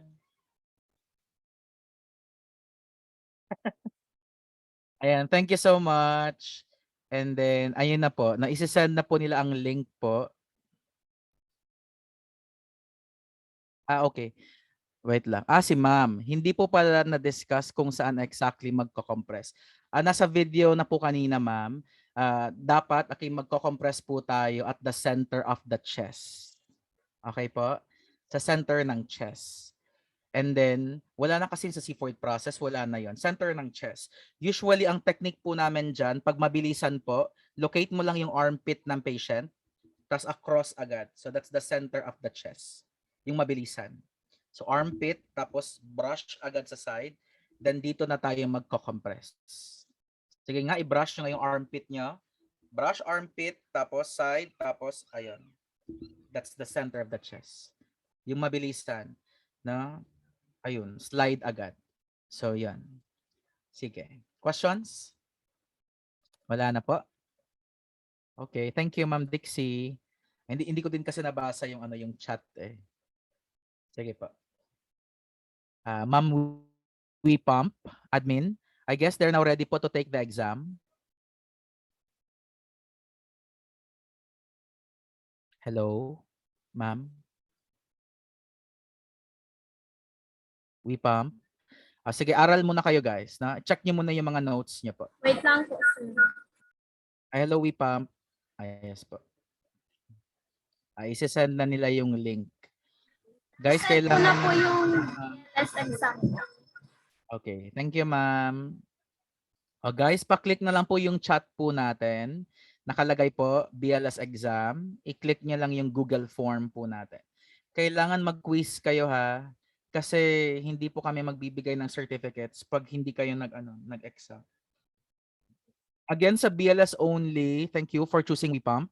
And then tomorrow po, we'll be having the free phlebotomy. Guys, i-grab nyo na yan. Kasi ang phlebotomy po namin talaga nasa mga 4, 5, or 5,000. Pero tomorrow, since Nurses Week naman din daw, ayan, so kailangan, ayun, may kami, may pasabog kami. May question ako. Saan ba i-click para sa exam? Okay, Doc. Doc, dito sa chat po, Doc. So, Chat box po natin, Doc. Nag-iPhone ka ngayon, Doc? Naka-phone ka?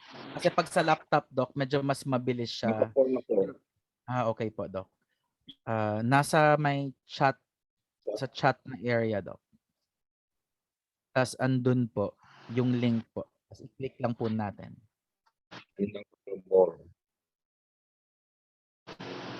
Ito, chat. Ano yan? Mag-start na? Yes po, Doc. Start na po tayo. And then we will resume po at exactly 1 o'clock na para sa ating ACLS. Bye po. Leave na ako guys. See you sa ACLS niya po.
goodness.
Hello po. After nyo po mag-exam, dance po, isend nyo po yung names nyo. Sinend ko po sa GC yung example po kung paano po isend. Isend nyo po yung names nyo na mag-a-appear po sa certificate. Thank you po.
Good morning.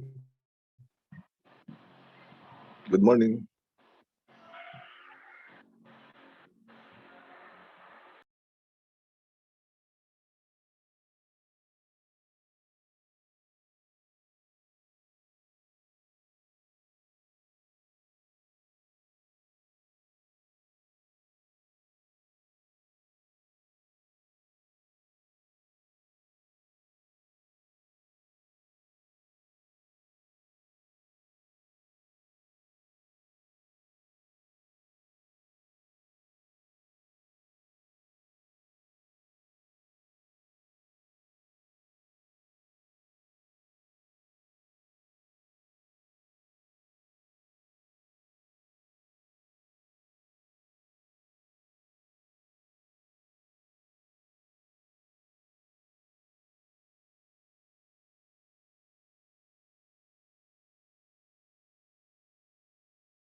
that I lie and look up at you. When the morning comes, I watch you rise. There's a paradise they couldn't capture, that bright infinity inside your eyes. 매일 밤 내게 날아가 꿈이란 것도 잊은 채 나 웃으며 너를 만나. Never ending forever, baby. You are my universe, and I just want to put you first. You are my universe, and you make my world light up inside. 어둠이 내겐 더 변했었지. 길어진 그림자 속에서. And they said that we can't be together because we come from different sides. You are my universe, and I just want to put you first. You are my universe, and you make my world light up inside. My universe, my universe. My universe.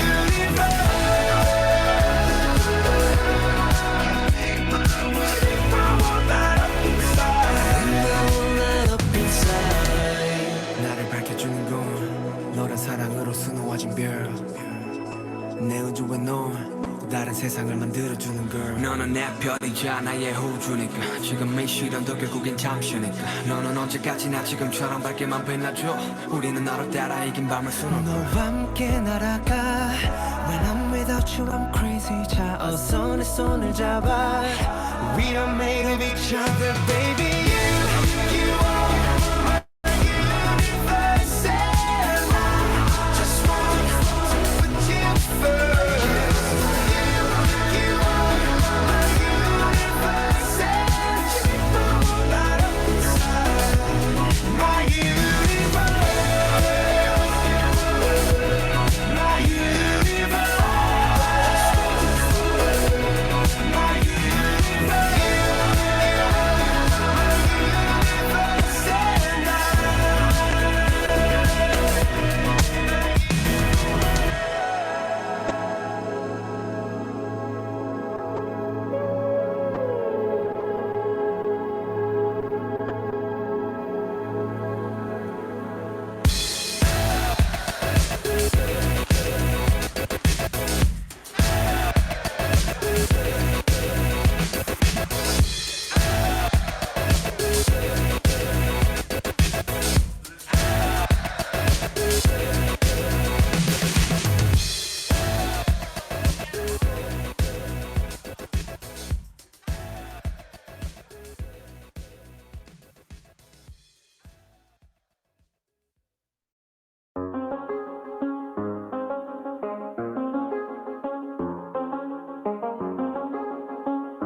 I do the same thing I told you that I never would. I told you I changed, even when I knew I never could. Know that I can't find nobody else as good as you. I need you to stay, need you to stay.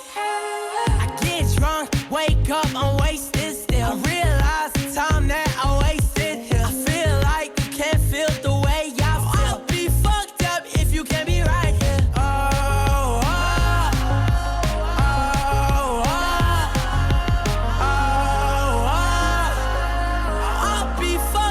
If you can't be right here, I do the same thing I told you that I never would. I told you I changed, even when I knew I never could. Know that I can't find nobody else as good as you. I need you to stay, need you to stay. I do the same thing I told you that I never would. I told you I changed, even when I knew I never could. Know that I can't find nobody else as good as you. I need you to stay, need you to stay. When I'm away from you, I miss your touch. You're the reason I believe in love.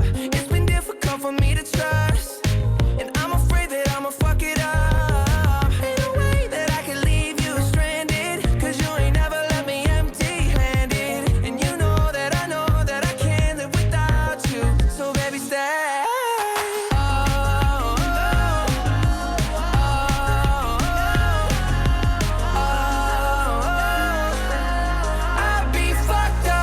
can't be right here. I do the same thing I told you that I never would. I told you I changed, even when I knew I never could. Know that I can't find nobody else as good as you. I need you to stay, need you to stay, yeah. I do the same thing I told you that I never would. I told you I changed, even when I knew I never could. Know that I can't find nobody else as good as you. I need you to stay, need you to stay,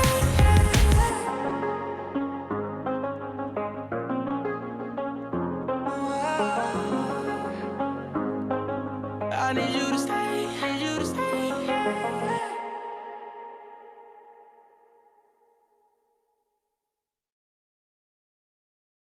I remember the day, even wrote down the day that I fell for you. Now it's crossed out in red, but I still can't forget if I wanted to. And it drives me insane, think I'm hearing your name everywhere I go. But it's all in my head, it's just all in my head.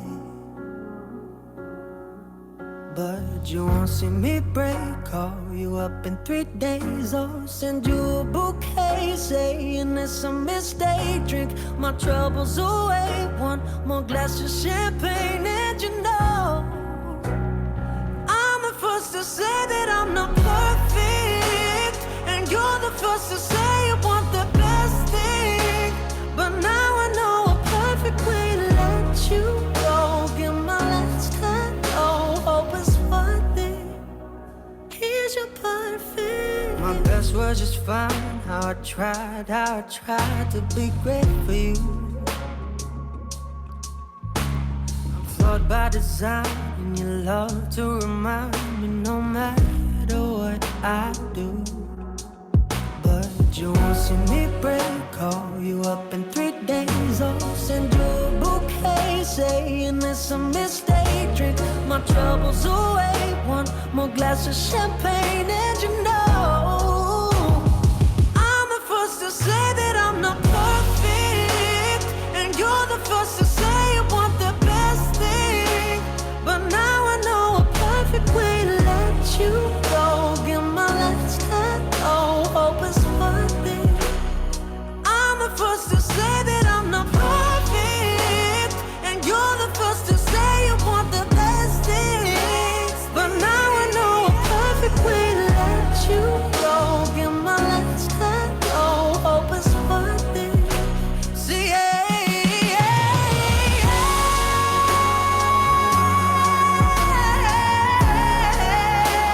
but now I know a perfect way to let you go.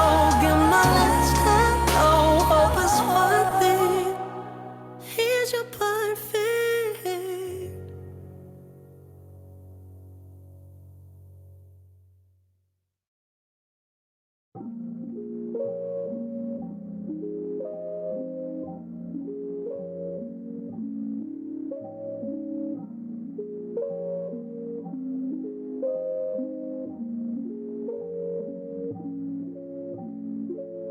Mukhang tayo'y inabutan sa gitna ng daan. Ilagay mo na ang gamit sa ating paahan. Wala nang larawan, tayo ay nasa lilim. Sasabihin ng lim, ramdam naman kung gaano kainit ka ng kamay sa pagitan ng ngita. Habang isa ay nagmamaneho, di na kailangan biglang lumiko. Ating igilid ng nakapreno, di makapigil, gusto ka ng babaen. Huli mang makarating, bigyan ng magandang gamit, tinanak yung salamin. Ikaw ang laman ng passenger seat, empty road, four-seater, para meron tayong space sa likod. Ating sulitin ang amok, magsisilbi na taklo, pangiling di malagot na masilip sa loob ng aking BMW sedan. Fucking sa aking BMW sedan. Ang hiling di malakot na masilip sa loob ng aking BMW sedan. Kahit anong pwesto, kung saan ka kontento, yung titik ko diretso lang sa'yo habang binabayo.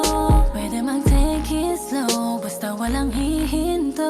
Yung pawis saya mo lang tumulo, looking like a porn. Gusto ko lang ng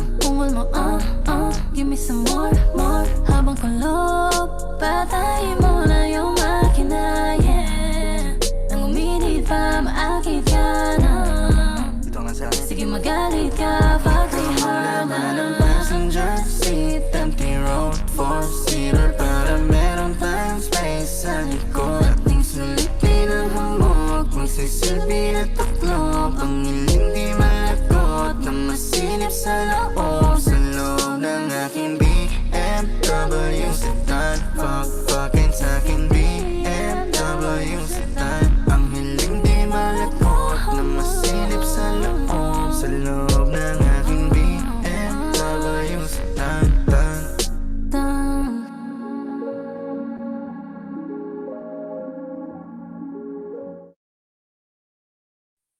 We still have 5 minutes before we start po. Pa-chat na lang po ng mga kasamahan niyo. Thank you.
Okay, let's start na po. Let's have the video presentation of the acute coronary syndrome and the introduction po ng ACLS po natin.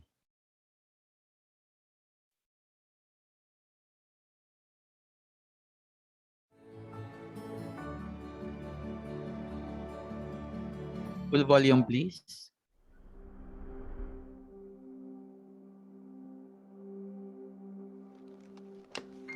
Leticia! Hey, Jack, what's up? Happy Monday. When you finish with this, I need you to clear off the end cap down there. I got a whole bunch of promotional items coming in. We got to put them somewhere. Okay, sounds good. Oh. You all right, Jack? Yeah. Yeah, I'm fine. I think it's that stuff that everybody's got going around. Okay. Acute coronary syndromes, or ACS, may suddenly strike men and women, often after years of asymptomatic coronary atherosclerosis and plaque formation. As plaque forms within the coronary arteries, several clinical syndromes may also develop, with varying degrees of coronary artery occlusion. Two of these syndromes are non-ST segment elevation acute coronary syndromes, or NSTEACS, and ST segment elevation myocardial infarction, or STEMI. STEMI is generally considered to be more serious and usually develops after a ruptured plaque or an erosion results in an acute blood clot that significantly or completely occludes a coronary artery. Either of these syndromes can, unfortunately, manifest as sudden cardiac arrest and death. It's estimated that half of the deaths from these syndromes occur outside the hospital, making early recognition and rapid response essential. The best outcomes from ACS occur in communities where programs with strong public education, PAD programs, and STEMI systems of care exist. Watch how emergency medical services and hospital personnel use the STEMI chain of survival to provide a system of care that recognizes and rapidly treats the underlying causes of ACS. What's going on? I think Jack's having a heart attack. I'm gonna call 911. You get the AED and first aid kit. Okay. 911, what is your emergency? I think my manager's having a heart attack. I see you're located at 459 Commerce Avenue, is that correct? Yes. Where is the patient? He's right here. He was wobbly on his feet, so we sat him down in the aisle. He's having chest pains and his left arm hurts. Is he awake? Can you talk to him? Yes, he's awake and able to talk. I'm going to dispatch paramedics to your location. Stay on the line with me, okay? Don't hang up. I'll have a few more questions to ask you. Okay. The first step in the ACS algorithm involves the patient, bystanders, and medical personnel recognizing the warning signs of cardiac ischemia. We all had basic first aid training and CPR training about 6 months ago, and when Jack said his chest was hurting and his left arm was hurting, that's when the alarm bells went off for me. Our system uses priority dispatching protocols, which help identify the problem and determine what type of response to send.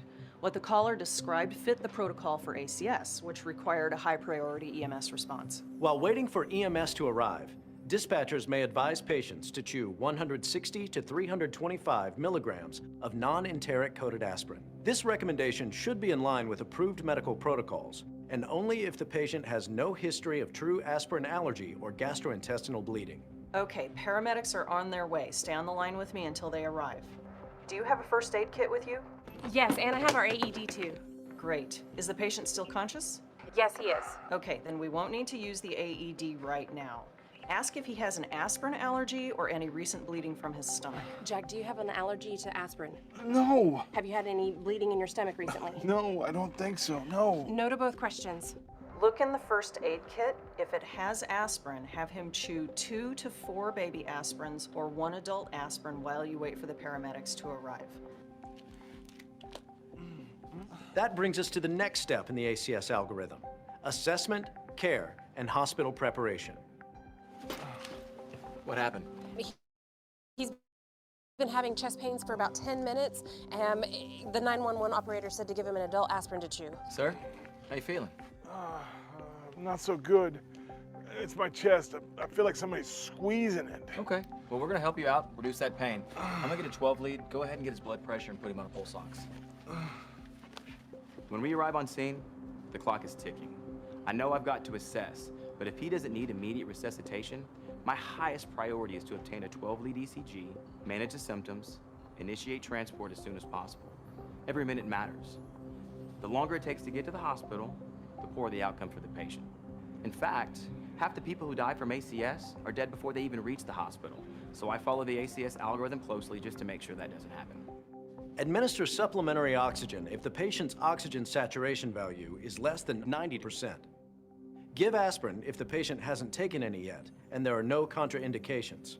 It's critical that out-of-hospital healthcare providers obtain a 12-lead electrocardiogram. Looks like a STEMI. This early ECG helps classify patients suspected of having an ACS into 2 groups based on ST segment deviation before they reach the hospital. It's preferred that patients with ST segment elevation be driven, if feasible, to a hospital that performs primary PCI. This initial ECG speeds the patient's diagnosis and shortens the time to reperfusion. Recognizing ST segment elevation on a 12-lead ECG takes training and practice because different thresholds exist for patients depending on their age and gender. If a STEMI is suspected, EMS should notify the hospital or transmit the ECG for interpretation. The patient had ongoing symptoms of ischemia, so we administered nitroglycerin sprays every 3 to 5 minutes for a total of 2 doses. 3 is the max. We monitored the patient's blood pressure in between each dose. Before giving nitrates in any form, make sure there are no contraindications, such as severe bradycardia, tachycardia, or hypotension. Also, confirm that the patient hasn't taken any phosphodiesterase inhibitors for erectile dysfunction in the past 24 to 48 hours. Patients with inferior wall STEMI on their 12-lead ECG can often have right ventricular involvement. This can be confirmed by a right-sided 12-lead. If RV infarction is present or suspected, nitrates in all forms are contraindicated. Clinically, it may be suspected in patients with hypotension, clear lungs, and elevated JVD. If the patient receives nitroglycerin but does not experience pain relief, healthcare providers can consider giving analgesics such as morphine while monitoring the patient's blood pressure and respiratory rate. Use morphine with caution for patients with unstable angina. County Medical, this is Rescue 1. We've got a STEMI alert. 46-year-old male, chest discomfort started half an hour ago. Current vital signs are BP 104/78 with a heart rate of 96. Pulse ox 95%. He's chewed 325 milligrams of aspirin and received 2 rounds of nitroglycerin sprays, but still says he has chest discomfort. 12 lead shows ST segment elevation of 3 to 4 millimeters in leads V1 through V4. ETA to your facility is 10 minutes. Rescue 1, we received your 12 lead and your initial report. We'll activate our heart alert system, contact the cardiologist and the cardiac cath team. We'll see you guys in a few minutes. Let's get ready. Getting this advance notice really helps us speed treatment of these patients, increasing their chance of survival. We can have the cath lab prepped and ready by the time the patient hits the doors of the ED. The American Heart Association recommends that EMS personnel transport patients who have a STEMI to the closest appropriate facility that provides reperfusion without delay. Hi, sir. I'm Dr. Taylor. We're going to take good care of you today. After we last talked, his pain is down to 2 out of 10. Otherwise, he's stable. Let's get him to bed. Right. Studies show that ED evaluations are responsible for as much as 33% of the total time from symptom onset to treatment. We try to reduce delays by having everything ready when the medics arrive. After seeing the 12 lead that the medics had sent, I immediately activated a PCI team and alerted the cardiologist. When the patient arrives at the ED, we move to the next step in the ACS algorithm. Reperfusion goals for STEMI patients include PCI within 120 minutes after the first medical contact, or fibrinolytics within 30 minutes from ED arrival. The appropriate therapy is defined by patient and center criteria. Within the first 10 minutes after arrival, the ED staff should provide an immediate assessment of the patient. That includes taking vital signs, getting a brief, targeted medical history, completing a fibrinolytic checklist, and obtaining blood studies. If the early ECG shows no signs of ST segment elevation, then a repeat ECG in the ED is warranted. Staff should also get a chest x-ray within the first 30 minutes after arrival. Draw the STEMI panel. I've activated the STEMI pager and get him to the cath lab as soon as they're ready. Adjunctive treatments include unfractionated or low molecular weight heparin, bivalirudin, P2Y12 inhibitors, IV nitroglycerin, beta blockers, and glycoprotein 2B3A inhibitors. Hi, I'm Dr. Taylor. Hi, how is he? Did he have a heart attack? I'm afraid so, but his vitals are improving, and we're moving him to the cath lab. This is going to allow us to see inside his heart and his arteries and treat it as well. Dr. Abrams is an excellent cardiologist, and he'll be helping you through the next steps. You'll be in good hands with him, okay? Thank you. This patient presented with ST segment elevation of 3 to 4 millimeters in leads V1 through V4. Now, this suggests that his LAD artery is occluded. Immediately opening up the artery with PCI and restoring normal blood flow is my primary goal. The final link in the STEMI chain of survival is treatment. The preferred reperfusion strategy for STEMI patients is PCI, when patients meet the 120-minute window from first medical contact or 90-minute window from ED arrival, to balloon inflation in the catheterization lab. Hi, Mr. Brennan, I'm Dr. Abrams, your cardiologist. How are you feeling? Not so good. Well, hopefully you'll be feeling a lot better soon. I just want to talk to you a little bit about what's going on. I've reviewed your ECG, and it appears you have a blockage in one of the arteries to your heart. Now, to open the artery, we need to perform a procedure called PCI that'll help reestablish blood flow to your heart. Basically, we insert a catheter into the artery with the blockage and inflate a balloon to widen the blocked area. We then place a stent to keep the artery open. And the sooner we can do this procedure, the less damage may be done to your heart. Okay? Okay. I understand. I'm ready. All right. Well, let's see what we can do to help you get better, okay? All right. PCI opens the blocked artery with a tiny balloon. Then a stent, or metal scaffold, is inserted to maintain blood flow to the heart. When choosing between this reperfusion strategy and fibrinolytic therapy, hospital personnel must consider a number of factors. Studies show that treatment delays increase mortality in both groups, regardless of the reperfusion strategy chosen, but were more pronounced among those patients receiving fibrinolytic drugs. In these cases, the more time that goes by, the more heart muscle is lost. The better EMS systems and medical centers work together, and the faster they can deliver treatment, the more heart muscle and patients can be saved.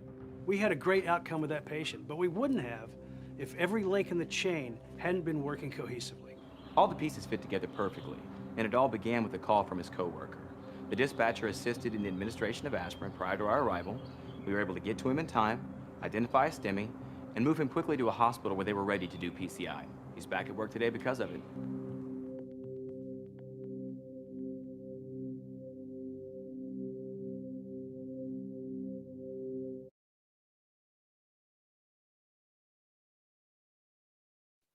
Hi, so good afternoon po. Let's have the ACLS. So to start na sa ating ACLS po, we usually have na a strong foundation dapat with our ECG and pharmacology. So that's our focus na for this afternoon. Siguro pag matapos tayo before 3 o'clock, na itatry po natin na matatapos tayo before 3 o'clock kasi yung iba siguro mag-duty pa or yung iba po ay syempre may mga family gatherings po. Usually kasi pag first day namin up to 3 o'clock kami. And then pag syempre pag second day, kasama na yung phlebotomy, usually mga 4 until 4 p.m. Ayan, sige po. So we have here the ACLS. Kanina kasi guys, kanina morning po, more of BLS tayo. If the patient is unconscious, then you proceed with BLS. But if the patient is conscious po, ang tawag natin, we have here the ACLS na protocol. Ayan, so meaning to say, ayan, no, yung mga ginagawa po natin na let's say sa emergency room, yung nagpapakilala ka, ayan, let's say if you're a doctor, no, I am doctor, ganito, no, what seems to be the problem now, na? So ayun, if ever kung nurse naman, I am Mark Adlawan, your most responsible nurse. How are you feeling today, ma'am? Tapos pag sinabi ng patient mo, I feel like I'm dying, Mr. Adlawan. It seems like the world is so rough to me. And then I'm suffering from chest pain right now. Usually kasi, sa chest pain pa lang, masasabi natin if it's angina pectoris na or no, the MI na depende sa characteristic ng pain. 'Di ba if that's a what, na a sudden and it's abrupt, no? It's a stabbing pain. 'Di ba? Ayan, tas nag-radiate po, no? May mga radiations tayo sa jaw, no? Sa left shoulder ng patient natin. Pero if that is relieved no, by rest and by nitrates, then that's basically angina pectoris or known as the chest pain. However, ginawa mo na lahat. No? Ang pain ng patient naging excruciating, parang pinipiga na siya. No? Tapos, syempre, it's unrelieved by rest, unrelieved by nitrates. So meaning to say, hindi na po siya talaga marirelieve ng nitrates kasi ang magre-relieve sa kanya will be the opioid, mga narcotics po natin known as the morphine sulfate because it's not a simple na chest pain but rather nagkaroon na po siya ng myocardial infarction known as the MI. For sure, na-witness niyo na to sa ER na kung saan ang patient niya magko-complain, Mr. Adlawan, it seems like an elephant is sitting above my chest.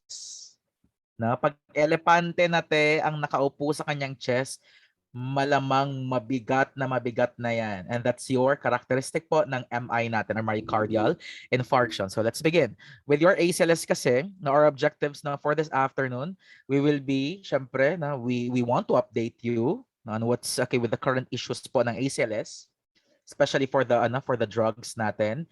Kasi let's say ang patient po natin nagkaroon ng VFib. Dati kasi tinanggal nila ang lidocaine. Ngayon po guys, pwede na po magbigay ng lidocaine. We have the first dose and then we have the second dose. Na ayan. So yeah, one of the mga updates din po natin. And then marami pa po tayong updates like ang ginagamit ngayon na defibrillation should be biphasic 1, hindi na po yung monophasic.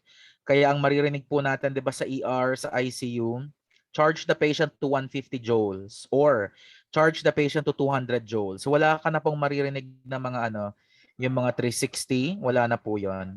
Na ngayon biphasic na. So both paddles na will give discharges po sa patient po natin. Okay? Ayan, so we have the objectives po natin. Describe na the let's say the role, na describe also the phase of let's say sa coding po natin. Ayan. So let's have the anatomy review. Now, for the anatomy review kasi, ayan, magfo-focus more ako sa tinatawag na intrinsic conduction system ng heart po natin. As we all know, we have the no, systemic circulation, na if ever kung magkaroon tayo ng damage at the myocardium natin, which is the muscular layer ng heart po natin, then doon na magsa-start ang mga problems. Like makita natin si zone of na ischemia, to be followed by zone of injury, and then lastly, the zone of infarction, na kung saan makikita din natin yan sa ECG natin. Okay po? Ayan, bakit may mga T-wave inversion tayo? Kasi T-wave inversion po, that signifies ischemia. na tapos may mga ST segment tayo na ayan na so ayun na elevation no so basically baka may injury na the zone of injury tapos may mga large Q wave tayo pathologic Q wave and that only means na ma-infarction na po ang patient po natin. Okay, now usually iba-iba kasi ang presentation ng patient natin eh. 'Di ba pag nasa ER po usually pag chest pain talaga sa mga lalaki yan, pero ang sa babae naman po medyo weird lang kasi 'di ba ang complaints nila, nurse, ba't parang hindi ako na ano, ba't parang feeling ko may indigestion ako, no? Parang feeling ko bloated ako. Magulat ka na lang later na biglang nagdesat ang patient. Warning signs na pala yun ng heart attack. Pag lalaki, diretso chest pain yan eh, na commonly. Pero pag babae, medyo vague pa ang mga symptoms nila. Akala mo dysmenorrhea, akala mo din, no? Parang hindi lang natunawan, di ba? Parang feeling mo may kabag lang. Siyempre na-experience na po natin 'yan, no, sa ER po. So, ayun, different talaga, no? Unique din ang mga ano natin. Pero siyempre, pagpasok sa ER guys, pag may Levine sign tayo or the clutching, 'di ba, ng chest po nila, the Levine sign kasi na that's the ano, walang kawala. That's the universal sign na tinatawag na chest pain po natin. That's the Levine sign or clutching. Now, let's have okay the words na polarization. 'Di ba, we have the depolarization and then we have the repolarization. Pag sinabi kong polarization, this is the ready state na ng body po natin, ng heart po natin. Kasi meron tayong term na depolarization. Sir, pag sinabi po nating depolarization, that means stimulation and that basically means contraction. Okay? Nagko-contract na depolarization. Now, pag sinabi naman po natin kabaliktaran niya, and that's the repolarization. From the word itself, na relaxation or the recovery state na nang tinatawag na heart po natin.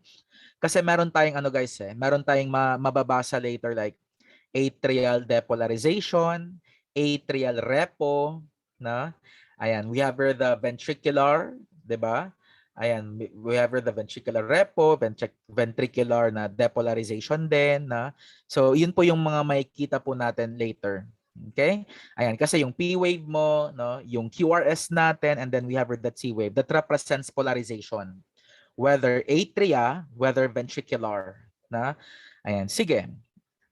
Let's have the conduction system of the heart. Now, to summarize everything, now let's say sa conduction system of the heart, ito yan eh.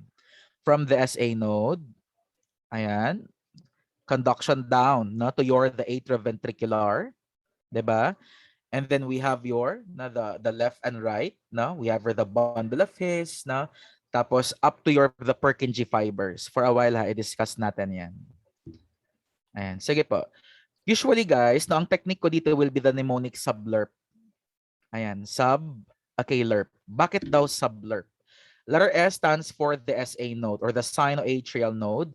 We have the AV node. We have the bundle of His, left and right bundle. Ayan, branches. And then we have the Purkinje, okay, fibers po natin. Now, sir, ano ba ang significance nila? Pag sinabi po nating SA node, this is the sinoatrial node, which is the primary pacemaker. This is the primary, ayan, okay, maker. Now, if that's the primary pacemaker with a firing rate, ano yung firing rate niya? Take note, it's 60 to 100. Okay. If that's 60 to 100, then this is the normal heart rate eh. So, meaning, if that's the primary pacemaker, na, expected na dapat siya ang healthy. Kasi pag nagka-problema po ang tinatawag na SA node po natin, labo-labo na po yan.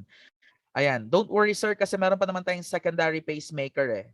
Ayan, we have the secondary. Ito, it's the secondary, okay, pacemaker po natin. However, kasi, with, okay, your atrioventricular as the secondary, okay, pace, ayan, maker. Sir, expected po ng firing rate niya, tingnan mo, 40 to 60. Meaning to say, now we are suffering from what? No, bradycardia here, if ever. Na 60 to 100 is the normal. However, kasi pag si AV node na lang magfa-function po, ayan, we have the 40 to 60 as the firing rate. Meaning, that's bradycardia. Ano nga yung mga drug of choices natin? If ever kung may bradycardia ang patient po, depende sa patient yan. What if you have a patient po who happens to be an adult patient? Aside kay adult, we have the pediatric patient. The drug of choice for adult po, we have the atropine sulfate. Ayan, it's the atropine sulfate. na yun yung drug of choice. How about for the pediatric? Bradycardic pediatric patient, guys. Syempre, walang ibang sagot. It's the epinephrine. Okay po ba? Ayan, adult po, we have the atropine. And then for the pediatric patient, we have the epinephrine. Ayan. So that's, ito yung mga drug of choices po natin if the patient suffers from, bradycardia. Now, we have the bundle of His. Your BOH, guys, is your bundle of His. Ulitin ko, SA node is the sinoatrial node. Next, your AV node is the atrioventricular node. The bundle of His, left and right, bundle branches. And then we have the Purkinje fiber. Now, I'd like to emphasize na your Purkinje fiber. Why? Ang Purkinje fiber mo, pag let's say hindi nagagana ang SA node mo at saka yung AV node mo, nagka-problema down to your Purkinje fiber. Pag si Purkinje fiber na lang ang last resort mo, ayan, tignan mo ang firing rate niya. The firing rate is 20 to 40 beats per minute. If that's 20 to 40 beats per minute, then it's actually expected na grabe, severe na po ang bradycardia ng patient po natin. So again, 60 to 100 is the firing rate of the primary pacemaker. Ayan, 40 to 60 po na ang firing rate ng ating secondary pacemaker. Siyempre, pag pangit na talaga lahat, tapos si Purkinje fiber na lang i-expect po natin, then we have that 20 to 40 beats.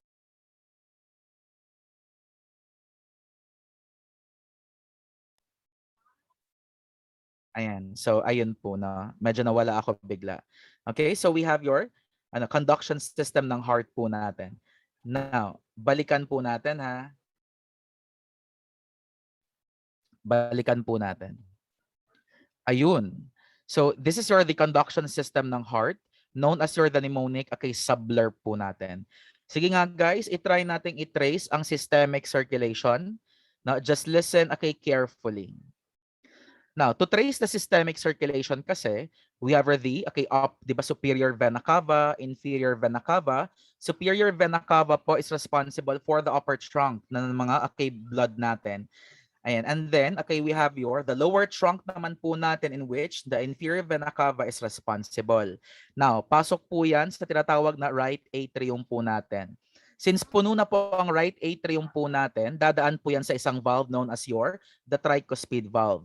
From the tricuspid valve, papasok po yan sa right ventricle. Now, since puno na po ang right ventricle po natin, papasok na po yan sa pulmonary artery via the pulmonic valve. Na? From the pulmonary artery, papasok na po yan, whether right lung or whether left lung.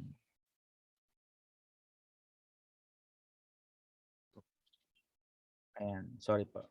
So ayun po no, pasensya may nahanap lang na tao. So we have the right and then we have the left. No? So papunta na po yan sa lungs ng tinatawag na patient po natin.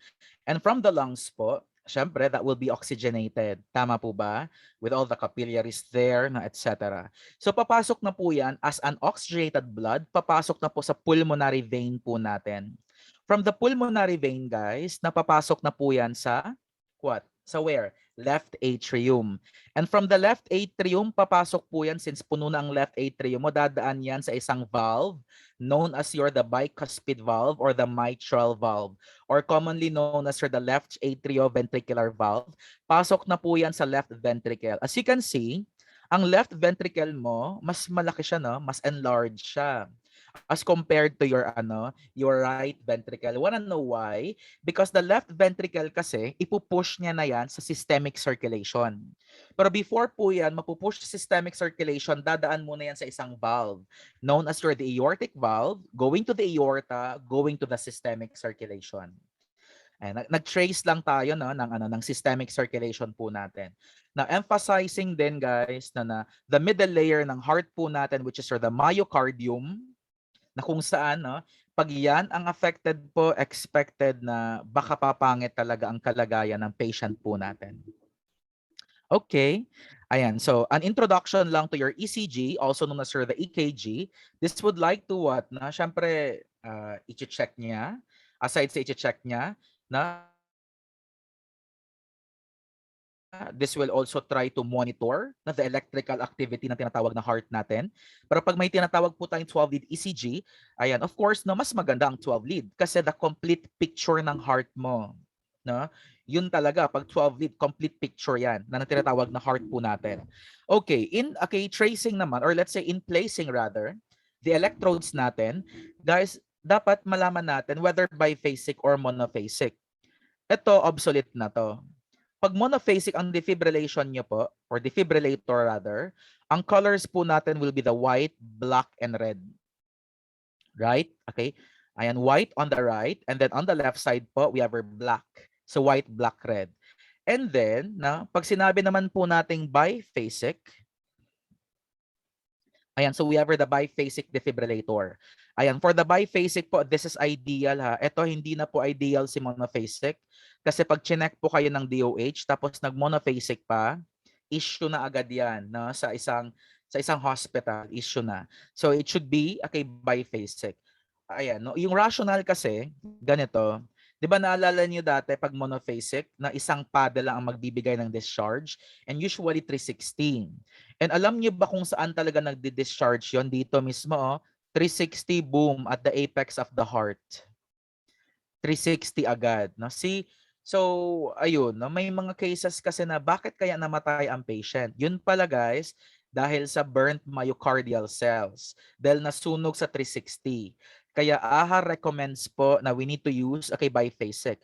Usually pag biphasic guys, 100, 150, 200 joules. Kasi ganito yan.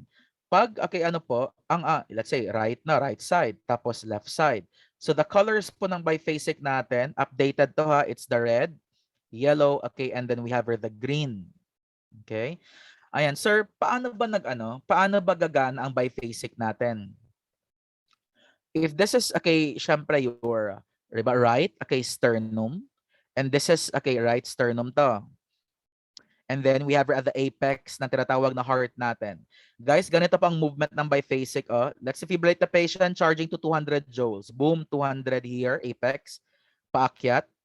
And then from the right sternum naman, pababa, 200 joules naman po.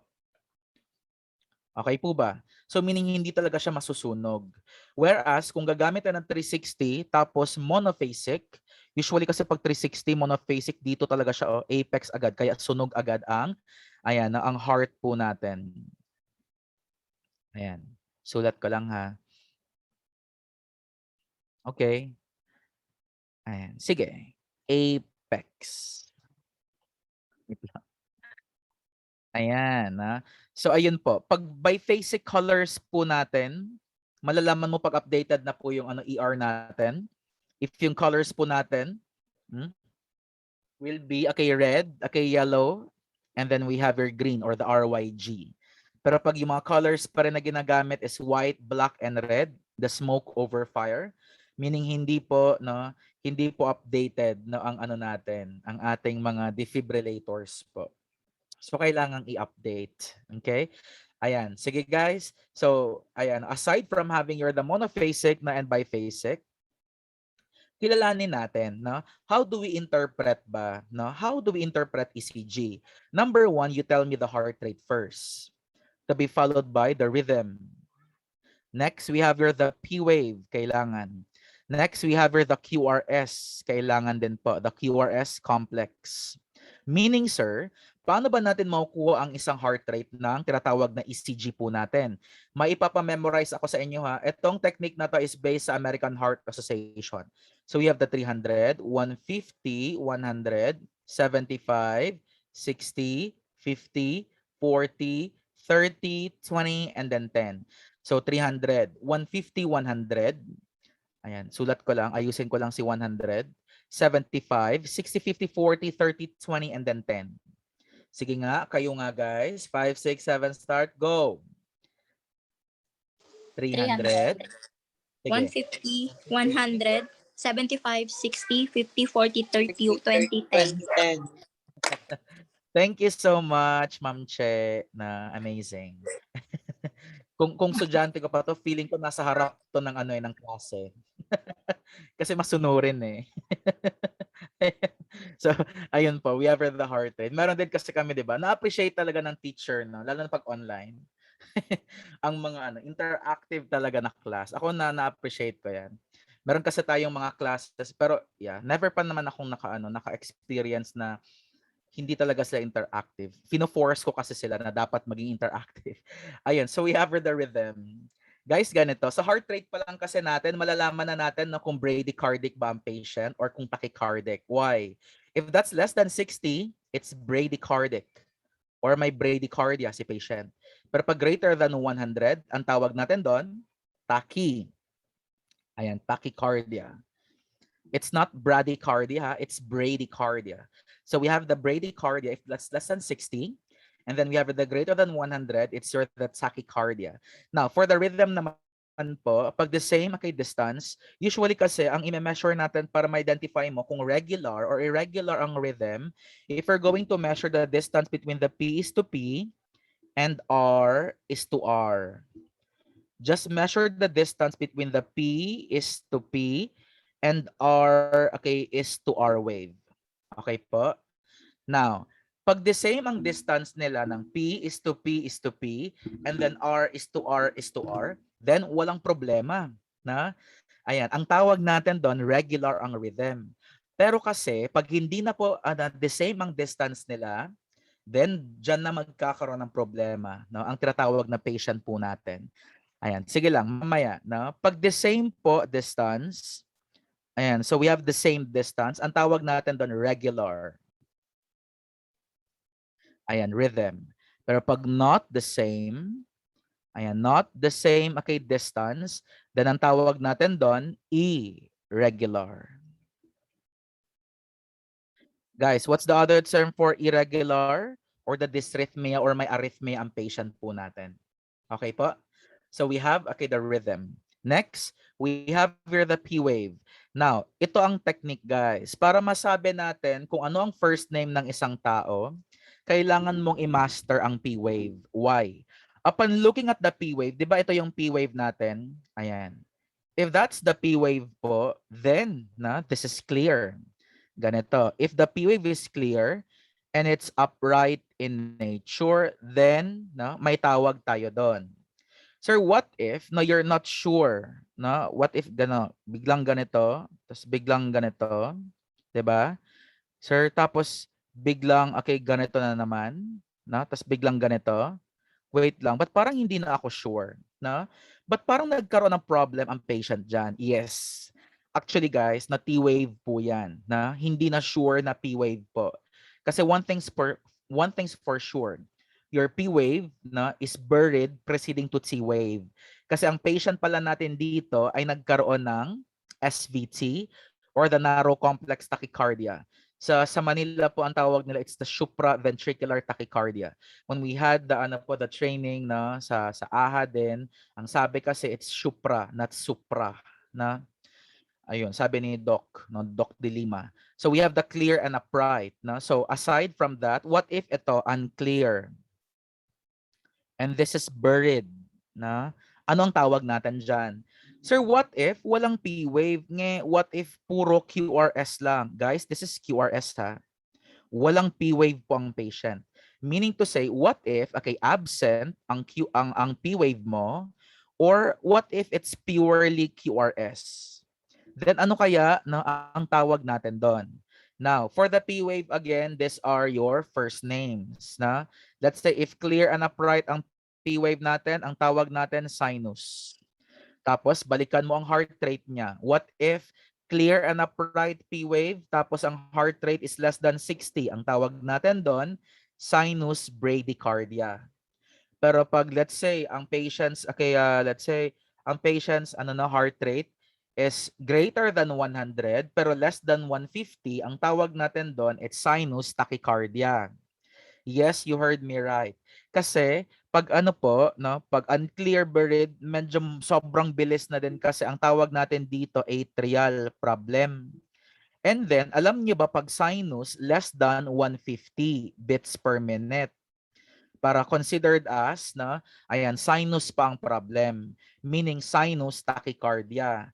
Pero alam niyo ba pag ang 150 naging 150 and above, Ayan, beats per minute and above, it's not already your sinus, but rather it's an atrial tachycardia. So anong pinagkaiba ng sinus tachycardia? Pag less than 150 pero above 100. Pero pag nag-exceed na po tayo sa 150 and above, ang tawag natin doon atrial. Kaya nga 'di ba, sa sobrang bilis po, no, it's unclear anymore. You're not sure if it's your P wave. Pero one thing's for sure, kinain po si P wave ng T wave mo. And it's buried. Ayan, next. Ayan, if that's absent, na ito na yung pinaka nakakatakot, ang tawag natin dito, the ventricular. No, the ventricular natin na mga problems. Pag ventricular, guys, syempre this is the most fatal. No? The deadliest, the fatal na po, no, pag ventricular. Okay, na mga problems natin. So once again, if you have a clear and upright P wave, anong tawag natin? It's sinus.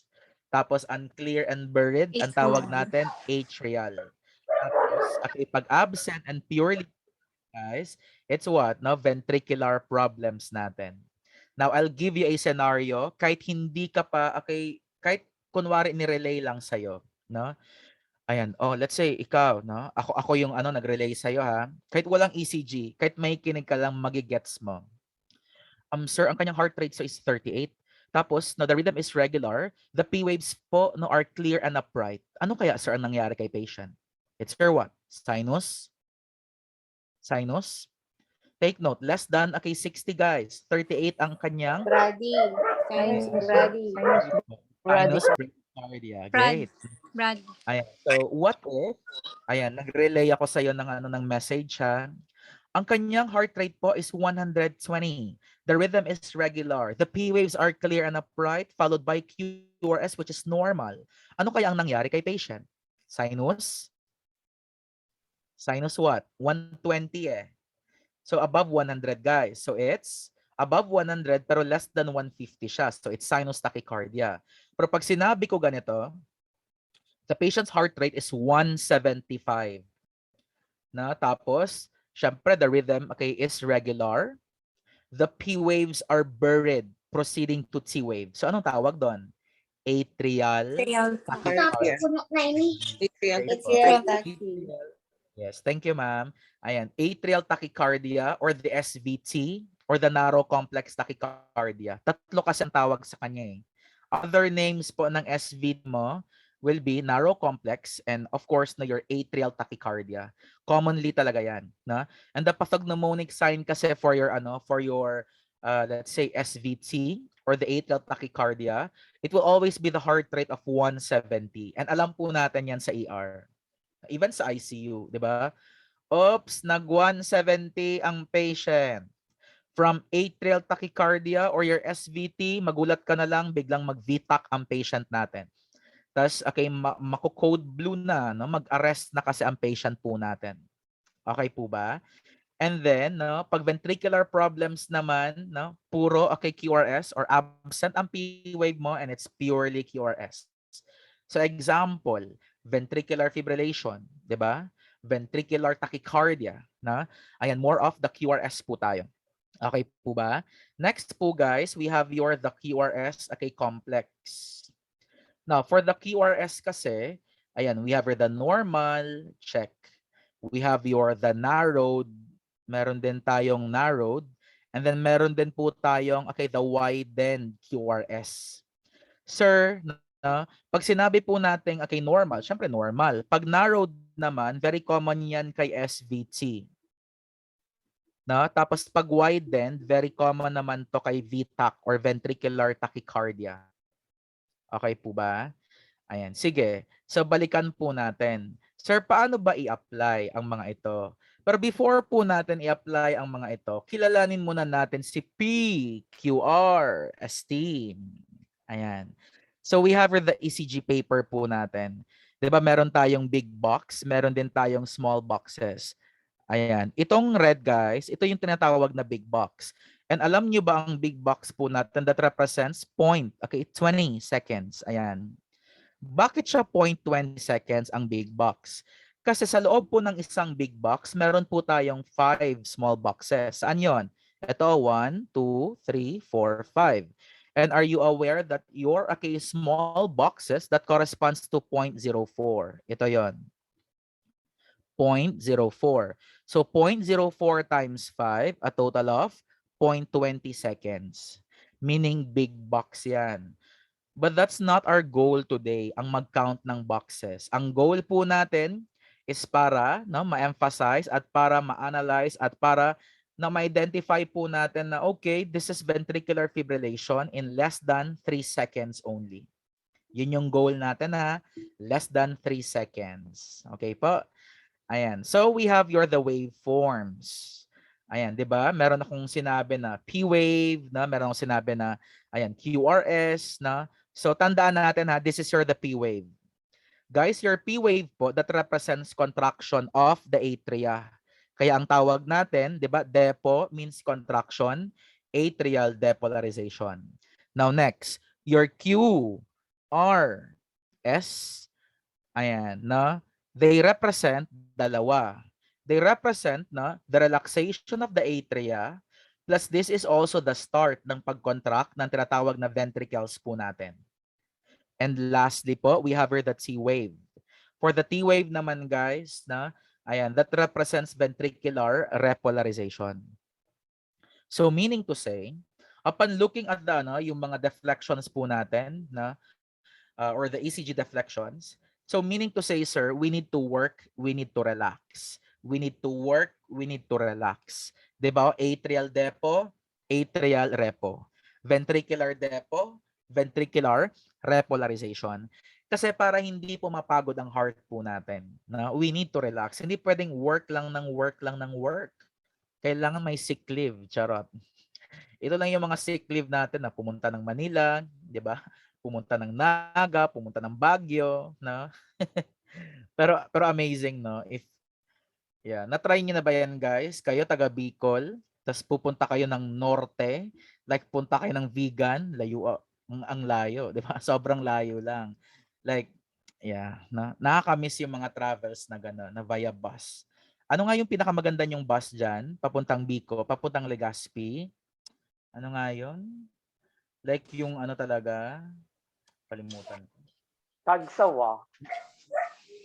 Yada Kagsawa, Tapos mahirap talagang magkuha ng booking sa sa Kagsawa. Tama, na-miss ko talaga, I mean ang bus.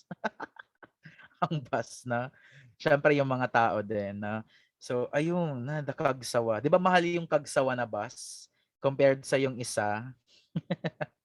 Ayan, tas ang social pa. Guys, bawal palang tumae sa sa CR ng bus.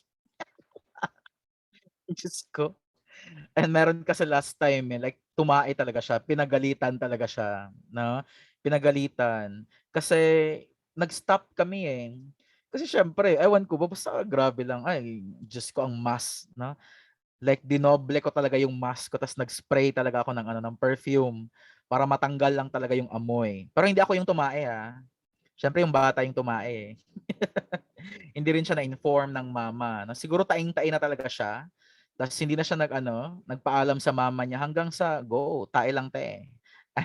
And so ayun po, now we have the the PR interval, now we have the the QRS, and we have the ST segment or the ST interval or basta mga intervals po natin. Mamaya isa-isahin po natin 'yan. Okay, let's try to determine the heart rate of the patient. Paano ba mag-determine, sir? Para gamitin mo yung 300, 150, 100, 75, 60, 50, 40, 30, 20, and then 10, you look for a QRS. Maghanap ka ng QRS na nag-fall sa straight line. Ito ang straight line natin, 'di ba? Maghanap ka daw ng QRS na nag-fall sa straight line. Sige nga, maghanap ako Ayun. May nahanap ka na ba? Ito yan Ito. Tama? And then, ganito yan guys. From the first QRS na that falls on a straight line, mag-count po tayo up to the next QRS. So, nasaan yung next QRS natin? Siyempre, nandito. Nandito na line. Ika-count natin yan. So ganito ang counting. Tignan mo ang red na ano ko ha, red ko na pen na gagamitin. Mag-start tayo sa next na line. So 300, 150, 100, boom, 75. Meaning, ang QRS natin is between 75 to 100. Normal ba ang kanyang heart rate? Exactly. Kasi 'di ba 60 to 100 is a normal heart rate. Ito 75 to 100, pwedeng 80 ang kanyang heart rate, no? Pwedeng 87, 'di ba? Pwedeng 89. Ang importante nag-fall po siya sa 100 to 75, meaning normal. Pero kasi pag above 100 na yan, tachycardia. Pag below 60 naman, bradycardia. Pero ang sabi ko, it's between 100 to 75. Nagets po ba? Ayan, for a while ha, ulitin ko ang sinabi ko. Ayan, to start with your 300, 150, 100, maghanap ka ng QRS that falls on a straight line. At ito yon. Ito yon, walang kawala, ito talaga yon. Pero mag-start po tayo, no, tas ito din. 'Di ba? Ito din. So we have our 300, 150, 175. So 175, meaning 75 to 100. Wala akong sinabing okay, lalagpas siya ng 100. So meaning normal ang heart rate ng patient natin. Now, isama pa natin, sir. Tignan mo ang kanyang rhythm. Anong sabi ko? You count the distance na, or you check na for the distance between the P is to P and R is to R. So, di ba naalala? This is P. O, tignan mo ang distance ni P is to P. P is to P is to P is to P. Ayan. Connect mo. Connect. O, see? Kahit hindi mo pa i-connect, na upon looking po, regular, not the same ang distance nila. O, sige, meron pa. R. R. R. R. R. R. The same ang distance? Yes. So meaning the heart rate of the patient here is between 100 to 75. So sabihin kong 80 na. Ayan. And then the rhythm here is regular. The P waves, 'di ba? They are clear and upright. Ay. Tignan mo, clear, 'di ba? And upright, clear and upright, clear and upright, clear and upright. So meaning may idea ka na. Clear and upright, malamang sinus to. And then followed by QRS, which is normal, okay, in nature. Okay, so kung i-apply natin yan ha, ganito yan. The heart rate of the patient here is 80 beats per minute. The rhythm is regular. I can see P waves, they are clear and upright, followed by QRS, which is normal in nature. So therefore, the patient here is having, not suffering, but rather is having, okay, a normal sinus rhythm, known as the NSR. Okay po ba? Now next, another example. No? I-check natin si heart rate para masabi natin, wait lang ha. Ayan, wait lang. O ito, maghanap ka ng QRS that falls on a straight line. Ito, pwede na to. O sige, mag-count tayo. 300, 150, 175. Eksakto tayo, nasa 75 po ang next QRS. So the heart rate of the patient here is 75. Normal. The rhythm here na is, ayan, P is to P, the same distance, is to P, is to P, is to P. The rhythm here is regular. I can see P waves, they are clear and upright, followed by QRS, which is, okay, what, no? Normal in nature. So therefore, the patient here is having a normal sinus rhythm. However, what if, na, iti-twist natin, na, ayan, maghanap ka ng QRS. Sige nga. Saan kaya dito, guys? Pwede ba to? Ayan, pwede yan. Sige, pwede yan. Up to the next QRS. Let's count. 300, 150, 100, 75, 60, 50, 40. Meaning it's between 50 to 40. One thing's for sure, it's less than 60. If that is, okay, less than 60, then, okay, malamang sa malamang, sir, ang patient natin dito is having bradycardia. Now, take a look sa rhythm po ni patient. Is it regular or irregular? Sige nga, guys, tignan mo. P is to P, tignan mo ang distance. Regular ba? Yes, walang problema. The same ang kanilang distance. Diskumpiyado ka pa, R is to R, is to R, is to R. The same din po ang distance, sir. So malamang regular okay rhythm. Okay po? Now, I can see also a clear and upright P wave. Ayan, clear, clear P wave, clear P wave. Ayan, so meaning sinus to. And then I can see also no QRS, which is normal in nature. So therefore, guys, the patient here is suffering from sinus bradycardia. Isa pang example. Ito. Maghanap ng QRS that falls on a straight line. Ayan, ayan, ayan. Up to the next QRS. Let's start counting. 300, 150, 100. So it's between 150, 100. Wala akong sinabing 151. Ang sabi ko, 150. So pag ganyan po, malamang part pa po siya ng sinus. Kasi pag nag 151, 152, malamang atrial problem na po yan. Now, the heart rate here of the patient is 120, na? And then the rhythm po, no? The same naman eh. Regular ang rhythm ni patient. Ayan, wait lang ha. Ayan, regular. Regular, regular. The same distance. The same. Yes, the same. The same. The P waves are clear and upright. Guys, bakit ko nasabing clear and upright? Kasi, tignan mo, alam ko ito ang T wave. Ito ang P. Ito ang T. Ito ang P. Tama po? Kaya nasabi ko clear and upright. Pero pag nag-isa na po yan, let's say ganito na ang itsura nila. Ayan. Pag biglang gumanon na, ayan, biglang gumanon, ay, you're not sure anymore if that's, okay, my P wave or T wave. Meaning, nagkaroon na ng SVT ang patient natin pag ganyan. Unclear na eh, 'di ba? Atrial na po, no? Ang problem natin. Pero pag then ang tawag natin diyan, it's your what? No, the sinus tachycardia. Questions? Questions? If none, then let's proceed na po na sa ating eto, illustration. Guys, no, 'di ba na-mention ko kanina regarding the QRS? If the QRS po, no, they are wide in nature, ayan, na ganyan ang itsura. Usually, nag-VTAC ang patient natin dyan.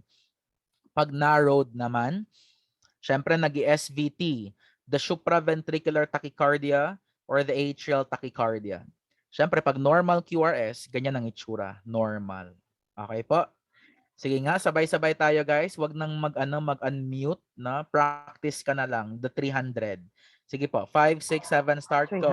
300, 100, 150, 75, 60, 50, 40, 30, 20, 10. 10. Great. Great. Ayan, sige. So we have here the first topic known as the sinus rhythm. Guys, with your sinus rhythm kasi, everything is normal here. Pwede nyo picturean to ha. If ayaw nyong magkopya, pwede nyo pong picturean. Now, for sinus rhythm, ang sabi ng American Heart Association, sir, na di porket okay, NSR na yan, eh hindi mo na i-check ang patient. Alam nyo ba may mga moments na MGH si patient, no? Akala natin may go home, yun pala may go to heaven na. Hindi mo na siya chine-check. No? Akala mo okay si patient, hindi ka na kumukuha ng vital signs. Kaya ayun, nategi ang patient po natin. Careful pa rin. Lalo na kung history niya ay suffering from cardiac problem. Okay? So we have the heart rate here is within the normal range, which is 60 to 100. Guys, I have a question. If 60 to 100 is the normal range, then what is the average heart rate? What's your answer? 80. Okay po? 80 is the average heart rate. Now, we have the rhythm here is regular. The P waves, walang problema. PR interval, QRS, walang problema po. Na ang gagawin mo lang is babantayan mo ang client. Baka kasi magkaroon ng dysrhythmia or arrhythmia ang patient natin. Biglang maging irregular. Now, sabi din ni American Heart Association, ayan, having a sinus rhythm, no, that won't exclude the patient from having a cardiac problem. Meaning po, di porket NSR yan and forever siyang healthy, forever siyang normal. Baka anytime, pwedeng sumabog bigla ang patient po natin at biglang mag-arrest. Na? So wag masyadong kampante. Pero at this point, no, maging happy ka kung nag-NSR talaga siya. Now, next po guys, we have here the sinus bradycardia. Ito yung mga pina-example ko kanina, kung NSR na or kung bradycardia ba, ang kanilang heart rate. So we have here the sinus bradycardia. With sinus bradycardia kasi, one thing's for sure also, this is really common no, sa mga athletes po natin. Sabi ko athletes, wala akong sinabing athlete's foot. Ayan, and of course, asleep. 'Di ba? Mga taong tulog. Guys, sino ang mahirap gisingin? Ang taong tulog or taong tulog-tulugan? Siyempre ang taong tulog-tulugan. Kahit sigawan mo pa 'yan, alam niya kasing okay, mababad trip ka lang na. So, pero pag legit talaga na tulog, ay masarap talagang gisingin eh kasi 'di ba? Yung tipong hoy, na ganun lang na biglang magigising agad. Pero siyempre mag-aaway muna kayo. So we have the athlete na ang athlete kasi natin and asleep. Ayan, of course na masyadong relax na ang kanilang heart. Lalo na sa asleep, 'di ba? Taong tulog, relax na relax. So normally may sinus bradycardia talaga 'yan. Kay minsan na sa hospital, pag matagal po na let's say nakaano ang patient natin nakahiga, 'di ba magulat ka, wait lang, ba't parang masyadong baba no ang kanyang heart rate. Depende din sa case to case basis naman 'yan. Kung ang patient mo ay normal, tapos baba lang ang kanyang heart rate, no, kasi kakatulog niya lang, walang problema yan. Pero pag baba talagang heart rate, tapos may history ng cardiac problem, ay malamang hindi talaga yan normal. Na? We have the athlete also. Napansin niyo ba yung mga athlete? Kahit patakbuhin mo yan ng 1 kilometer dash, okay lang. Na yung heart nila, relax lang. Na? Pero pag ako, patakbuhin nyo, siguro guys, 300 meters pa lang, nag-ventricular fibrillation na ako. So depende talaga sa tao yan. No? So we have the sinus bradycardia here. From the word itself, sinus, malamang clear and upright ang P-wave natin. From the word itself, bradycardia,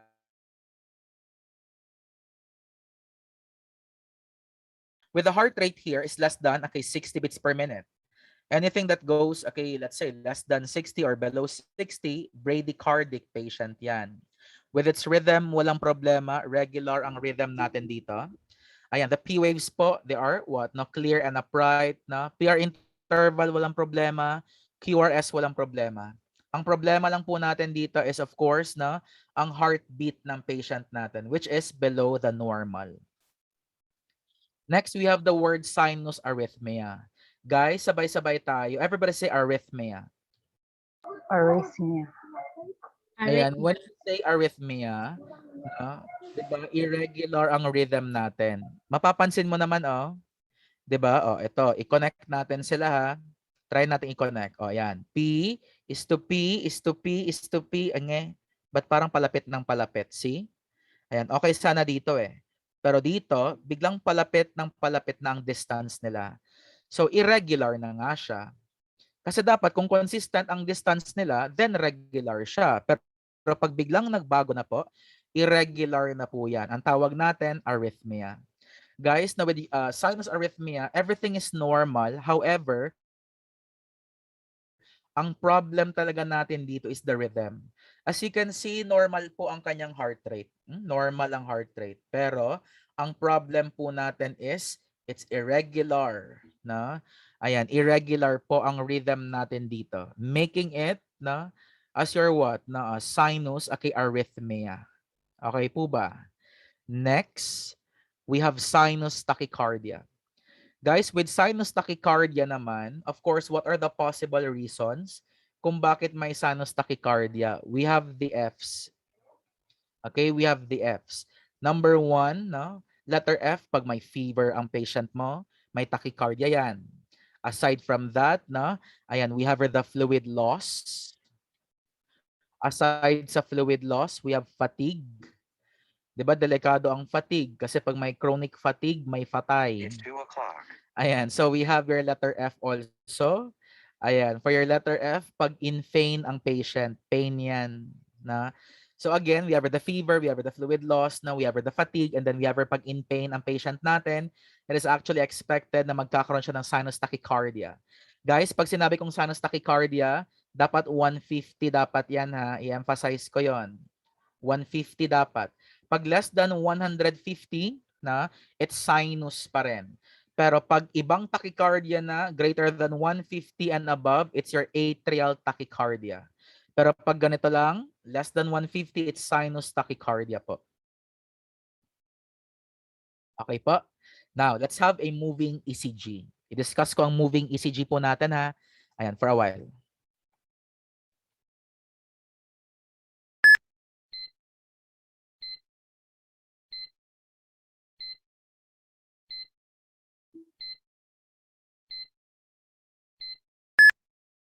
Okay. Now, how to use your ano po, yung styles natin kanina. Siyempre, hindi ka na okay, magti 300, 150 kasi naka-attach naman sa cardiac monitor eh. So, meron tayong ano, 'di ba? Meron din tayong pulse oxy, no? Kompleto na, no? So makikita natin sa monitor po natin. So, ayun po, no, the heart rate here is 70. Nakita po ang heart rate, 'di ba? Yung 70. The rhythm is regular. I can see P waves, they are clear and upright, followed by QRS, which is normal in nature. The patient here is having a normal sinus rhythm. Guys, picturean nyo. That's normal sinus rhythm. Next.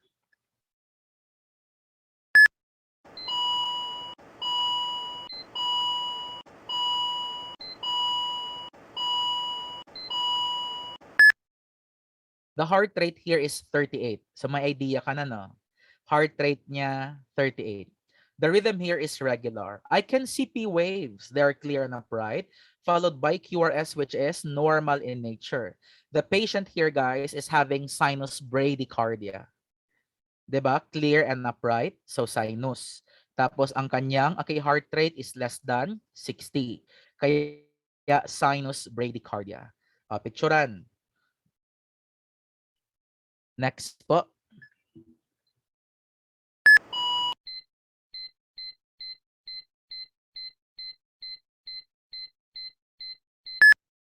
'Di ba sa sound pa lang, masasabi mo wait lang, ba't parang ang bilis ng sound na 'yon? So malamang something is going on sa patient ko. The heart rate is 120 pero hindi po siya above 150. So may idea ka. Sinus pa rin 'to. The rhythm is regular. Guys, do not look sa ano ha, sa height nila, no? Pag Bisaya, putot, tangkad, putot, tangkad. Meron kaming sinasabi pag Bisaya, nga naman daig putot, dili ba day na mag-ano sa kama. Dili daw magtupong.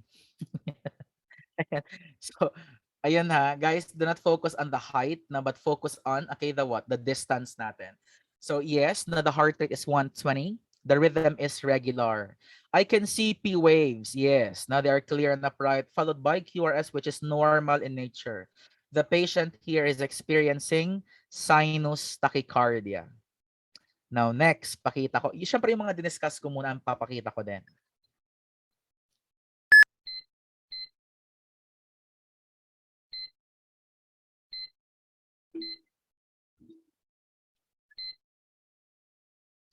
Now, take a look po sa heart rate ni patient. Alam kong napansin nyo, irregular ang rhythm eh. However, ang heart rate niya, normal. Nasa normal range.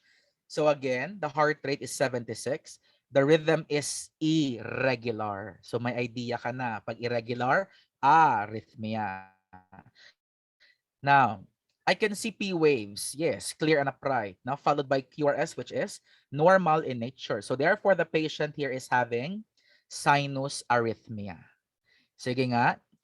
Guys, pwede kayong mag-chat ha. Ipapakita ko, ira-run natin ang moving ECG. I-chat nyo ang tamang sagot. Let's begin. Start.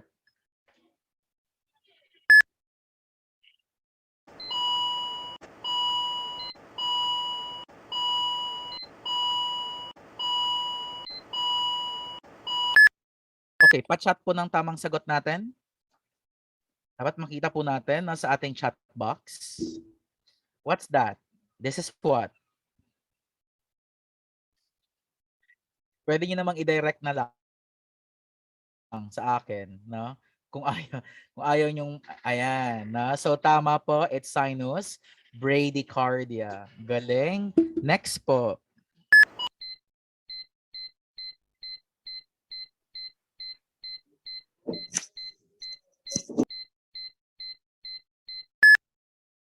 Guys, what's this?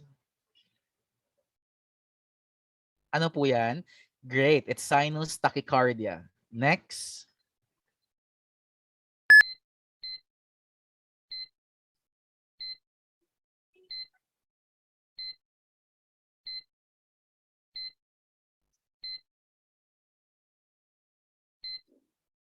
Okay, guys. Ano po yan? Ano po yan? Normal It's sinus what? rhythm. Great. It's the normal sinus rhythm or your NSR. Ayan. Sana walang ano ha, walang sasagot ng SNR. SNR Sure. kasi, tour kasi yun eh. Uy, alam ko ang sa pagkakaalam ko, ang Legazpi daw ay magkakaroon ng SNR. Syempre maraming mayayaman sa Legazpi eh. Soon.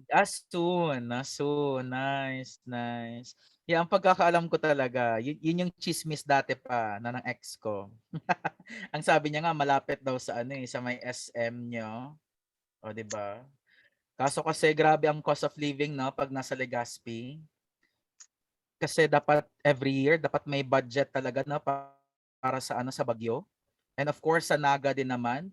Parang entire Bicol dapat may budget talaga. Kasi pag nabagyo, ay Diyos ko ang mga bahay. Kaya dapat grabe, dapat may yearly na mga budget talaga. Ayan. Sige, so that's your NSR. Next po.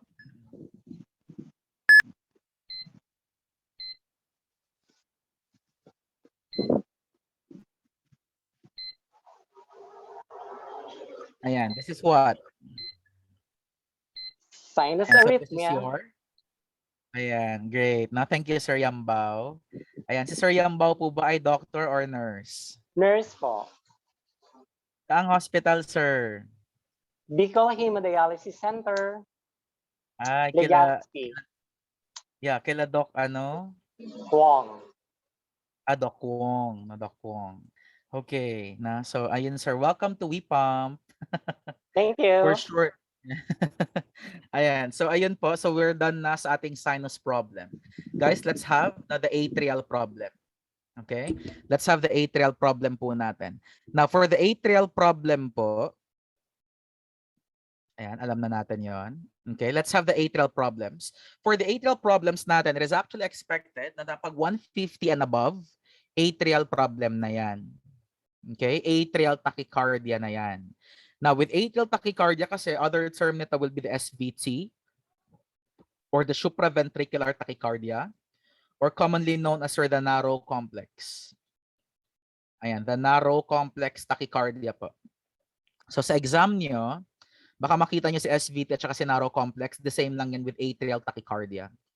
One thing's for sure, no? With atrial tachycardia, sir, it's above, okay, 150. Usually, ang ano natin dito, ang pathognomonic sign will be the 170 beats per minute. Naalala ko to sa father ko dati. Nung nabalitaan ko, guys, na yung father ko ay na-disgrasya, syempre nasa Manila ako that time. So sabi ko, picturean nyo nga si Papa. So may mga raccoons eye na siya, mga ganon, no? May mga trauma na, mga blunt trauma whatsoever. No? So like, grabe, sabi ko, shucks, head trauma talaga to eh. So ayun, natulog lang ako bigla. Tapos pagkatulog ko guys, no, sabi nila, nasa ICU na. So kinancel ko lahat ng lectures, no, as in canceled lahat. Ayan, nag-same day, same flight ako, umuwi ako ng Davao, no, dumating ako ng mga 6 a.m. Pagpunta ako sa hospital, syempre gulat na gulat ako. Syempre nasa ICU, 'di ba? Alam mo yung tao na nakita mo lang before no na mas masaya pa, 'di ba? Mga gano'n no. Tapos biglang nasa ICU na. Syempre grabe yung iyak ko talaga. Tapos habang palapit ako ng palapit sa father ko, doon ako nakafocus sa ECG. Sabi ko, ba't gano'n, no? Sabi ko, ma'am, sabi ko, ano ha, gentle yung voice ko, like, ano, gano'n naman talaga ako magsalita. Sabi ko, ma'am, is my father stable? Nagtanong lang ako ha, is my father stable? Galit na galit siya. Sabi niya, yes sir. Ba't mo naman nasabi sir na hindi siya stable? Sabi ko, sabi ko strong. Sabi ko strong ang nurse na to ha.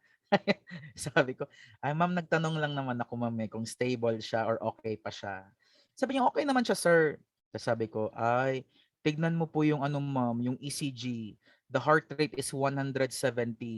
The rhythm is regular. The P waves are buried preceding to T wave, followed by QRS which is normal.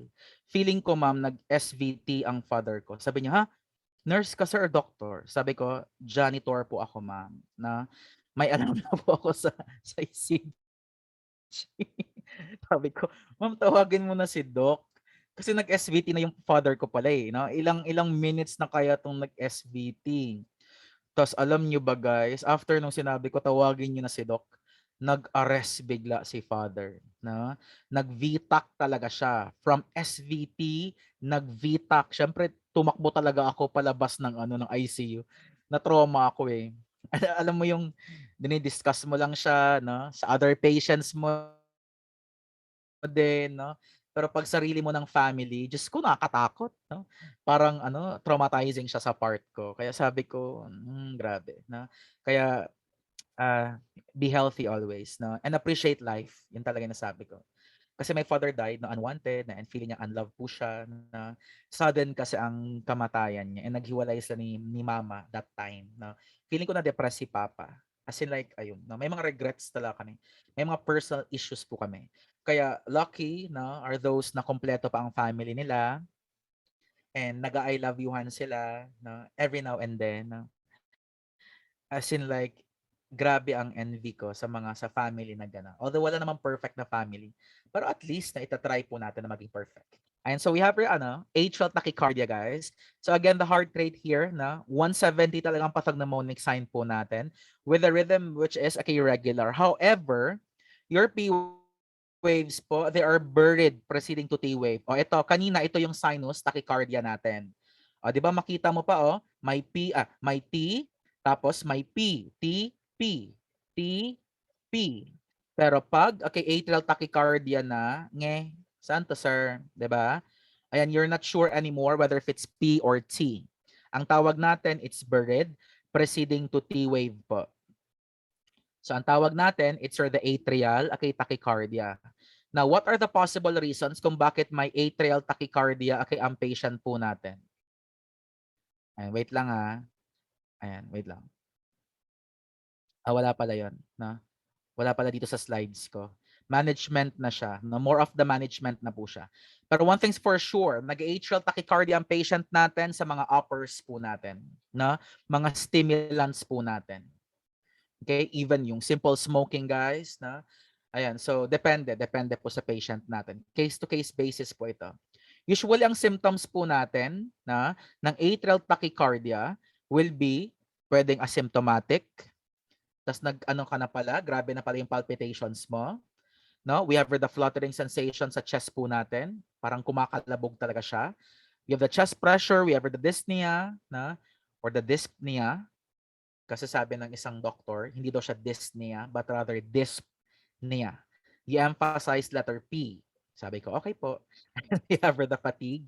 We have the dizziness or lightheadedness, and then we have the syncope na ayan, syncope guys na is the medical term for fainting, 'di ba? Pag nahimatay po ang isang tao, it's the syncope.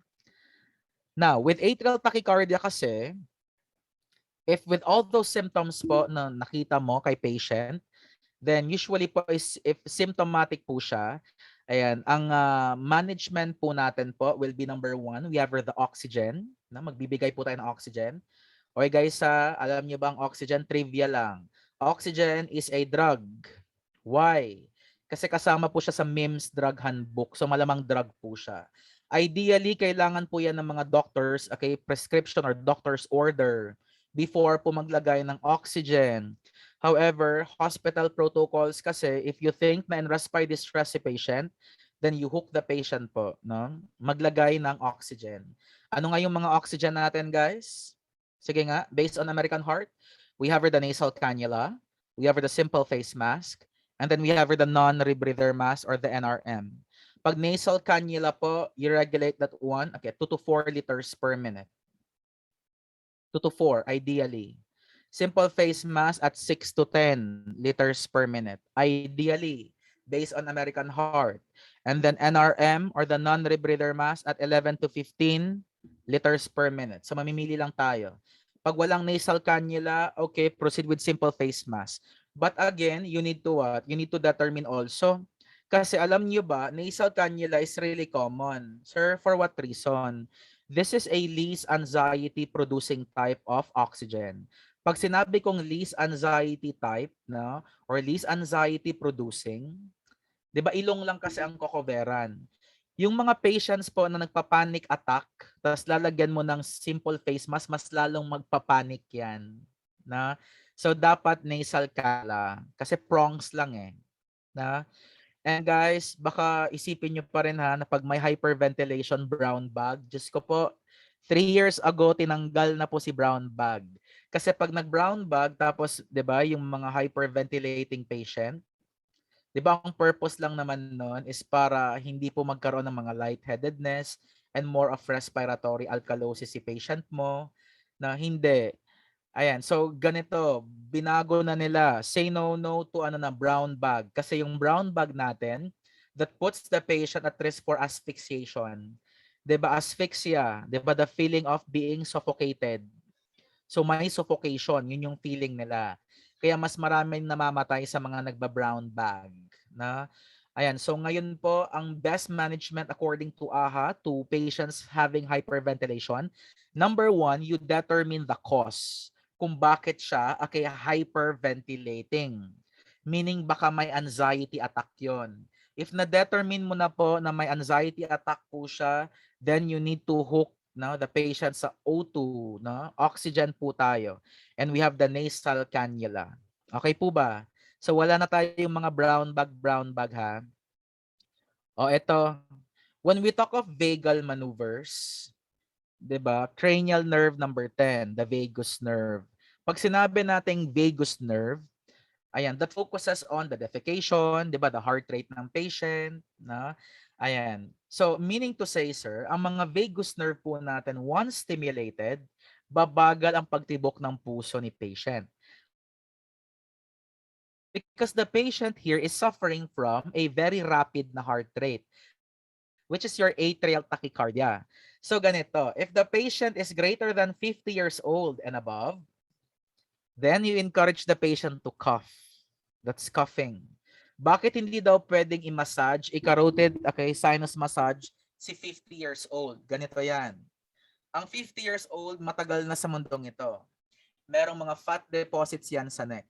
If you're going to massage their neck po, targeting the carotid artery, yung mga plaque, yung mga fat deposits there, madidislodge yan. Meaning, from the attach, pwedeng attach, ayan, yung mga attach po that leads to what, pwedeng maging embolus na. Kasi biglang, 'di ba? Biglang kakalat na siya sa bloodstream na po natin, 'di ba? If once no attach siya, it's thrombus. Pero pag nasa bloodstream na, it's embolus. And then what if papunta yan sa brain mo? So meaning that causes stroke kay patient. So again, if you have an elderly patient po, just encourage the patient to cough for more than 10 times. Do not massage. And just so you know, sino lang ba ang allowed na mag-massage? Syempre, ang mga doctors lamang po natin. Nurses are not allowed to massage. Okay, yung carotid sinus massage, which is for about 10 seconds po natin. Okay? Ayan, next we have the squatting is also a vagal maneuver. Ayan, we have the breath holding. Ayan, coughing, ito common talaga to. Yung carotid sinus massage, yes, common to. Valsalva maneuver, yes. Yung mga application of cold stimulus to the face like ice, hindi masyado ginagawa sa ER. Squatting, hindi rin. Breath holding, pwede. Common din to.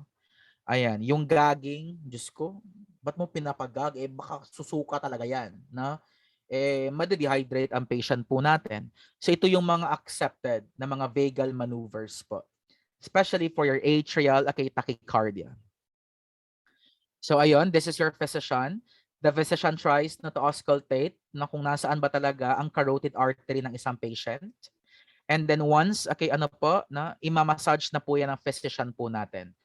Usually for 10 seconds po yan.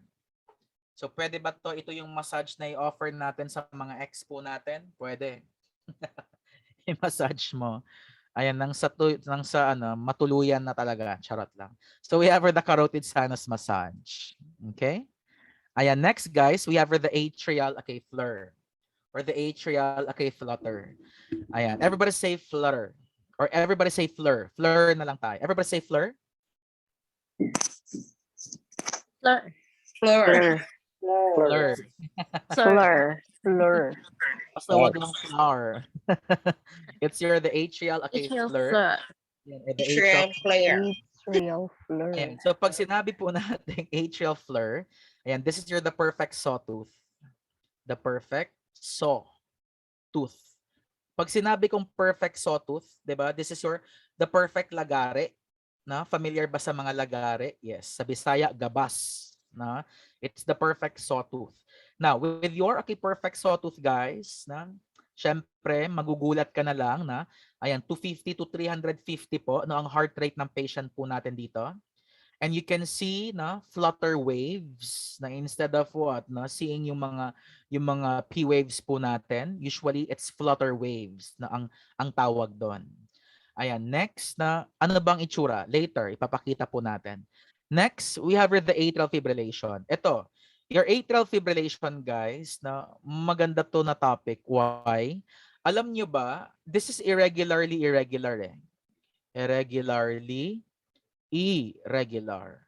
Pag sinabi kong irregularly irregular ay kung magulo, may mas magulo pa. Na ito 'yon, si atrial fibrillation. If that's the irregularly irregular, take note guys, grabe ang embolus dito, na ayan, meaning to say ay what's the complication here? Alam niyo ba ang number one complication if patient suffers from atrial fibrillation, it's the stroke.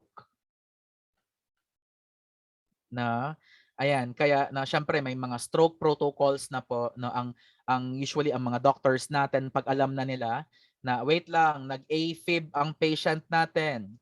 Atrial fibrillation on screen na let's have okay the stroke okay therapy na mag-management na po tayo kasi for sure may stroke talaga ang patient natin. Tignan mo naman ang heart rate, no 400, 'di ba? I can see fibrillatory waves, no? Ang nakikita na po natin. Kaya nga, careful po tayo pag nagkaroon na ng ayan, atrial okay, fibrillation ng patient po natin. Okay po? Wait lang. Let's have the moving ECG.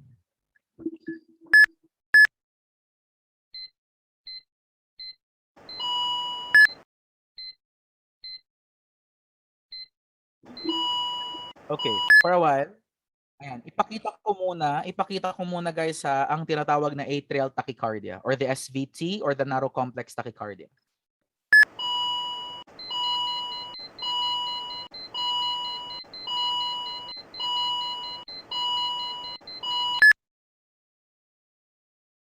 Okay, let's try to analyze. Ayan, remember, 170 is the pathognomonic sign. Na kahit nasa ER ka, kahit nasa ICU ka, malamang no kabisado mo na 'yan.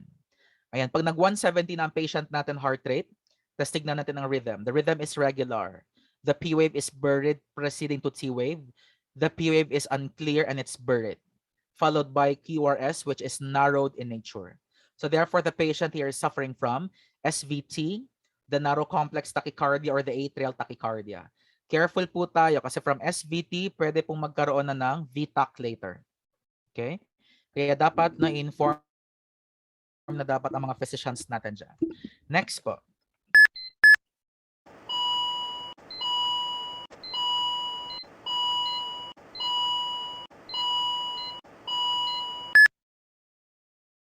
Okay?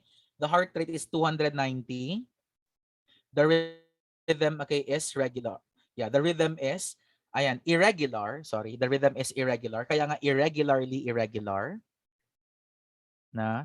And then I can see okay yeah, no, these are okay fibrillatory wave. So may clue ka na. Na greater than 150 so malamang atrial tapos may fibrillatory waves. Followed by QRS which is narrowed in nature. So therefore the patient here is suffering from atrial, okay what? Fibrillation or flutter? It's atrial fibrillation. It's AFib. Tignan mo ang flutter or the flur.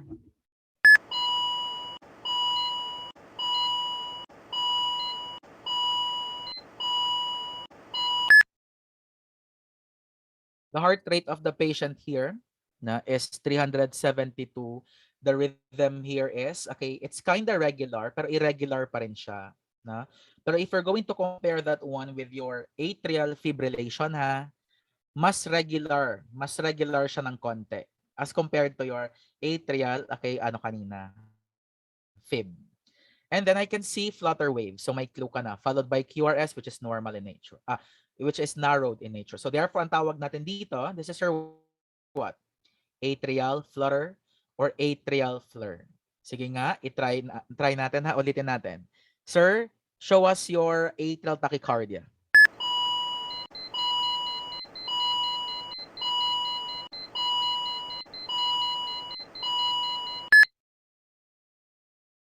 And that's your atrial tachycardia.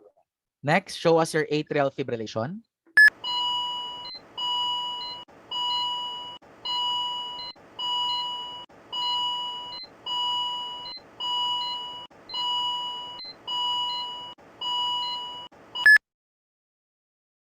And that's your atrial fibrillation.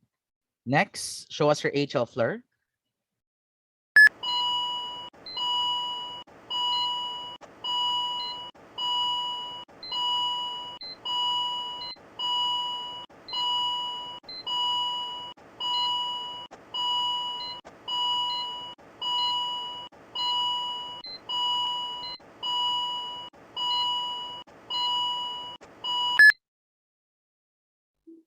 Okay, and that's your atrial flare.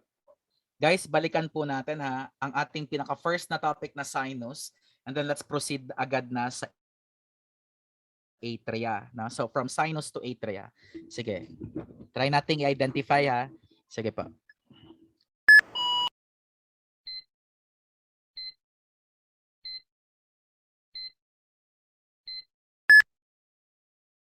Okay, so this is your what? The normal sinus. Okay. NSR. Normal sinus. Yes, or your NSR. Thank you, ma'am. Next.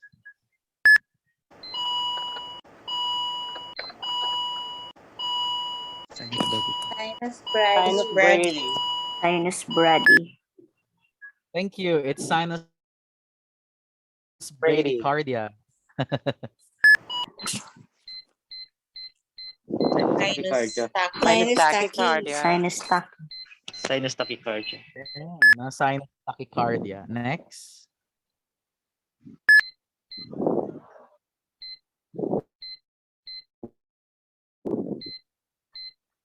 Sinus arrhythmia. Sinus arrhythmia. Sinus arrhythmia. Great. Next.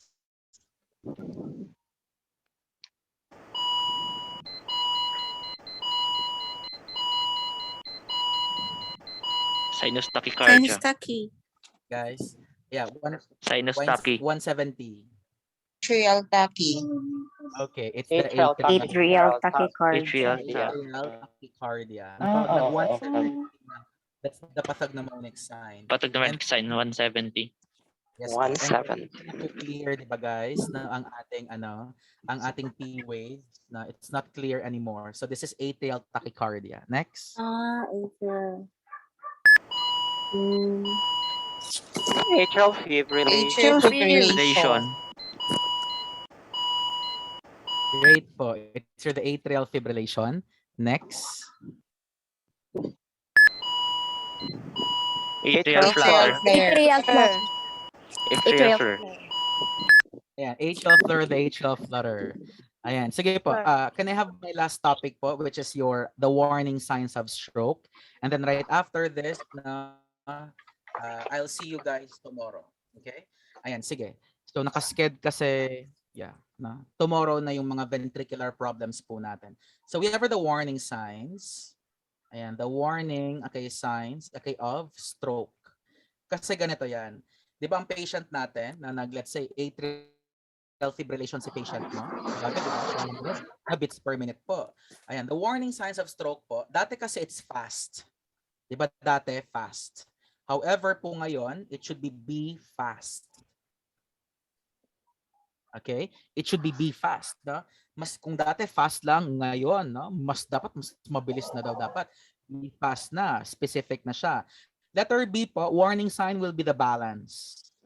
If there will be no balance at all, biglang natumba ang patient natin, out balance ang patient, then that can be a potential sign na na-stroke ang patient natin. Next, we have the eyes. I am referring to the no vision. Or let's say vision loss, or the loss of vision kay patient po natin. So biglang natumba, or let's say kaya nga siya natumba dahil bigla pong nawalan ng vision ang patient natin. Next, we have your letter F, letter A, letter S, and then we have letter T. Your letter F po guys, we have the facial droop. We have the facial, naririnig ko mga tricycle. Ayan, the facial drooping. Ayan, nagsag bigla, di ba? Nag-droop bigla ang face natin one side. Ayan. Next, we have the arm, drifting. We have the arm drift. Guys, pag arm drifting kasi, di ba? Ma'am, lift your both hands. Tapos biglang, ayan na, biglang nag-drift, biglang, nawalan po ng strength. So ang tawag doon, it's the arm, drifting. Next po guys, we have letter S, and that's the slurred speech. Ayan, the slurred, speech po. Now, pag sinabi po natin, slurred speech, sa states kasi, sa paramedics po, usually may pinapa, ayan, ma'am, repeat after me. You can teach old dogs new tricks. Sa states yan. So pag sinabi ng patient mo, you can teach old dogs new tricks. Ganon. Pwedeng sign ng stroke yan. Na? Or pwedeng, ma'am, please say you can teach old dogs new tricks. Sabi, you can teach old dogs new tricks. Arte, bayot si patient. Ayan. Pero kasi guys, if ever naman, what if, oy, ang daming nagkakamali dito, why? Guys, iba po ang ngongo, iba ang ngongo sa na-stroke. Okay po? Kasi meron akong kasamahan dati sa ER. Sabi niya, Mark, warning signs of stroke to. Sabi ko, bakit? May slurred speech siya . No? Tapos sabi ko, ma'am, repeat after me. The sky is blue. Tapos sabi niya, the sky is blue. Sabi ko, hindi naman to may stroke ka. Iba po ang stroke sa syempre sa ngongo na patient. Kinurot ko talaga yung friend ko guys. Yung kasamahan ko, sabi ko, grabe ka, judgmental ka. Ayan tuloy, munti ka na sana, 'di ba, na mag-stroke ng mga interventions po. Yun pala, ngongo pala si patient. Okay po? So ayun lang ha, wag pong judgmental, 'di ba? Iba ang ngongo, iba po ang na-stroke. Iba yung slurred speech talaga, ng patient natin. And lastly po, letter T. It's time to call 911. Okay po? So that's all for today, guys. And then tomorrow po yung mga ventricular problems natin together with yung mga discussions pa. Ayan, basta matatapos pong ACLS natin tomorrow 11 a.m. and then exam na naman kayo, and then pag 1 p.m. start naman po ng free phlebotomy training po natin. Pa-on na ng mga cameras po nila. Sige nga, pa-on ng mga cameras po.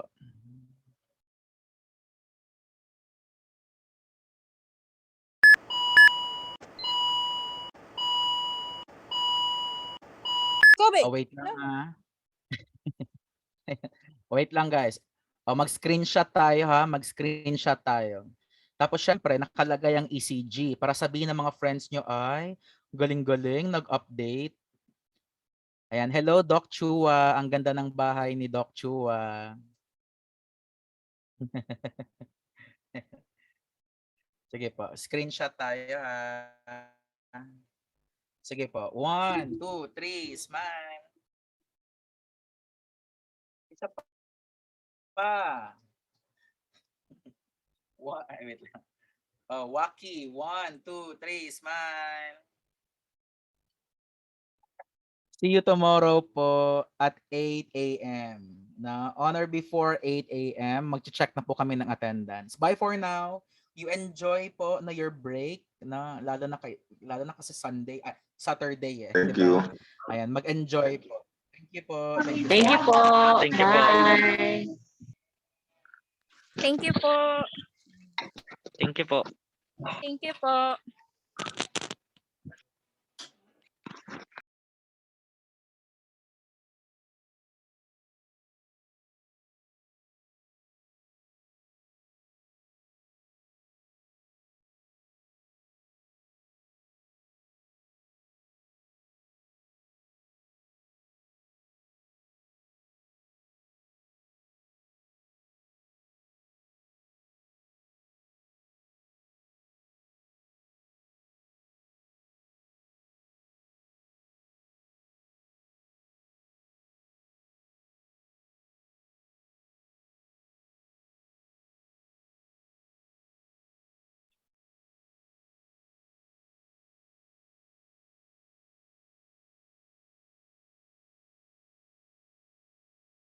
Guys, pwede na pong mag-leave.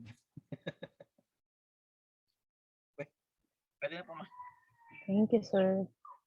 Thank you so much. Hi, sir. Thank you. Thank you.